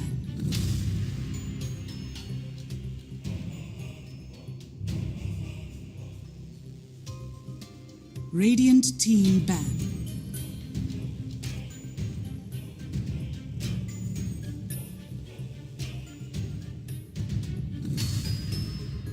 Dire team ban.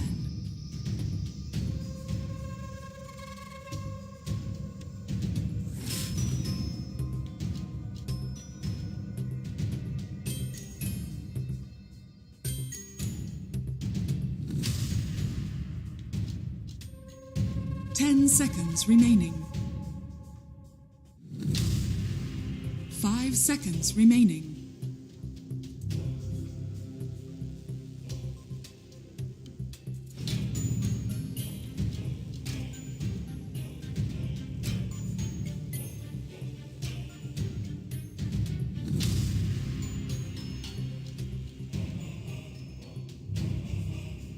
Dire team pick. Radiant team pick. Ultra Magi!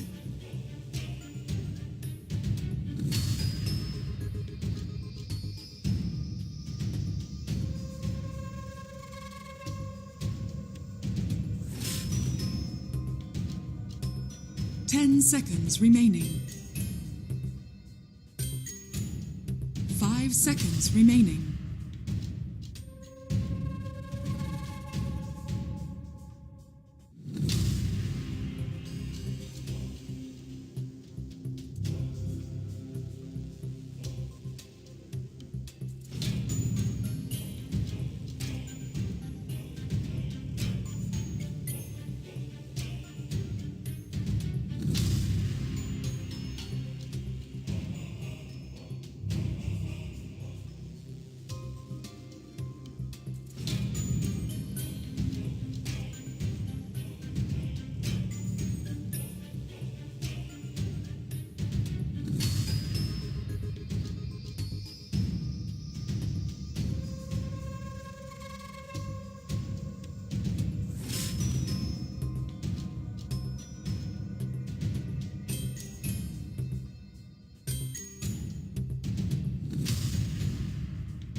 Dire team pick.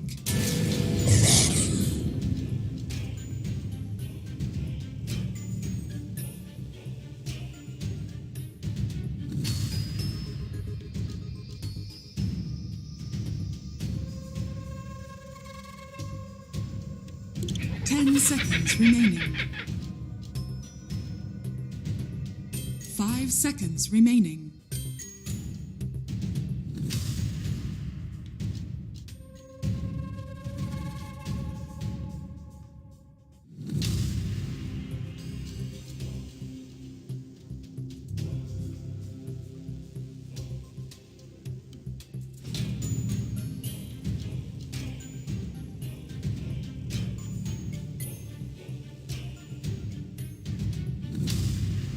Radiant team pick. Monkey King.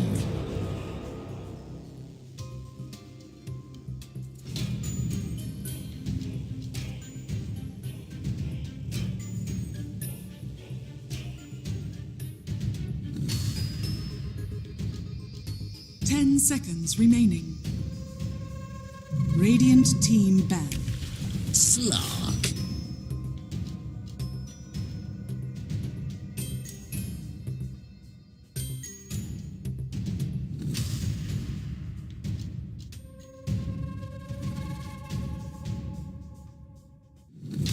10 seconds remaining. Dire team ban.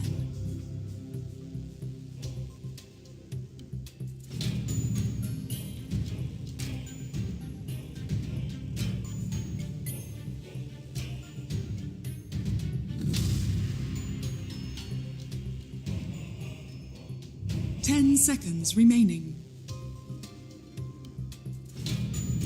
5 seconds remaining.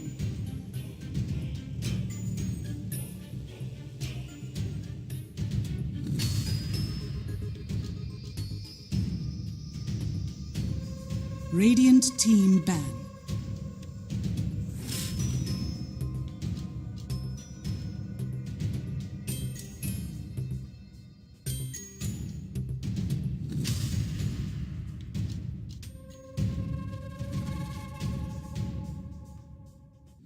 Seconds remaining. 5 seconds remaining. Dire team ban.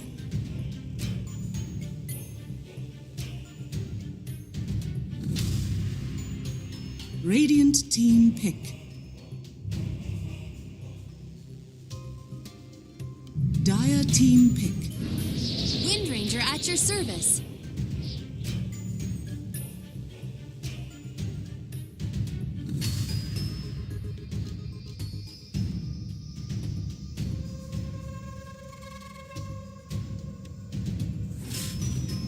Seconds remaining. 5 seconds remaining.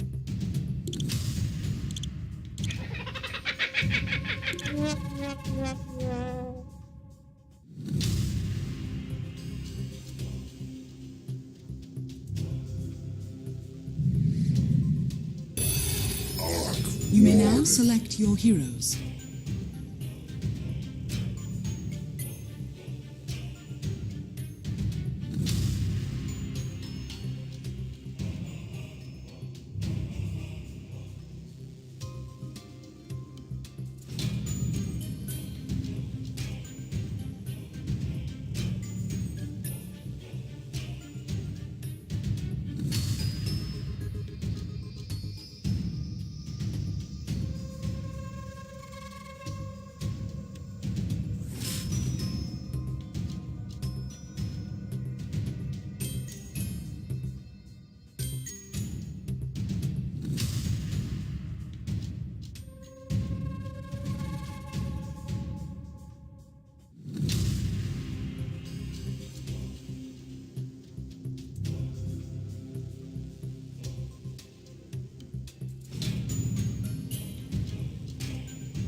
You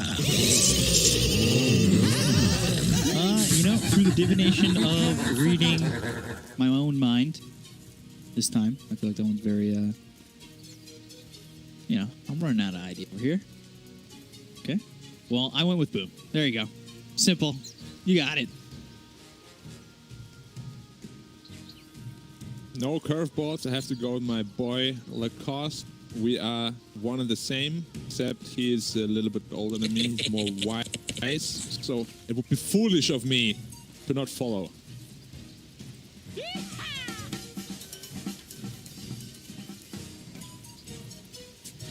Thank you, Nomad. Coming into game number 2, Boom against Vice. Big do or die time. Ooh, 23 Slar Savage. by himself, surrounded by 5, and in a lot of trouble to die. First blood going the way of Vice. He did not see the Monkey King courier walking up to him. That was not the play that you're looking for. Oh, and then Mikoto's pausing. He's like, yep, all chatting. Nice. I hate that. When I die like that, and my teammates pause. I don't know because they actually have a problem or because they're like, oh my god, this guy, what is he doing? You don't want to live with your mistake too long. Yeah, exactly. Like, just let it go, bro. It's been a good minute now. Time to move on. He's disconnected? Oh no, that's the worst. So now you're... now he's dwelling. Dwelling. Yeah, thank you for the word. That is... Gonna go in deeper and deeper into your heart. And the longer it lingers there, you know, the less essence shift stacks you're gonna get.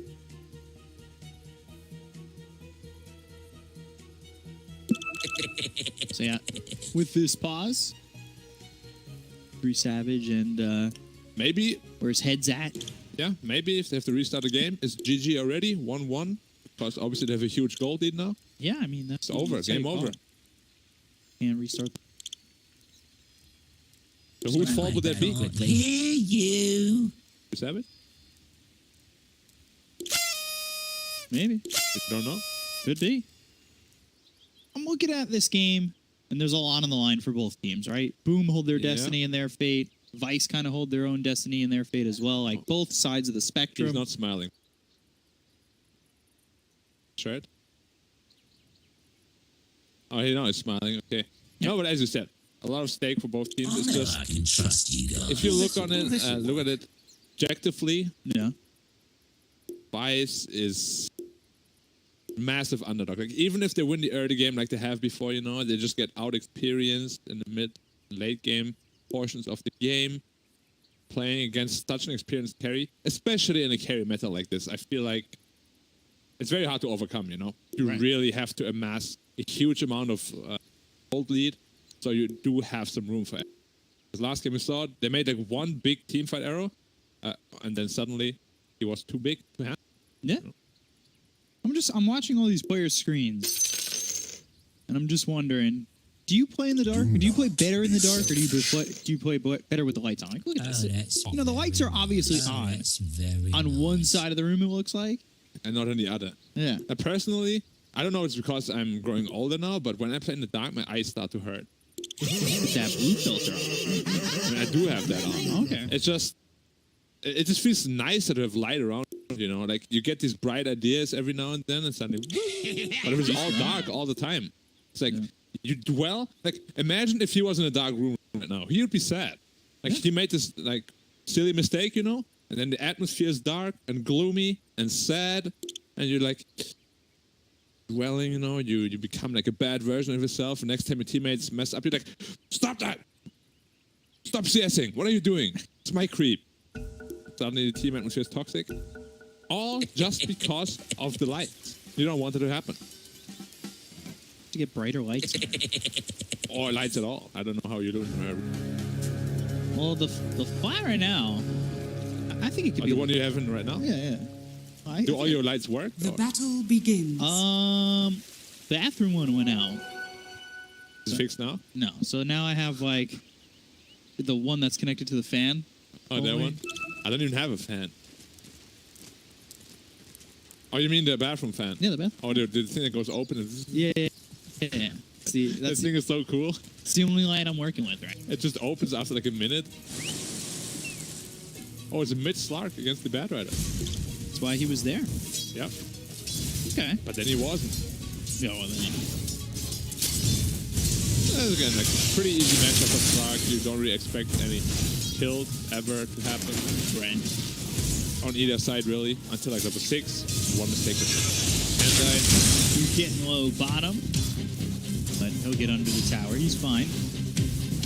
carry Wind Ranger, which is a pretty hard counter to. And I kind of like this support Abaddon. Especially against a line like that. Bigger against Ogre, the Ignite is beyond obnoxious. You get like a multicast Ignite on you, it's just on you for like seconds. And just overall, they don't really have too many stuns compared to all of them. And you have a Slark on top of that. It's going to be a very hard game to initiate for Vice here. Probably going to be Slark and the Baron in the front lines. Initiate on them. Very tricky. Abaddon going to help against this Bat Rider. Makoto, bottom. A good time. Zenki on this Ogre. But, Henri... So this is... Not the biggest fan. Aquarden also not that strong against Slark, in my opinion. Because you can actually Essence Shift. You can steal Essence Shift stacks from the clone. In case people didn't know.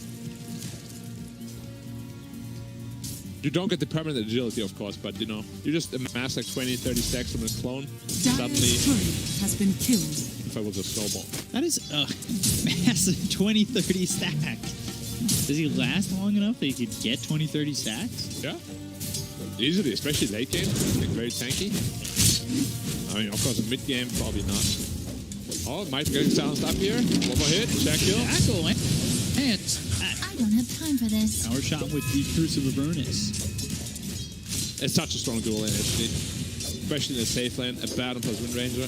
He also picked up a Ring of Basilisk, very mana-intensive lane. Yeah. So the Bassi makes a lot of sense. Big fan of that. Slark, completely free farming. Wouldn't mind having, like... Care for a casual Orb of Venom on the Abaddon if he's going to run to them like that concept? I like. Big fan of. Oof. What's the other one called? British. Had a great discussion with the cost about that. Apparently he doesn't like the word oof. Don't know why. Sounds fantastic to me. I like the oof. Oh, double ignite. As well as Hive getting pressured here by Zenki. So good at it. Thanks. The Ukraine to the face of this Ogre. Has been killed. Salve on the Wind Robotic Shield. Struggling a bit. I mean, all three lanes are not doing super well in terms of Raiden is definitely guard. I do expect them to. Quite a bit stronger. Slark will have a really probably opting for that early diffusal timing. The Aquarden, Bad Rider. For Slark, like, what's his game plan here? How much is he moving? He might even just get the kill here on a Bob if he's not in the right spot. Pounce leashes, Icarus dive over. They still got him. Yeah. Good rotation from the Phoenix here. And a little bit overconfident from the Bad Rider. Yeah. Slark middle does deal a lot of damage if you allow him to hit you a couple of times. Get a little too comfortable, think you can handle the hits, and all of a sudden, well, not only that, but the Phoenix comes over and you end up dead. That gives a big advantage here to the Slark. Certainly. Doesn't get the edgy steal, which you really like to have, but kills a kill nonetheless. Danky spear connects. And this might just be a dead ogre, and it will be FPZ. No fairy fire available. Thick. So easy to cook crumble. Getting a quick one there. Oh, 20. Wow, 2 health. The difference. That close. That circlet in his inventory to save his life. It really is just a game of inches. Oftentimes it really Radiant's is. middle Bad Rider tower stealing is one of the under bounty attack. runes away from Radiant. Q3 on Dire. Dire's Good structures stuff. are fortified. Check kill. Ledge. Power shot available in 1. go for very unlikely will hit. And on Slark is level 6, pretty much unpreservable. But Monkey's rotating top, or rather Bedra is rotating top, sorry. Is it Mars? But he's just gonna be dying again? Yeah, I mean, under the tower, what are you doing, FPZ? He doesn't get the kill either. If you won't even go down, Paolo's taking quite a bit of damage as well. I mean, Bob just dead back-to-back times. Back-to-back times, yes. Like, the rotation was very weird anyway. It's like level 5? It's like, just get to level 6 and then do it. You're giving the open lane to the Knicks, but like, what does this really do to Slark? Slark itemize into bottle. Usually a carry mid wouldn't really want to itemize into a bottle. Radiant structures are fortified. It takes away from your threats money. Or even like an additional rave band. But he chose to do it. Palos now in trouble. Icarus dive. God's Rebuke into the dome. But they've got the spear and they should have the damage. They're actually splitting up, making sure that the stun can't hit both of them. They get the kill on the one. And they kill the Phoenix's courier Samael, but he won't get that. They get the kill on the Palos, and now they'll look for more. Zanky right clicking away to the FBZ. Hyde is an onlooker. But bottom Makoto. Ooh. Killed by the monkey. I did not expect it to happen. Windrun was... I mean, I did not see what happened there. That should not happen. Like, monkey has no way to really kill a Wind Ranger, like, ever. Because they have the Windrun ability, of course. So maybe playing a little bit too aggressively here. Bit surprised. Still, all three sides are still going very lasso. They're really looking to just punish this Phoenix, but this 4 heroes. That was very close. And a lasso. That fire blast was barely in range. If there's not range, it's just out of there. The way it stands, good rotation by Bad Rider, almost 2 levels behind the Slark though at this point. Because of all the working on the defusal. Threats into a diffu, very common item build, especially as a mid. Because if you're a mid, you know, you have all these high levels, you can't really just sit back and keep farming. You want to be active. Illusion! Definitely be active with a Sark, Pounce, Leash, and Shackle. Mars, top lane, clone, keep you out. All the way back to base. Going naked Midas or not. 200 gold to finish that. Interesting. 5 Bob though. Trying to fight this up against the Slark.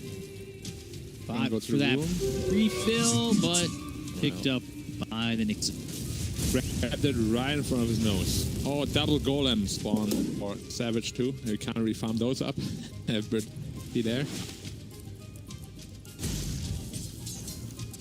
That's the anti-dream. Yeah. It's the worst kind. I hate golems.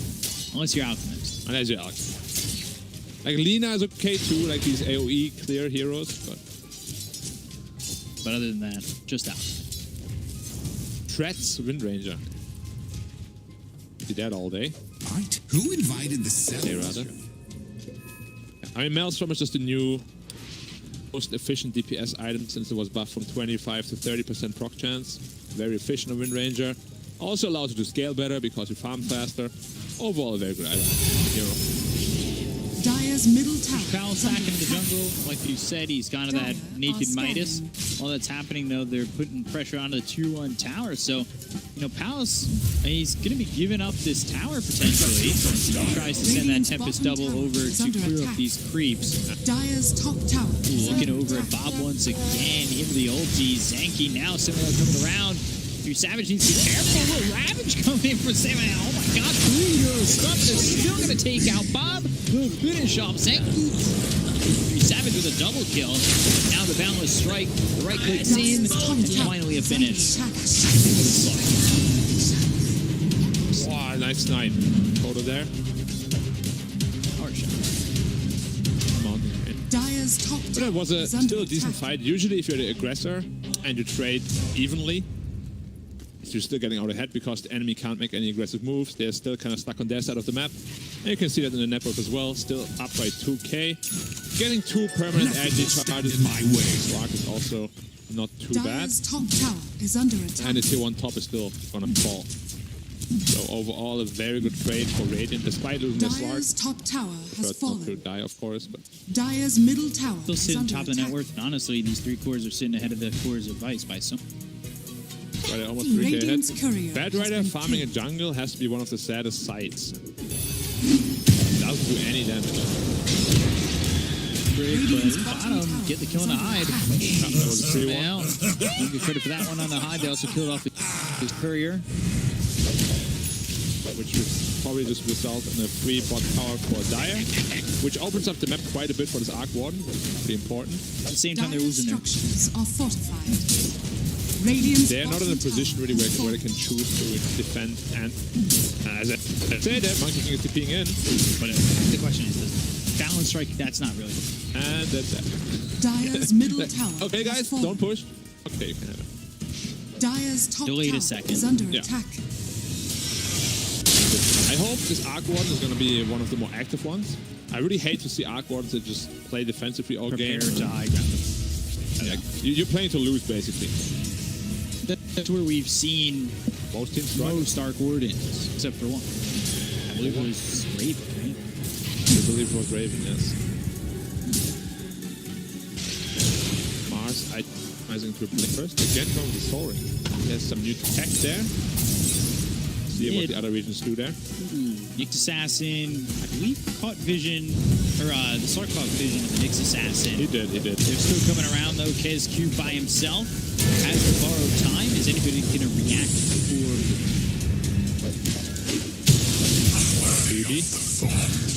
Bullied to death. But that doesn't really matter. A lot of resources expended Dire's for middle tower pretty much nothing. is under attack. Plus 5 kill. Doesn't amount to much. And of course, remember, Nyx ult does not break anymore. Yeah. Can come in very handy against this Mars as well as Battle. Fusel.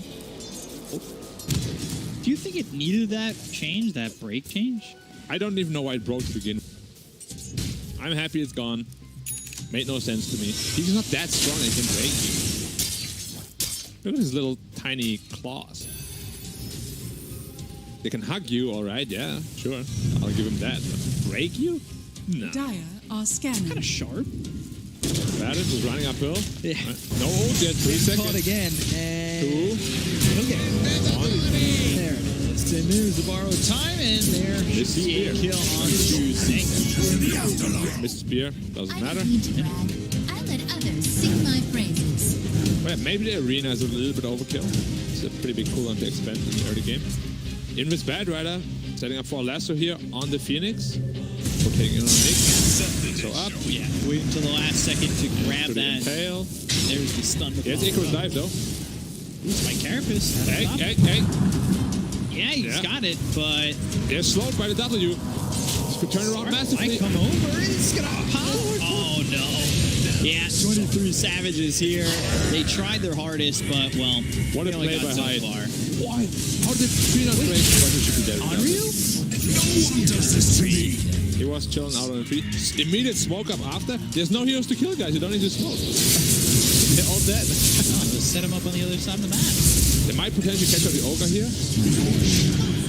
Makoto killed by Makoto solo. He does end up dying. Let's get traded, but now Ogre Savages also. in onto the Ogre.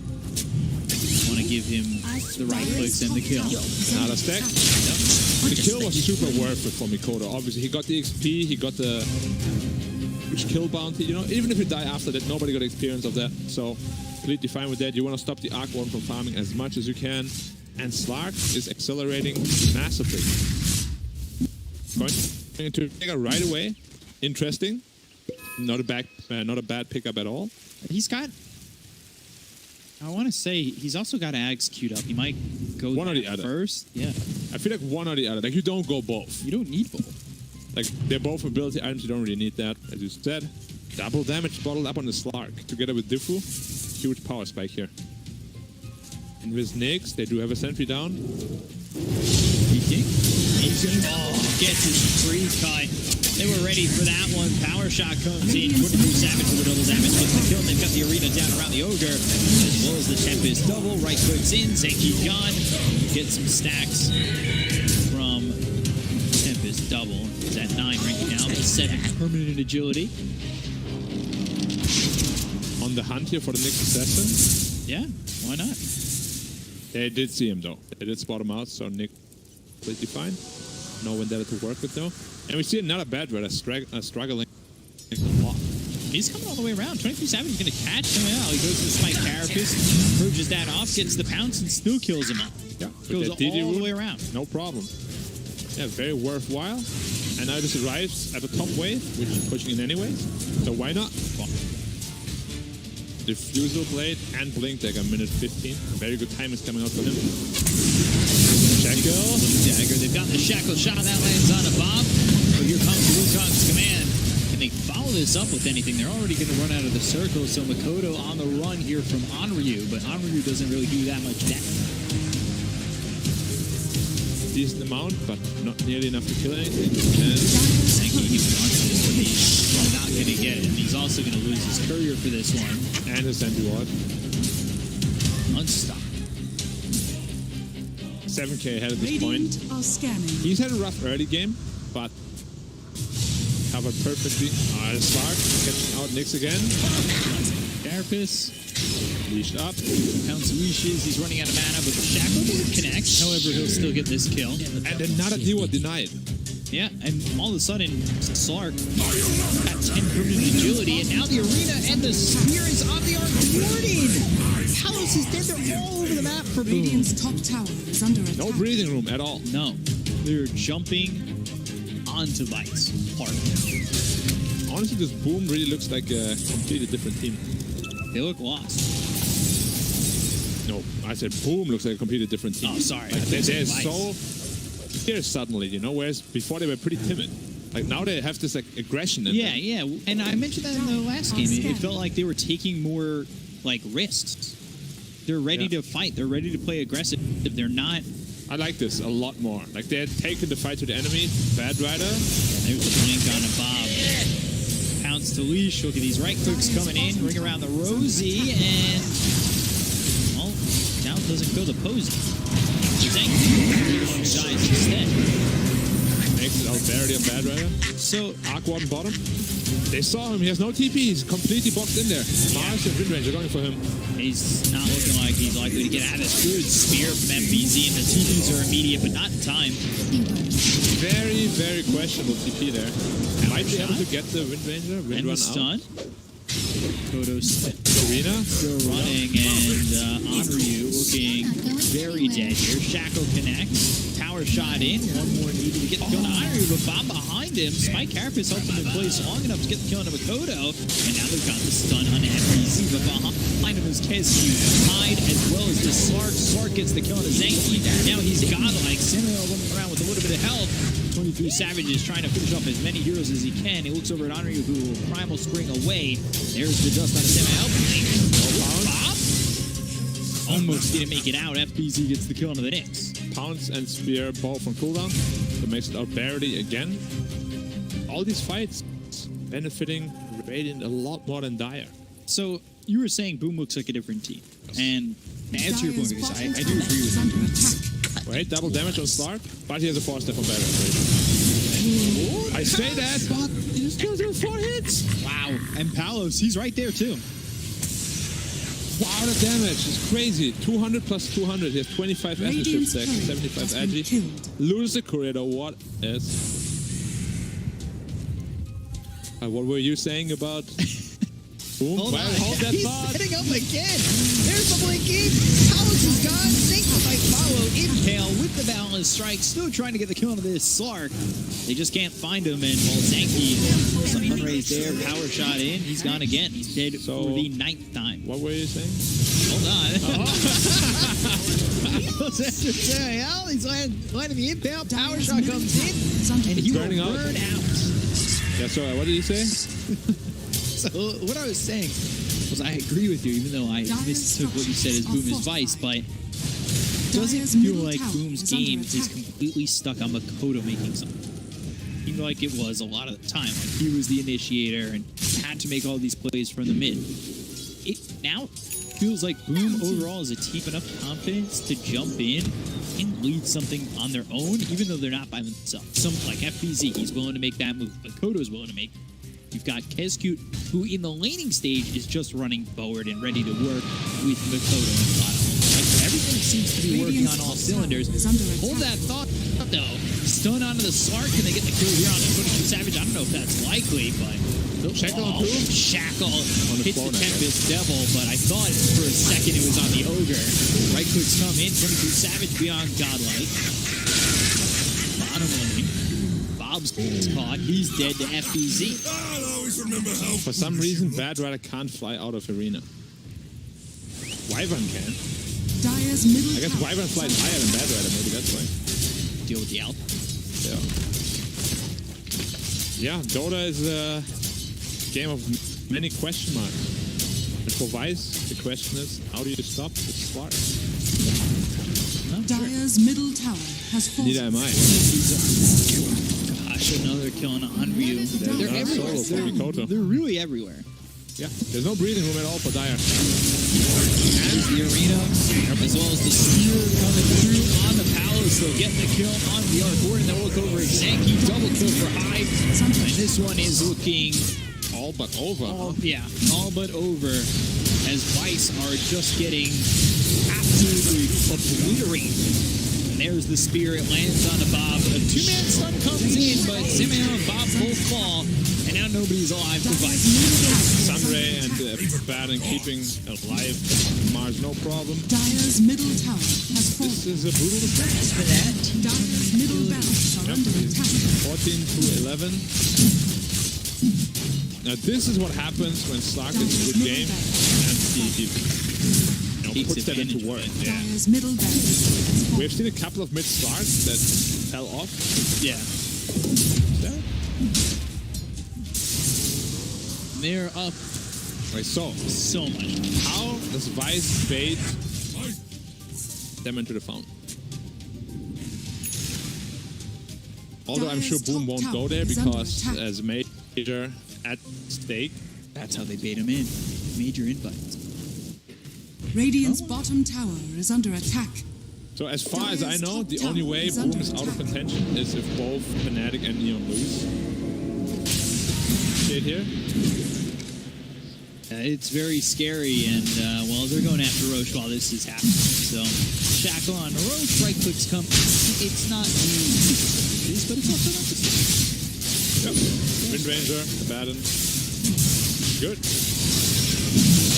So, after Boom wins this, they have to hope that go right for them. Neon and Fnatic need to win. There's a lot of pieces there for them. Then they're in contention for third place, but they can't get higher than third.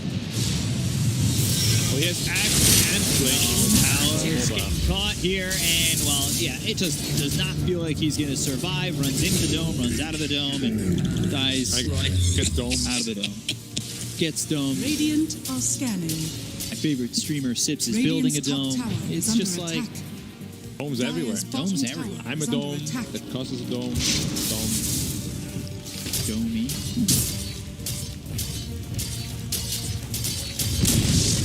Dire's 23 Savage getting the tower over bottom. Coach Scotty next as they get another kill on the Samael as well as Zenki. He's pushing bottom. The team's over mid. Bob is cooking burgers bottom.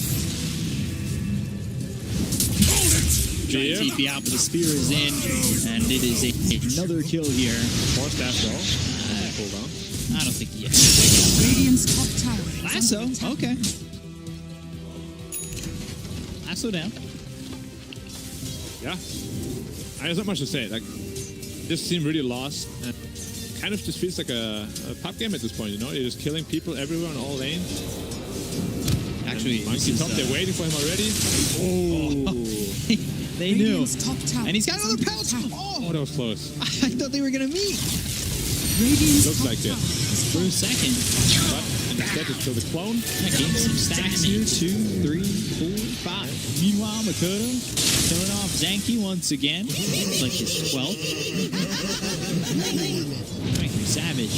Oh, he sees him. Onto the cliff, down from the cliff. 23 T. Did you see that next level play? He jumped up the cliff. Oh, did you see that next level play? Hyde coming in with the Icarus dive. Coda tipping in. No focus fire available though. Supernova trying to stay in the circle. This is not looking good for Onryu. Eventually, the Monkey King is dethroned. He blinked onto the high ground to see the Monkey King on the trees. That was a super next level play. And then, because of that, they spotted him. Phoenix TP'd in, cut him off the tree. Man. Looks like a revitalized Boom. That is some 10,000 IQ right there. Yes. Almost as high as his MMR. Not quite. Maybe not. Arena On. Cut these trees to maybe find Bob. Oh. They're so close. Oh. God's rebuke. And they got the Yules. And at the same time, yeah, they kill off Samael. 43-9. And this is 44-9. Somebody stop it. Yeah. 24,000 net worth lead. And the thing is, like, Vice isn't really gaining much at the moment. They're just trying to cut creep waves, which is really the only thing they can do. But they have so much mobility on Radiant. Hey, where'd I go? They have like 3 Blink Daggers, there's a Phoenix. It's a real Arc Warden there. The real Arc Warden's there in the middle. Okay. Well. Makoto trying to get it here. Trying to do something with it. It looked real to me. Dire's bottom tower is under attack. He gives up gold, but I think he was literally there just to light his creep, just so he can get closer. But you're giving up. And again, more gold. And stacks. Yeah. Gleipnir. Oh no, Gleipnir. Not going to be, I don't know. Of course, mythology is not my thing, but they're going to pounce and leash up the Nyx Assassin. They found the last one, but it doesn't look like it's going to do much. The one that gets caught to the arc. They get found a balance for them. Thank you. Look over at Samael to take out a third goal. Buyback on the Nyx Assassin. They're inside the Wound Punk's command, but that command is not even there. He can't control these guys. He cannot command them to do what he says. Unfortunately, he does what they say, and that's die and stay dead. Dire's bottom tower has fallen. Yeah, we have seen in the first game, Vice did really well in the early game, you know? This time it fell apart really quickly. Yeah, but I think it's mostly the draft. Game 1, they had a really solid draft. Game 2, they fell a little bit apart in the drafting phase, and then of course, boom, they're just more experienced. So one-sided games like these can happen very easily with those 2 factors or conditions. Jump. TPs up here, but a kill nonetheless on Zenki. Zenki can't catch a break. Zenki can't stay alive for more than 30 seconds at the moment as they try to go to tier 4. The agents will expire. The stun hits on a 23 Savage. I'll turn that off really quickly as they go in onto this Nyx Assassin, and the Jackal connects as the Nyx Assassin dies. So you've been shackled to a dead bug. Onryu, he falls. Buyback comes out from Onryu. They've got the triple kill. They get that kill on FBZ.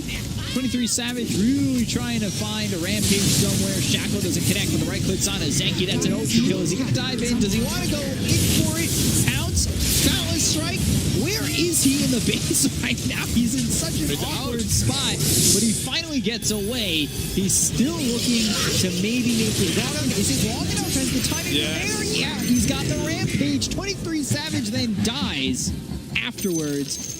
And 4, like I said, major tickets tied in the well, and all of a sudden, 4 heroes is it. They lost 4 heroes for a rampage. I would say well worth it.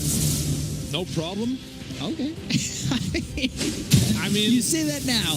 If in 20 minutes we come back to this moment, they're going to be kicking themselves. Yeah. I don't think this will happen simply because they have too many ways to get on top of the Arc Warden. You know, they just wanted to feel themselves really quick, and they did.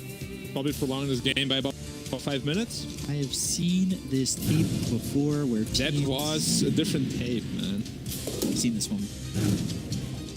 Tape was different. I'm worried. Don't be. I'm always worried when teams make the move like that. I mean, obviously we know they could have ended the game if they wanted to. 54-13. That is 67 kills in 30. That's over 2 kills a minute. And that's pretty much just from Boom. I mean, the math, it's almost there. 6. And they're smoking without the Slark, though. Do they need the Slark? He already got it. It's fine. Massive multicast onto the Mars. And Olga make it out of here. Spear into the trees. He's very tanky. Barely. Not enough health. Well, as you can see, the Ogre Magi, I'm taking your role right now, the Ogre Magi just out of position, doesn't really have the damage, he's so underfarmed, and Man, you know, Ogre, close just been a bad game for Zanky. Usually we see Ogres. Oh, another spear onto the clone. Can the clone kill all 3 heroes? No. Close. It just goes back to that lack of farm and the fact that they're 28,000 net worth behind. And, you know, maybe in a closer game, that matchup could go the way of the Arc Wardens, but here...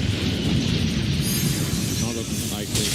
Arc Warden clone defending the base. Trying. Left here. Fish bait. I like that. You just throw a fish at someone. And then if you leap at your own fish, you gain attack. Yeah. I don't think I've ever seen this, like, used before in a pro game. It's pretty good. It's 75 attack speed. Quite a bit. Arena committed. Throw the fish, And there's the fish. That seems so insulting. I feel like in some areas of the world, throwing a fish at someone is the worst thing you could do. Probably. I mean, it doesn't strike me as very respectful. But no. Was it under the How much is slow? It slows by 30% for 6 seconds. It's actually pretty decent slow. For a pretty decent duration as well. I think I'm going to throw a fish at you one day. Slow you down by 30%. Yeah, and then you have to pounce me though. That's for 75% attack speed. Top lane. Dire's top tower. 2-2 tower. Yeah. Still standing. Let's see if Boom decides to just close out the game, you know, end the suffering. The Tempest double. In, out. Oh, he missed the fish. He tried. Tried to bait him with the fish. Look at the Tempest though. 4 golds going the way of Makoto. Why is it called fish bait, by the way? He literally throw the fish in his face. That's how aggressive. Throwing them out. Oh, they're all chasing the monkey. Okay. Creep wave still trying to give Palace an opportunity to farm it all back. Radiant's middle tower Staff, is under Gletnir, attack. Boots of Travel with a Midas. I mean, it's commendable, you know, they know this is the last chance they have. Yeah. If they lose this, they're most likely. No, they're definitely out of the one, I believe. But it will be either Execration or 4 sticks breaking the tie in the lower portion of the Dire's table. top tower is under attack. So of course they're gonna try Radiant's it. bottom tower is under attack. Tapping out, no giving up. See if the game looks over. Maybe if they dive again, once or twice, you know. Dire's top tower. Here, all right. That's a start. You're getting there. I mean, you get the stun there. Yeah. Radiant's bottom tower is under attack. Dragonlance picked up. Deso next for this Mars. Forward. Tempest double. All the stacks he's getting. Yeah. That is 15 stack. He has 20 permanent agility. That's wild. Lasso! Alright.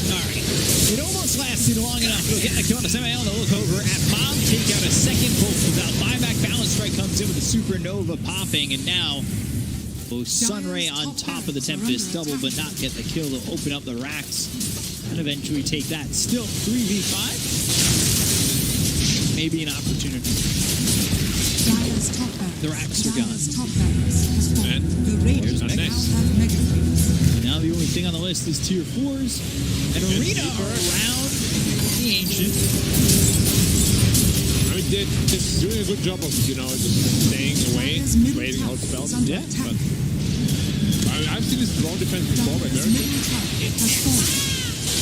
Maybe. Anything is possible, in the words of Kevin Garnett. Are you Kevin Garnett? No. Championship, and then he said it. Possible. Wrong spawn line user. Today I learned. Roche available. Aegis Cheese, only the second Roche of the game. Playing it all very seriously. They had a little fun, you know, but now it's time to be serious. There's still a lot. Swift blink. Yeah, it's kind of disgusting, right? With old pops, he has like 800 something movement. He's at 550 already. And he uses Swift blink. I want to see it. Come on. 550. Oh, it's a blink. Oh, points for Bob. And we'll go on to this Batrider and get the kill. Quick move, and now the spear flashing onto the Ancient.